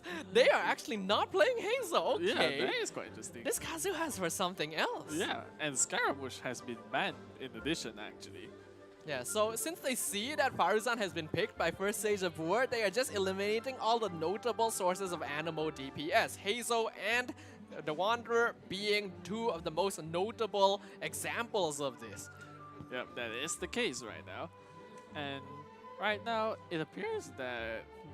What do you think Team Sayonara is up to? Because of the 3 characters they've picked, I think all 3 are... They might scratch that, because right now, it appears that for the First Stage of War, they've picked Shunha and Ganyu actually. Ooh, and look at that, Team Sayonara. Not only have they picked up Arataki Ito, they have reserved Xiangling as their exclusive 4-star character. And they have picked up Goro as well, just to prevent First Stage of War from being able to ban him out, because he is basically compulsory for an Arataki Ito team. That is true. And meanwhile, the First Stage of War have picked Child as well. This is quite the team, I must say. And in addition to that, Diona has been banned actually. Yeah, Team Sayonara, they see a lot of cryo presence on the side of First Stage Boer, Shenhe, as well as Ganyu, because we know that there can only be one 5-star on each team lineup. Shenhe needs other cryo characters to buff, Diona being one of the best sources of utility, and also the second best support choice after Bennett. No longer in the pool, Kuki Shinobu, vital to Hyper Bloom, no longer available as well. And since they see, well, Goro has been picked up, you won't have Yunjin, you won't have Noel, that makes the Geo team a bit harder to construct. Yeah, that's definitely going to be the case right here. So from what we see, it appears that both sides are trying to deny each other some very important party setups actually. But now we enter into the second phase of our ban pick. Firstly, both these teams will need to set up 6 different parties. It's no longer 4, they gotta create 6. So a little bit more mental gymnastics gonna be needed here. And then once all 6 parties have been created, we have to remember, so far these teams, they've created 4 parties, yes, but they only really use 1 or 2. That's no longer viable because once these 6 setups are complete, both teams can ban 2 from the other side. So you better have some good party setups here. That's definitely going to be the case. So that means no slacking off. And it also means that all 6 of your party setups have to be very well thought out and very well planned actually. Or it may be under prey of being banned. Yeah, it's terrifying, honestly. I would not want to be in this situation because just the amount of thought that has to go in constructing all of these, knowing that any of these parties, you may not be allowed to play them. That's true, but meanwhile, we do have something out of Team Sayonara, which is their first setup, which is gonna also consist of Ito, Goro, Ningguang, and Layla. Using Layla gonna be quite interesting here, but we have to remember her C4 provides damage to normal and charged attack based on a percentage of her max HP, and Ito, he's all about those charged attacks, so that actually does work out quite well for her. They also have completed a second team. They've got Yoimiya, Fischl, Candice, and Barbara. That's true. So it looks like, what do you think they're gonna try and do with their second team actually? It's an interesting one here. Now, Candice will provide Hydro Infusion, and ideally Yoimiya wants to be able to proc Vaporize, but he no longer has access to Yelan and Xingqiu, so the most consistent source here is actually Barbara, but that requires Yoimiya to literally stand right next to the boss all the time. Yeah, that's definitely gonna be the case right here. And for their third party setup, it's gonna consist of Kazuha, Xiangling, Chongyun, and one of the newer characters right here, which is... what's the name again called? What is that character called? I kind of forgot the name right all of a sudden, yeah, it's Dory, of course. Dory, yeah. For some reason, we really just couldn't remember that, but that is a lineup we have to watch out for. Yeah, Sayonara likes Kazuha. They won semi-finals with Kazuha. And this has a lot of reactions. Yes, it's not the usual characters like Bennett and Xingqiu, but Dory provides a good amount of ER, also healing. Chongyun Cryo Infusion with Xiangling could result in really good reactions. That's true. Meanwhile, on the other side of things, we have Sayu for First Stage Jombur, followed up by Shenhe, Chongyun, and Rosaria actually. That's very interesting. We have to remember that Shenhe, she does thrive in buffing cryo teams, but in this case, they will be hard-pressed to have a proper main DPS. I do feel like rather than Sayu, they could have brought in a Hydro character and went for Freeze and Shatter with Chongyun. That might have worked out somewhat well, but I suppose against bosses it's not going to really work out. So I don't really like that lineup personally, but I do like the other one they've got. They've got the Aggravate spread in Tainari, Fischl, Kale, and Lisa. That is quite the formidable lineup, I'd say. But meanwhile, for Team Sayonara, they formed the team with Sino, Kale, Kujosara, and Sayu, living up to the name Sayonara. Oh, there's actually been a small switch actually. Team Sayonara, they're putting Layla on the Kazuha team and Dory on the Ito team. And I think that's actually kind of nice. That does actually work. Because Dory will provide a little bit of that extra ER. They did need a little bit of healing on that side as well. So that's what Dory is going to be able to provide to that side. And Layla will just add to the elemental reactions on the Kazuha squad. Yeah, that is the case. And your wish has finally been granted. She's on a party setup. Yeah, Thank you. My prayers have been answered. Please don't swap. We have Hu Tao with Yan Fei, which is kind of weird. That synergy doesn't work out too well as DPSs, but she has a C4. People might not be aware of this, but there is a support Yan Fei build that you can work on with Constellation 4 using Prototype Amber as a shield healer. That's quite amazing, and honestly. it specifically works well for Hu Tao comps because she needs a shield and it adds pyro resonance. Amazing, honestly. But meanwhile, for the first stage of Bur, they have a team of Ganyu, Yanfei, Kaya, and Sucrose actually. That's an interesting team comp. I assume Yanfei is actually gonna be used as a shield support in that team as well, and to apply pyro for Sucrose to swirl off of so that they can get melt procs with Ganyu and Kaya. And there was actually a switch once again. Layla going back on the Ito team. We already mentioned this kind of works. And Rosaria on the Kazuha team. And they have a superconduct squad with Eula and Razor as their final setup. That's quite a team, honestly. Typically, you wouldn't see these two together, right? But I guess because we have 3 separate players managing them, it could work out, honestly. Yeah, it definitely could, since they will have 2 sources of DPS. Now, honestly, I'm surprised that Xiao got led through this far, because Faruzan, Boss Animo, the first person you really should think of is actually Xiao, because yes, it helps Hazel, it helps the Wanderer, but Xiao gets so much advantage from having this Animo support, and he has been lacking that dedicated Animo support for a very long time. That is the case. But meanwhile, it looks like the 4th character is gonna be Beidou actually. What do you think about that? That's kind of fun right there. Beidou, her elemental burst will be able to link to the current active character, and that will result in superconduct procs along with Layla, and allow for swirling as well, because there's going to be a lot of Animo you need elements to be able to swirl off of. I do wonder if it's going to be the most optimal choice, but it is not bad. And we're actually seeing the exact same Hu Tao lineup on first stage of Bur. Finally, all it took was these teams needing 6 party setups to finally have Hu Tao show up. That is indeed the case, so I've got to imagine you're quite happy about this, right? Oh yes, definitely. I'm ecstatic. Exactly. Thank you. Now, can I achieve the next stage of happiness and see Hu Tao being used primarily? Yes, that is the next stage. That's what we want. You're bargaining for way too much money.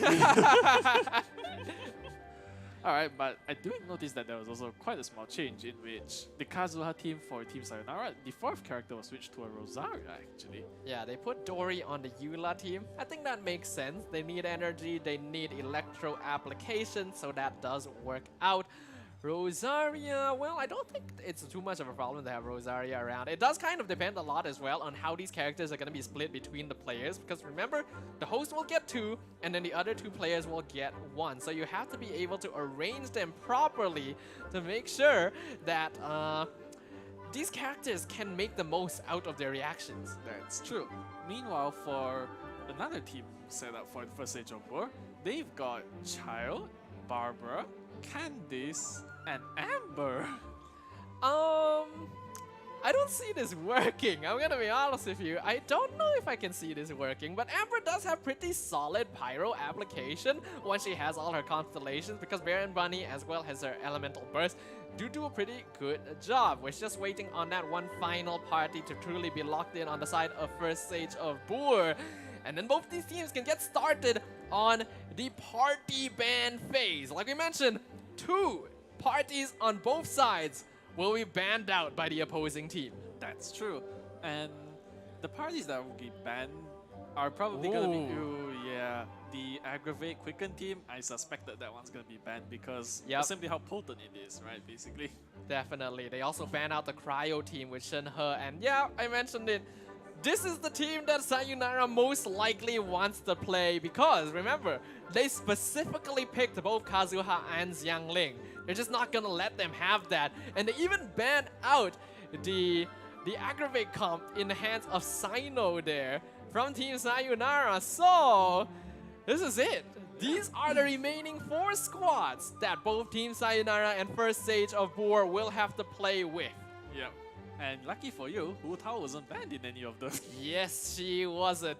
But are they going to play her? Now, looking at the remaining team lineups, which will most likely be the ones that these teams want to use? It's quite tough to say, I think. But for your sake, you're definitely hoping there's a Hu Tao team in that. I think on the case of the First Stage of Boar, the Hu Tao lineup is basically their most consistent one, which may be remaining.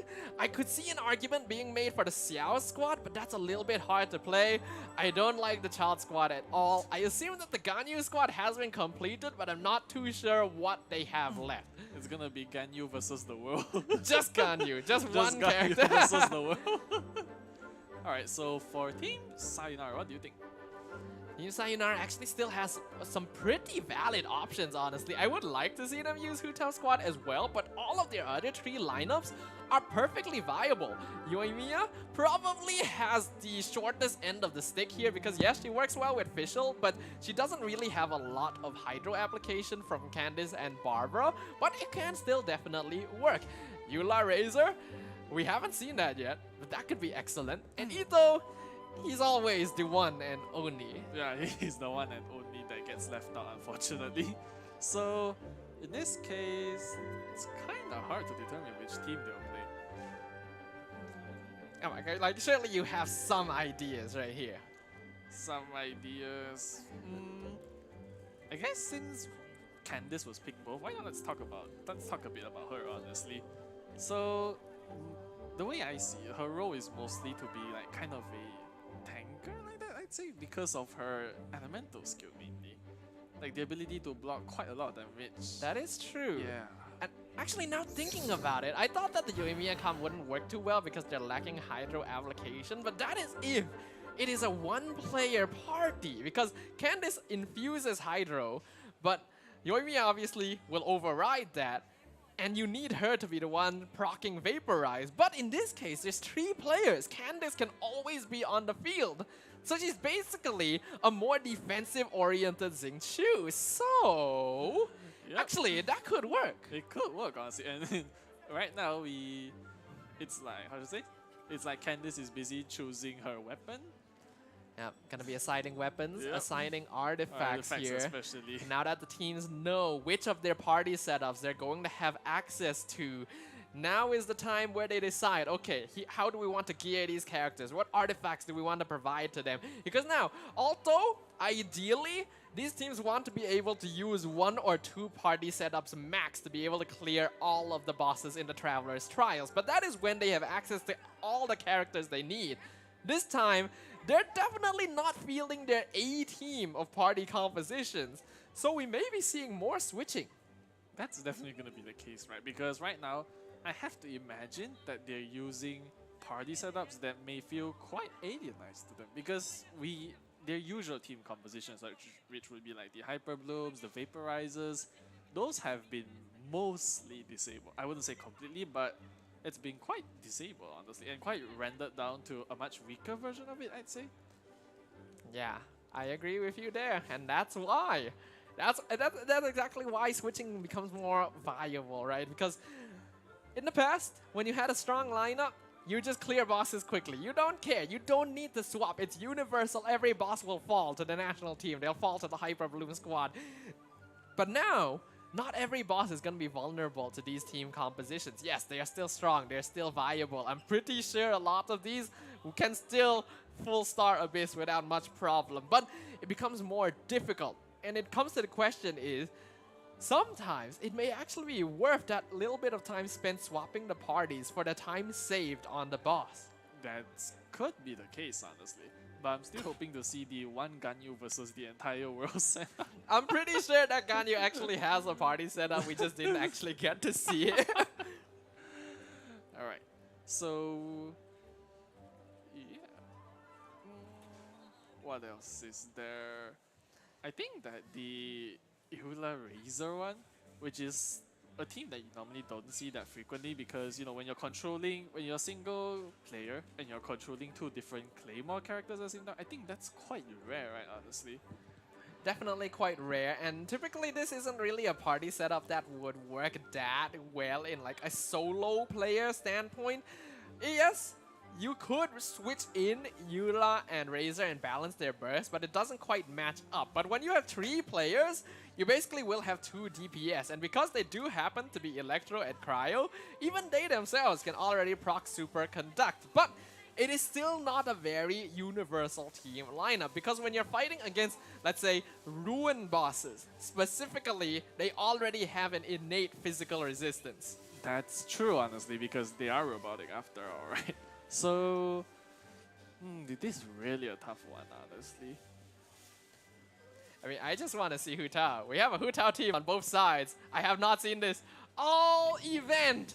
So let's see it. I want to see some of it. I hope we get to see some of it. But, well, I guess I'm happy enough that she was already in the party setup. Let us begin, ladies and gentlemen.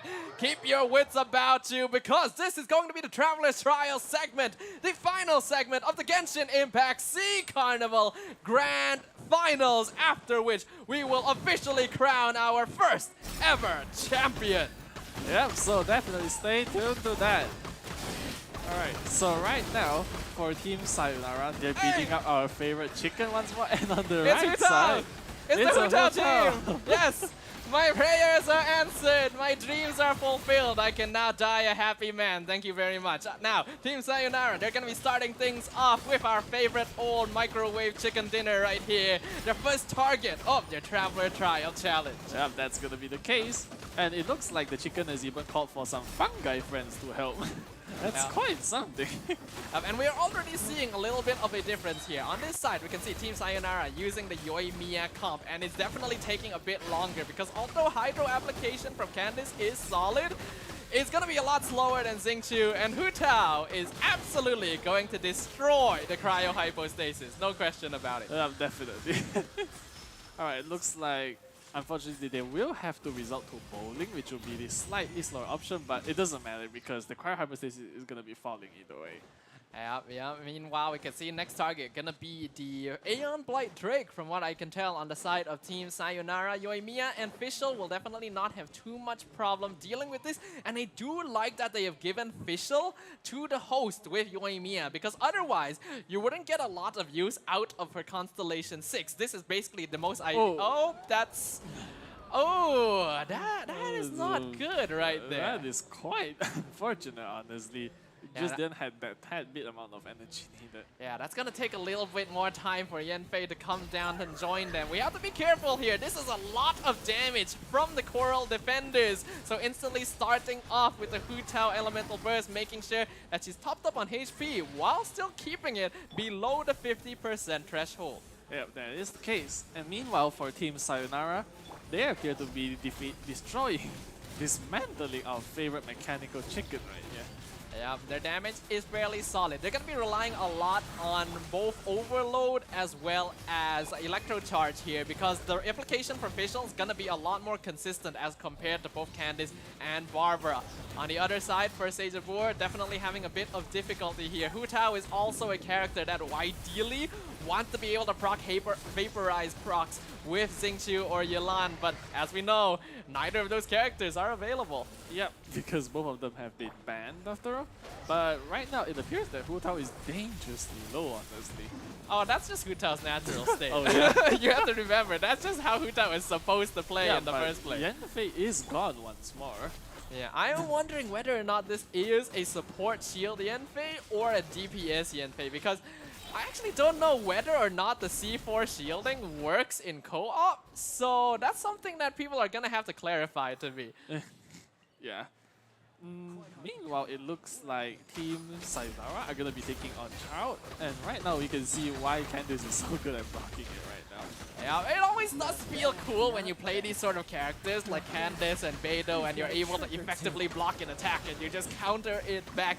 Feels really satisfying, but still in the end, the important part is to make sure their team stays alive. Having Barbara does do actually a pretty alright job of applying Hydra, while at the same time making it sure that their team will basically never die. Yeah, that's true, because Barbara right now, in terms of 4-star healers, she's definitely one of the best out there.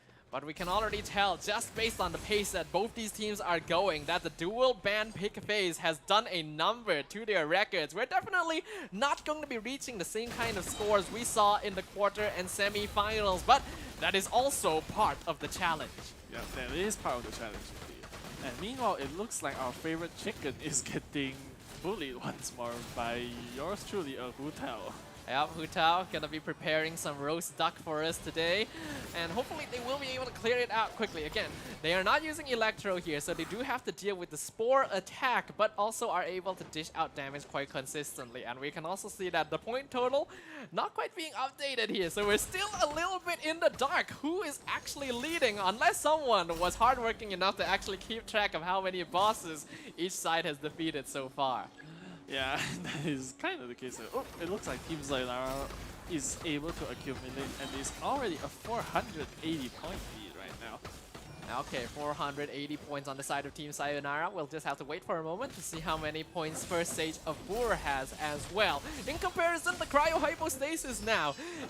In the semifinals, in the quarterfinals, we said this boss basically past tense, but now you can see that they are having some... Oh, that's not good. There goes your Hu Tao. Yeah, I mean, as a Hu Tao main, this is a sight you do kind of get accustomed to seeing. It's an unfortunate case of having a character that always plays on the threshold of death, and they're gonna lose Kaya as well.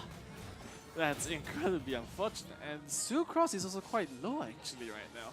Actually thinking about it, that Kaya may have been a strategic death, because I realized that is on their host, who is also playing Hu Tao. They might have decided that it's better to just kill off both characters so that Hu Tao can respawn and rejoin the fight. Yeah, definitely.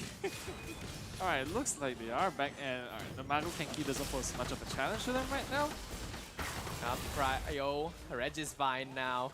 Still not much of a problem, although the Cryo Hypostasis put up more of a fight. Unfortunately, this frosty little flower right here, still gonna be a regular target of bullying. Definitely. And meanwhile, it looks like the Statue of 7 is doing its job, patching up all the characters back to at least half health, but that will have to do. Yeah, and actually we can see that is a strategic choice by the side of First Stage of Boor. They have selected to set the Statue of the 7 to 50% HP healing so that they don't over top up Hu Tao because she loses too much damage when her damage is too high. That is quite the observation, honestly. And yeah, that's incredibly intelligent of them. Meanwhile, it looks like the Electro Hypostasis is getting melted, whereas our good friend Asimon is getting destroyed by the First Stage of Boor. The algorithm of semi-intransient matrix of Overseer network. Probably the last time I'm gonna be able to say that on camera today. Gonna be the next target for the side of First Stage of Boor. Looks like Sayonara gonna be able to make short work of the Electro Hypostasis, and honestly this side making pretty good time on our favorite set of triangles too. Yeah, that is the case right here.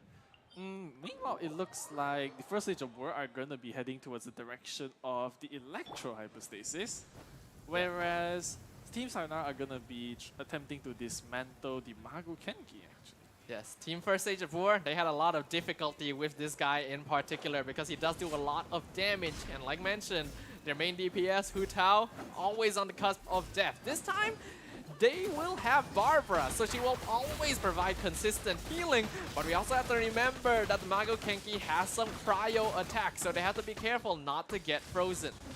Yep, definitely. The last thing you'll want to do in a fight like this is get frozen yourself by trying to heal your teammates. But right here, Candice's elemental skill doing quite a bit of work, honestly, denying much of that damage. Yeah, they're doing a pretty good time on the Mago Kenki here. Definitely a little bit dangerous to fight this opponent when your main DPS is ranged, because he does have the ability to counter ranged attacks. But as long as they space themselves out properly and allow the correct character to tank it, in this case Candice gonna be able to do a good job of that, they will be fine. On the opposite side as well, we saw First Stage of Boor take down the Electro Hypostasis without too much problem. And so the competition going to continue. Yep. And right now, it looks like Team Sayonara are going to be moving towards the Thunder Manifestation. Yep. Whereas for the first stage of War, they're going to be tackling a rather uncommon enemy, which is the Pyro Hypostasis. We haven't seen much of these, honestly. Oh, look at that. Team first stage of board. They've actually swapped their lineup for this, which makes sense. Fighting this with Hu Tao and Yan Fei is just not even in the realm of a bad idea, just a why idea. So they're going to be using Candice as well as Barbara and Child. So I get the feeling this lineup was specifically constructed for the Pyro Hypostasis. There is a lot of Hydro application. There is quite a lot, and just like that, they've already taken apart the shield of the Pyro Hypostasis, and right now they're just destroying it, honestly.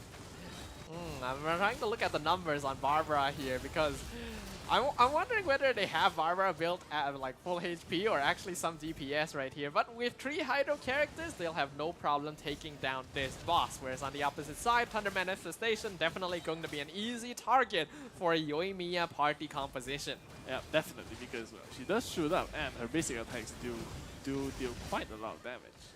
Both teams will take down their respective bosses at the same time. Not too certain if their point values are the same though. We'll find that out once the points are tabulated in just a few moments. But time wait for no one because Team Sayonara, next target, gonna be moving over to the Coral Defenders. Yeah, the Coral Defenders. Basically just 2 gigantic bishops chilling underwater, basically. And we can see now, to try and buy as much time as possible and not waste the swap from the side of first stage of board, they're going to be challenging immediately another Pyro boss. In this case, the Pyro Regisvine with their triple Hydro team. And here we can see Team Sayonara, they're specifically waiting for the Coral Defenders to make their jump over before starting the assault. Yeah, that is the case. And meanwhile, they are melting the purple bishop right now. Yeah. Whereas on the other side of things, the Pyro Regisvine is falling not the fastest, but it's working quite well, the team. Yeah, one of the unfortunate problems of having this many Hydro characters is you do lack a little bit of elemental reaction damage, and they're relying quite a lot on Amber to be able to apply that Pyro.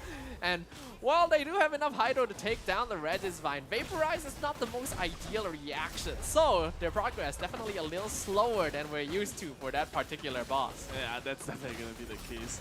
It feels kind of strange, right? Watching people normally melt it, but then it was actually given a chance to get back up, the Pyro Regisvine. Meanwhile, on this side, this is the phase that Team Sayonara have to be quite careful of. Gotta avoid the laser beams. They do a lot of damage, but they're able to do so quite effectively. They're focused now to take down the remaining of the Bishop twins here. Looks like they're gonna be targeting the purple one. They will successfully take it down. Definitely slower than the other side, but the Coral Defenders are worth a lot more points than the Pyro Regisvine. Yeah, that's definitely going to be the case. And right now, it appears that the first stage of War are going to be challenging La Signora herself. This weekly boss is very dangerous for Hu Tao main DPS because she is consistently on low HP. She not only doesn't have shields to defend against damage, the DOT here in this boss also pierces any shielding. So HP management is incredibly important. Yeah, it's definitely very important. And don't forget that this is the closed off domain, so they can't just walk over if any of the characters faint, actually. They are able to break down the Cryo Cocoon, move on into the second phase, but now this is going to be risky. It is very difficult now for these non-optimal team lineups to actually burst down La Signora before reaching the Tornado phase. So one strategy that could be used is to actually purposefully leave her around half HP so that you can prepare for the next damage burst phase. Yeah, that is the case. And meanwhile, it looks like she might be given the opportunity to... Right, that's not quite it yet. I'm honestly so far very impressed with how Zigzag has been playing this. I get the feeling he's probably a little better at playing Hu Tao than I am. But because his dodging has been very much on point, and switching to Kaya as well to make sure that the DOT doesn't take out their main DPS character. Yeah, that's some incredible micromanagement there, I'd say. And meanwhile, all of their characters are very low, honestly. Ignoring the Hu Tao, of course. Yeah, look at the way they're playing. They're purposefully taking down these constructs on the corners as to low levels, so that once their bar goes up too high, they can just break one and get it completely reset. I think this is really smart and really clean defeat of La Signora, but it did take quite a lot of time. So Team Sayonara, they have the point lead. Yep. And right now, Team Sayonara, they are basically working through the Primal Geovision, which is in its Pyro state. Yeah, this is actually not really good for them because as we know, Yoimiya, she is going to be the main DPS and a Pyro Primo View Bishop is going to be able to resist quite a lot of the damage you usually expect to see. Yep, but either way, I think that it's going to be quite close to falling, right? Because that's a lot of damage, honestly.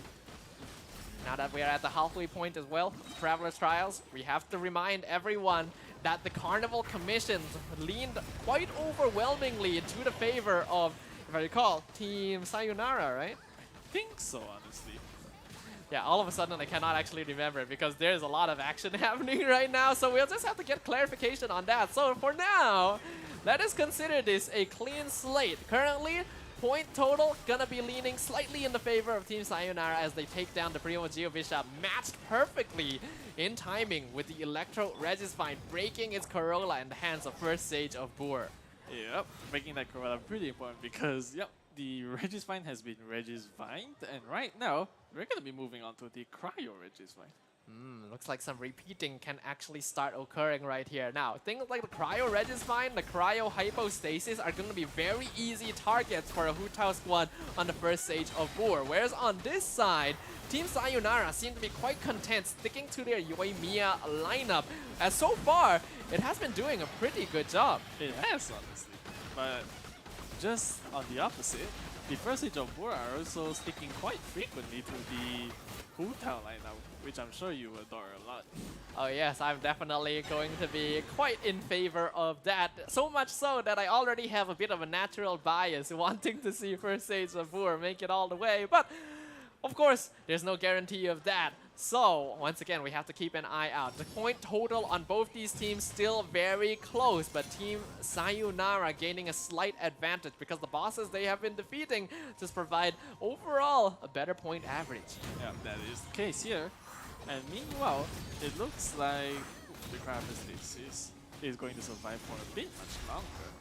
Ooh, that is some unfortunate damage there, but again, not too much of a problem.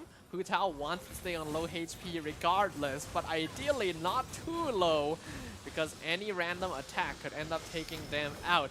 Cryo Hypostasis definitely not going to be too much of a problem, but First Stage of Boor definitely have some catching up to do in terms of points. Yep. And meanwhile, Team Sayonara are working their way through our favorite Aeon-like Drake now, actually. One thing to consider is that Team Sayonara's lineup is going to be a lot easier to play as compared to First Stage of Boor. All Yoimiya needs to do is stand from afar and pelt down the opponent. Candice is basically never going to die, and Barbara there just cements that fact even further. So all they really have to do is consistently left click on the boss, whereas there's a little bit more mechanics involved in keeping Hu Tao alive on the other side. And that is true. Watching Candice just block all these attacks is honestly, it just shows how much strategical plays as they get. Meanwhile, the First Stage of Boor are going to be working through the core defenders and a 1 HP Oh my goodness! That is unfortunate right there. 1 HP. He was looking for that final bit of energy to use the Elemental Burst for healing. But that is just quite bad right here. Zigzag probably is going to be targeting to respawn, get Kaya killed as well so that he can return with Hu Tao, but they've already lost Yanfei as well. So he needs to get back here quickly. I hope that wasn't too high up. Okay, that's fine. That's quite fine. Do you think they can get it, honestly? Did the bosses respawn? Oh, I think that might be Oh, that's what a reset. the, Did the boss? Oh, the boss just that reset. was a reset, I Oh, think. that's not good. Meanwhile, Team Sayonara not having much of a problem dealing with our 11th Fatui Harbinger himself, already on third phase of Child, and he did give a lot of points. He is still a weekly boss, even if he might be one of the easier ones to take down. This is an opportunity that Team Sayonara has been looking for. Yep, they absolutely kind of forgo this opportunity, and yep, they will take it and then proceed to move on to the Cryo Hypostasis right now. Yeah, this is looking to be like quite dangerous for First Stage of Boor. We still have 11 minutes left on the timer, but they already had to stop taking the Coral Defenders midway through. And that is never a situation you want to find yourselves in or the Traveler's Trial. Yeah, definitely. Meanwhile, it looks like charge should be no huge issue to them, and yeah, it appears to be that way. Yeah. Whereas the Team Sayonara is going to be working their way through the cryo hypostasis, and Kea and Yanfei fainted, I think. Ooh, that would not be ideal. I didn't quite get to see that to confirm, but okay, Alright, no, they're fine. They're fine. But right now, this is like dodging is super important here. The use of elemental burst for iframes also super essential to ensure that their main DPS does not fall. Yes, Yanfei could have been built as a main DPS as well, but her damage is going to pale in comparison to her. Oh, what who That's critically lost. Oh, that's rough. Oh, that's not good. There goes the... Oh, it looks like they're gonna try and reattempt.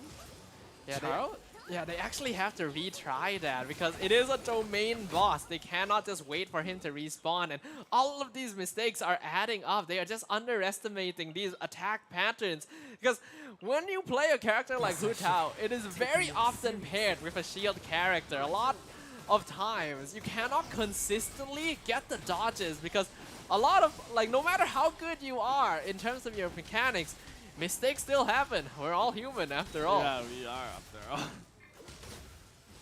That was quite the setback for them, honestly. Being forced to reattempt Child, a bit unlucky.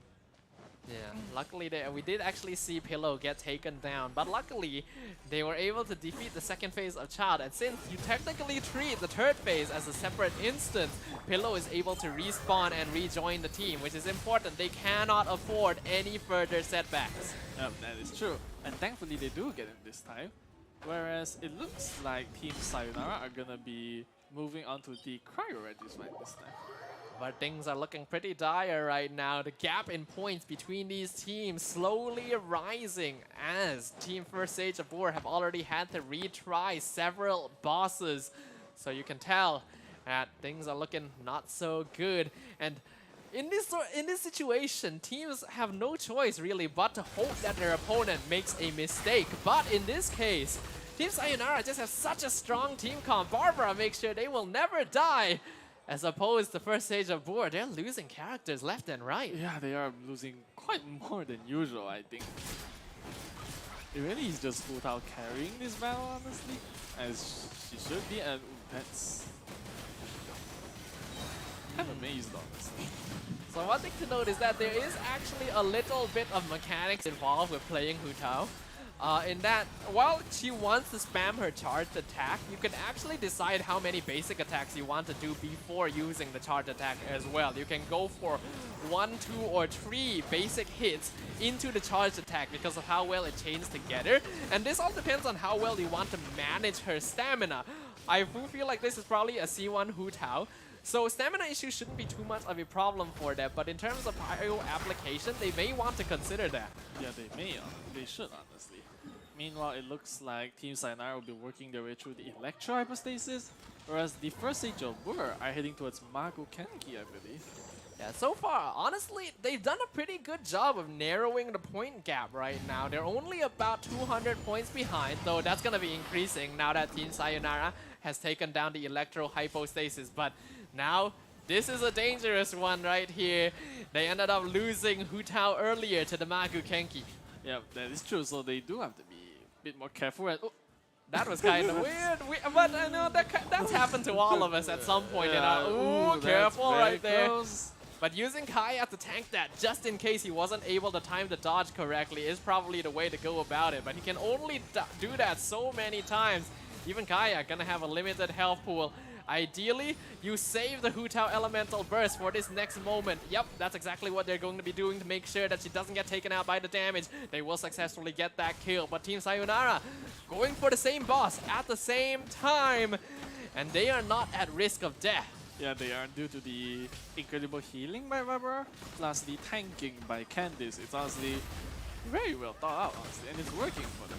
Yeah, we can see here an example of different team lineups that they've chosen in this case, where Team First Age of War, they're going for as much damage maximization as possible, while Team Sayonara has chosen to go for consistency, making sure that they can keep their team alive in exchange for potentially having a slightly lower damage cap. And so far, that's working out quite well for them. It is, honestly. And right now, the First Stage of War, they're going to be repeating the cycle and heading out to Asimon once again. Yep, this triangle man, our good old friend Asimon, this may be the last time we actually get to see him on stream right now because 6 minutes left in this Traveler's Trial segment. 6 minutes left in our Genshin Impact SEA Carnival Grand Finals.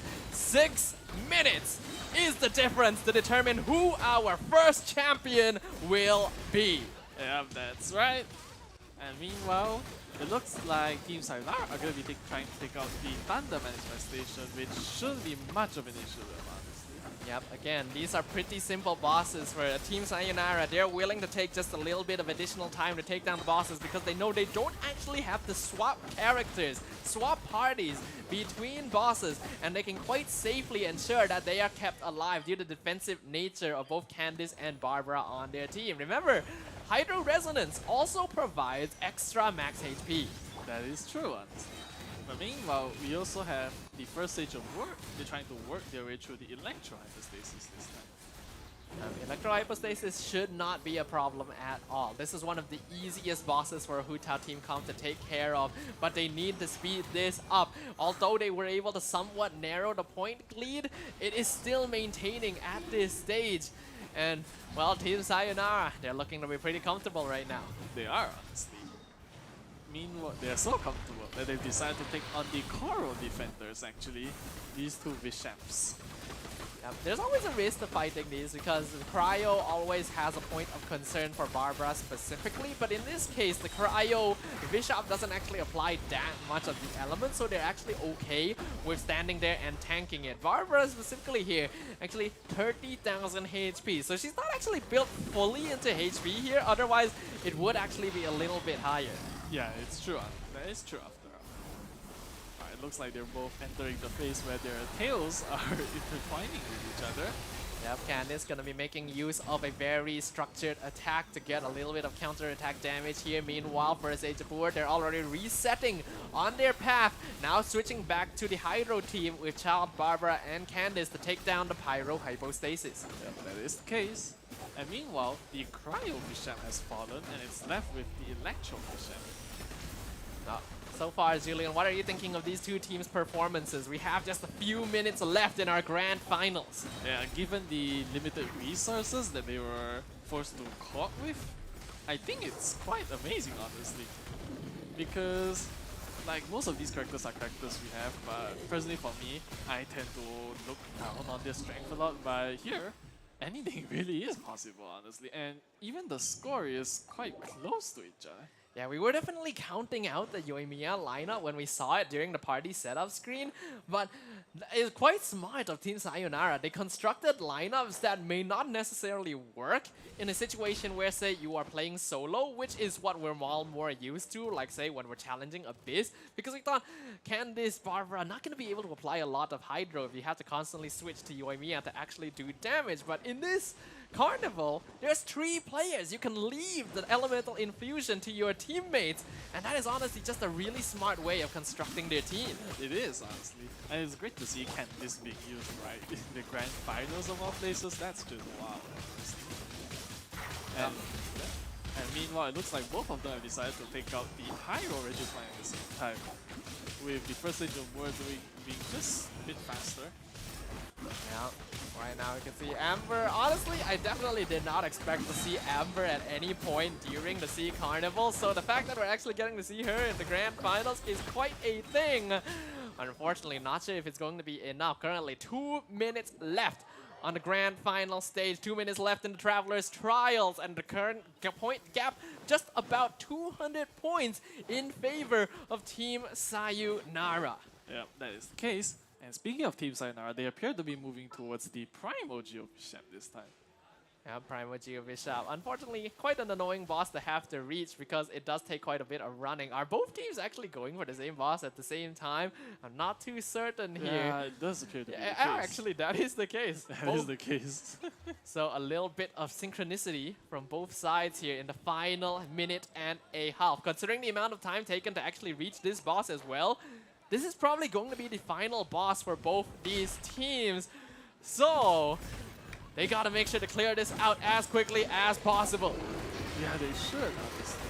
And right now, It appears that they're still grinding their way through it, but this thing is tanky, honestly. It has quite a lot of health, the Primo Geomes.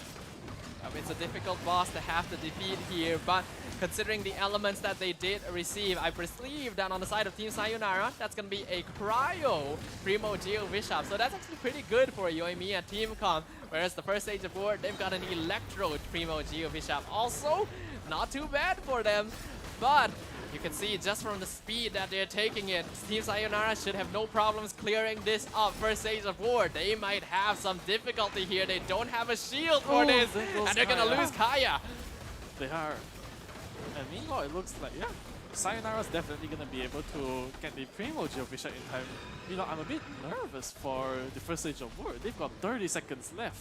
Yeah, actually, I'm pretty sure they lost everyone there. They actually used Kaya as a sacrificial lamb to keep Hu Tao alive and try to prolong the fight long enough for the rest of the team to come back and provide backup. But 20 seconds left for them to potentially take down the Primo Geo Bishop. Meanwhile, Team Sayonara, 10 seconds. I don't think they're going to be able to take down our good old friend in 10 seconds, but who knows what could happen. They're gonna try, 4, 3, 2, 1, and that is it, ladies and gentlemen. The end of our Travelers Trials, the end of the Genshin Impact SEA Carnival. We will officially crown our champions, Team Sayonara.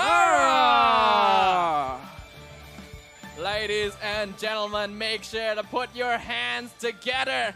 64 teams from all across Southeast Asia, 8 moving on to the playoff stage live at Comic Fiesta Kuala Lumpur. And now, one final champion. GG, well played. Good game, well played indeed to Team Sayonara. They've performed marvelously, honestly. And I'm sure that the final score was quite close between them as well. So honestly, a very good showing of skill. And in fact, I can hear them cheering in the background right now because they deserve it, honestly. I wouldn't be surprised. They definitely deserve to enjoy their newfound champion title right here. Because honestly, like you said, really amazing showing, really good gameplay. A little bit sad because the Hu Tao team didn't manage to claim victory in the end. But this was a well-deserved showing. Team Sayonara, ever since the online qualifiers, seemed to be a really strong team. They have indeed. In fact, I'm pretty sure on the preliminary matches, you were one of the first to notice them because I remember you made a comment about how creative their name was, and it looks like their creativity brought them all the way to the grand finals, honestly. Yep, if only they could have achieved victory with a Sayu on their team as well, right? That'd be asking for way too much. But I believe the Sayu team was actually banned out. During the party ban phase. I get the feeling they actually wanted to use it too, but well, that's how the cookie crumbles. And in the end, the results do speak for themselves. They do, honestly. But once again, huge props to Team Sayonara and congratulations on being the Genshin Impact Southeast Asia Carnival Grand Finalists. I mean, basically like your champion. Come on, congrats, man. Yep, that means they're gonna be going home with $4,000 US, an incredible prize. I can't even imagine how many Primo Gems that's gonna buy them for their next roles. And of course, first Age of War, they're gonna be in the second place, our first runner-up. So they as well get to go home with $2,000 US. So definitely don't scoff at how far they've managed to make it in their journey. Exactly. Congrats to them as well, because being second in such a heavily contested carnival, that's, once again, it's just nothing to be scoffed about. Nothing at all. It's Absolutely honestly admirable. Like, really well done. And I think, yeah, that's basically the conclusion here of the Genshin Impact SEA Carnival here. Obviously, we're still gonna have to wait a few moments for them to set up the prize-giving ceremony so that we can give these winning teams what they truly deserve. But honestly, really glad that I got the chance to cast this here. First time casting Genshin Impact. You as well. I think we had a pretty swell time. Yeah, that is. I've had a great time casting with you, in fact. In fact, this is one of the first times I've casted Impact, so do bear with my incompetence at time, alright guys? But either way, I've enjoyed this experience very much, honestly. Yeah, Julian here, very new caster, guys. So, of course, forgive any mistakes he might have made. I think you did a great job. And yeah, I think we all enjoyed the Genshin Impact Southeast Asia Carnival. Not just us on the caster desk, but our players, our viewers, all travelers of Genshin Impact. So, if you guys want to keep up with future events as well, why not scan the QR code right below? Yeah, it's right here, look. Alright, so do give it a shot, right? Like we mentioned earlier, there's no harm in trying to just enter the server, make some new friends. Who knows? You might even get better at Genshin. Yep, grab a drink at the Genshin Impact Tavern Discord server, where you will be kept up to date about all sorts of events, be able to join the community, and like you said, make some new friends along the way. After all, what good is an adventure without some traveling companions? Yeah, maybe the real treasure we made along the way was our friends after all. That's true, that's true. The friends are the real treasure we made along the way. And I'm sure as well, like I got to be in the Discord server with a lot of the players here for the SEA Carnival, and they got to chat up a lot. They definitely were able to create a lot of friends for themselves. But that's gonna be it from us on the caster desk. And officially, let us pass it over to our host, Choo Choo, because she will have the grand glory of awarding the prizes to our brand new Genshin Impact SEA Carnival champion. Take it away! Thank you so much on the side of our casters. That's amazing job for the entire 2 days. None other than Sadafa and also Julian. It's been an honor and a privilege to work alongside with you guys. And now we don't want to any more time. We definitely cannot wait to just officially announce for our winners when it comes to our grand finalists in the Genshin Impact Southeast Asia Carnival. I'm your host again, Choo Choo, just in case, if you guys still have no clue who's talking right now. But not waste any more time for first runner-up, which is going to be our second place winner for the Genshin Impact Southeast Asia Carnival. None other than first Sage of Bue. Woo! Woo! So here you go. It's going to be $2,000 worth of prize. I'm just going to take some pictures. Yeah, stay glamorous, guys. See all the cameras. Yeah, $2,000. Might as well give me another 500 so you can equally part the amount. You guys okay? And also some Primo Gems. Yeah. Okay. Are we okay? Okay, so you guys going to stand on this side for a bit. Are going to go out? Okay, you guys have... Don't go anywhere. Okay, we still need you. Don't go anywhere. That side. Thank you so much. First Sage of Bue. So congratulations to them. We're not done yet. As now finally, we'll be crowning the kings of Genshin Impact in the Southeast Asia Carnival. So our champions, our kings, our waifu and husbandos, the best of the best. It's gonna be, drum roll. Brrr, I think everybody knows. They're not gonna say bye yet, but they are sayonara! Woo! There you go. I'm giving you a big check. $4,000. Say hi to the camera. Not sayonara to the camera. Eh? Konnichiwa to the camera. There you go.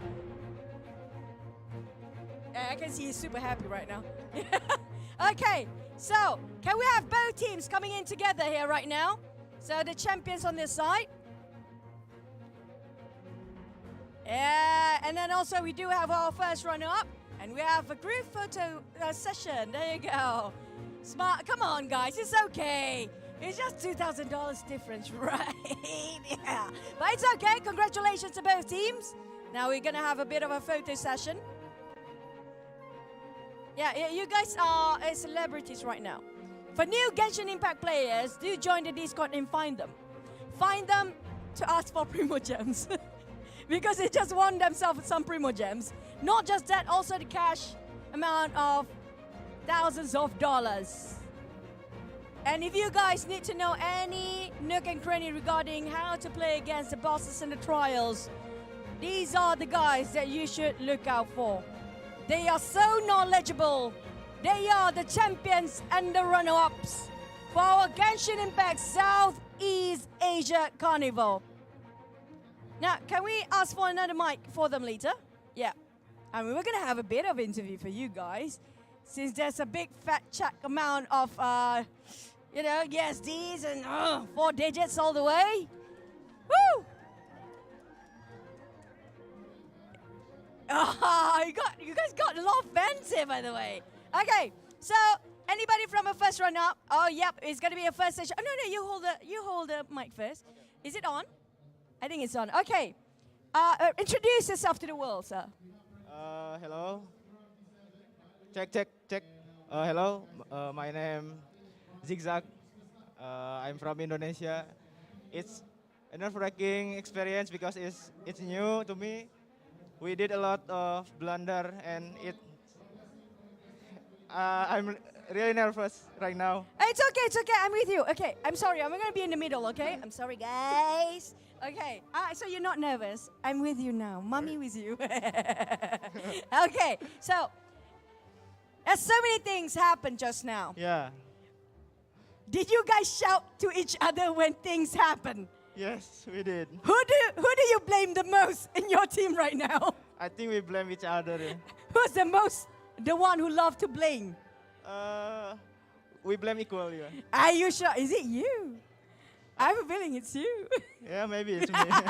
Because he said, everybody gonna take the blame for me as well, okay? So, at least you got a first runner-up. You so many participants, out of 64 players, down to 8, down to 2 of you guys. How does it feel like to be in the Genshin Impact Southeast Asia Carnival? It's a pretty good experience. Just also, good? Amazing, great. Oh, come on. You got Primo Gems. Yes, it's a free trip too. Yeah, you also my friend now. You add me and you give me characters, okay? I think that's a lot. That's a lot? That's a lot to do. Wow, I'm taking your waifu, you're angry lah. Okay, do you have anything you want to say to the champions team right now? Congratulations to you guys. You guys really deserve it. And yeah, I hope we meet again next year in this exact tournament. Yeah! Any of your teammates want to say anything to your family? You're on TV! Come on! Don't want? You're nervous? The more reason I want you to say something. Come on. Say something to your fans. You have fans now. Introduce yourself. Bisa. Yeah. He's so scared. I think they're just still nervous. You guys still nervous about the last game, right? What was the hardest challenge for you in the last? I saw a lot of reset of the boss. Somebody dropped down and just died. What was the hardest part of this challenge for you?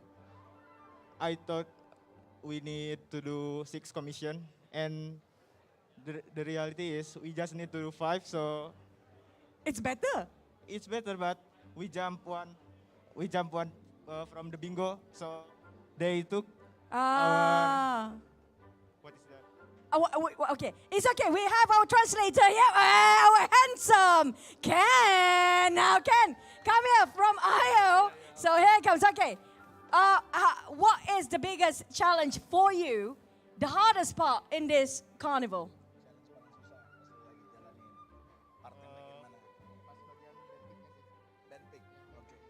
He said it was band pick face. Suddenly because I think it was new to them, right? New to all of the Genshin players, so it was one of the hardest part lah.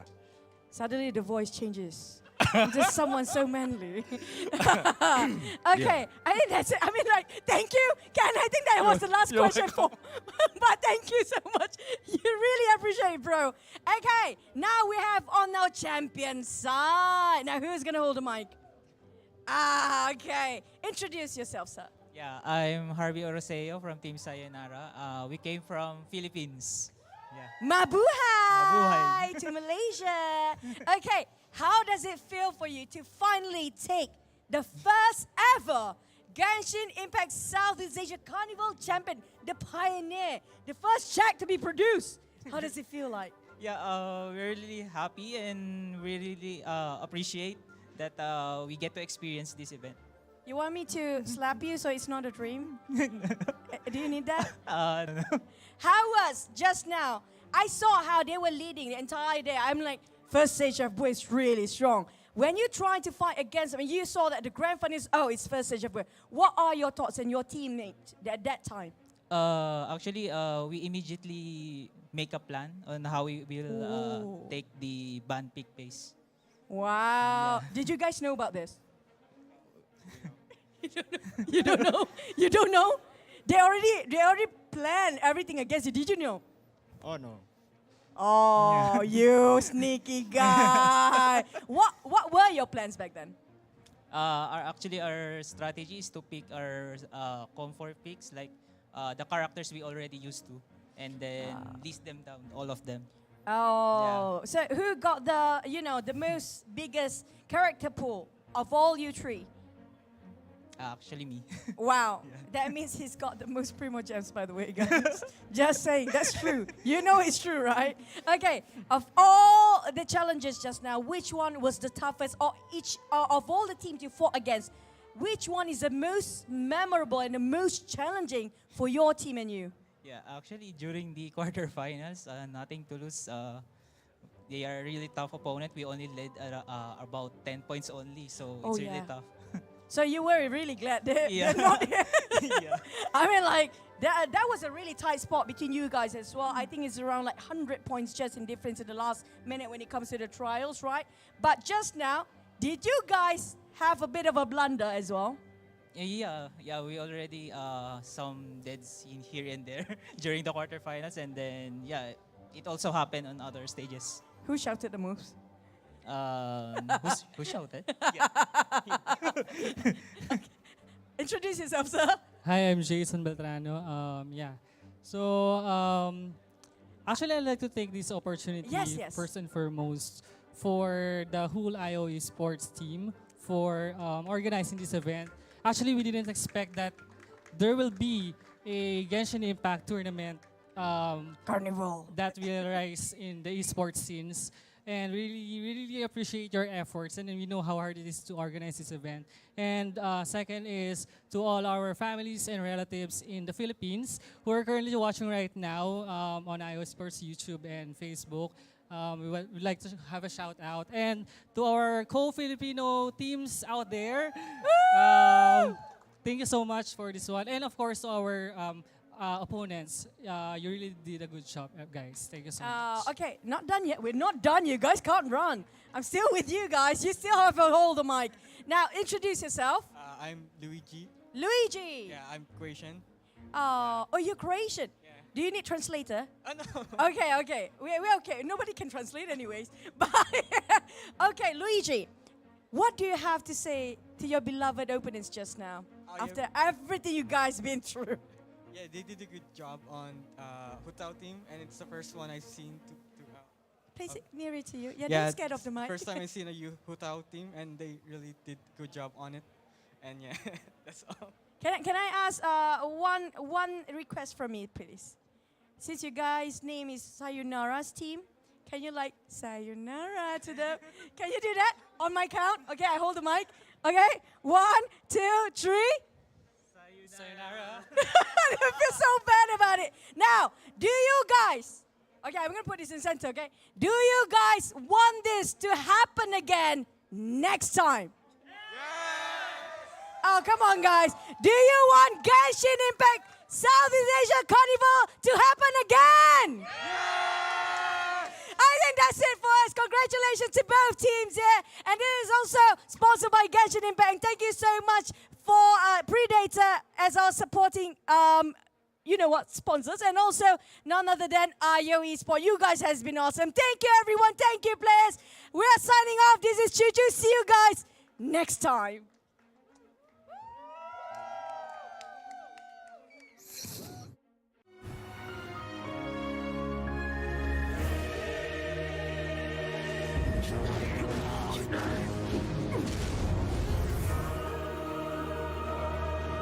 My ordinance divine.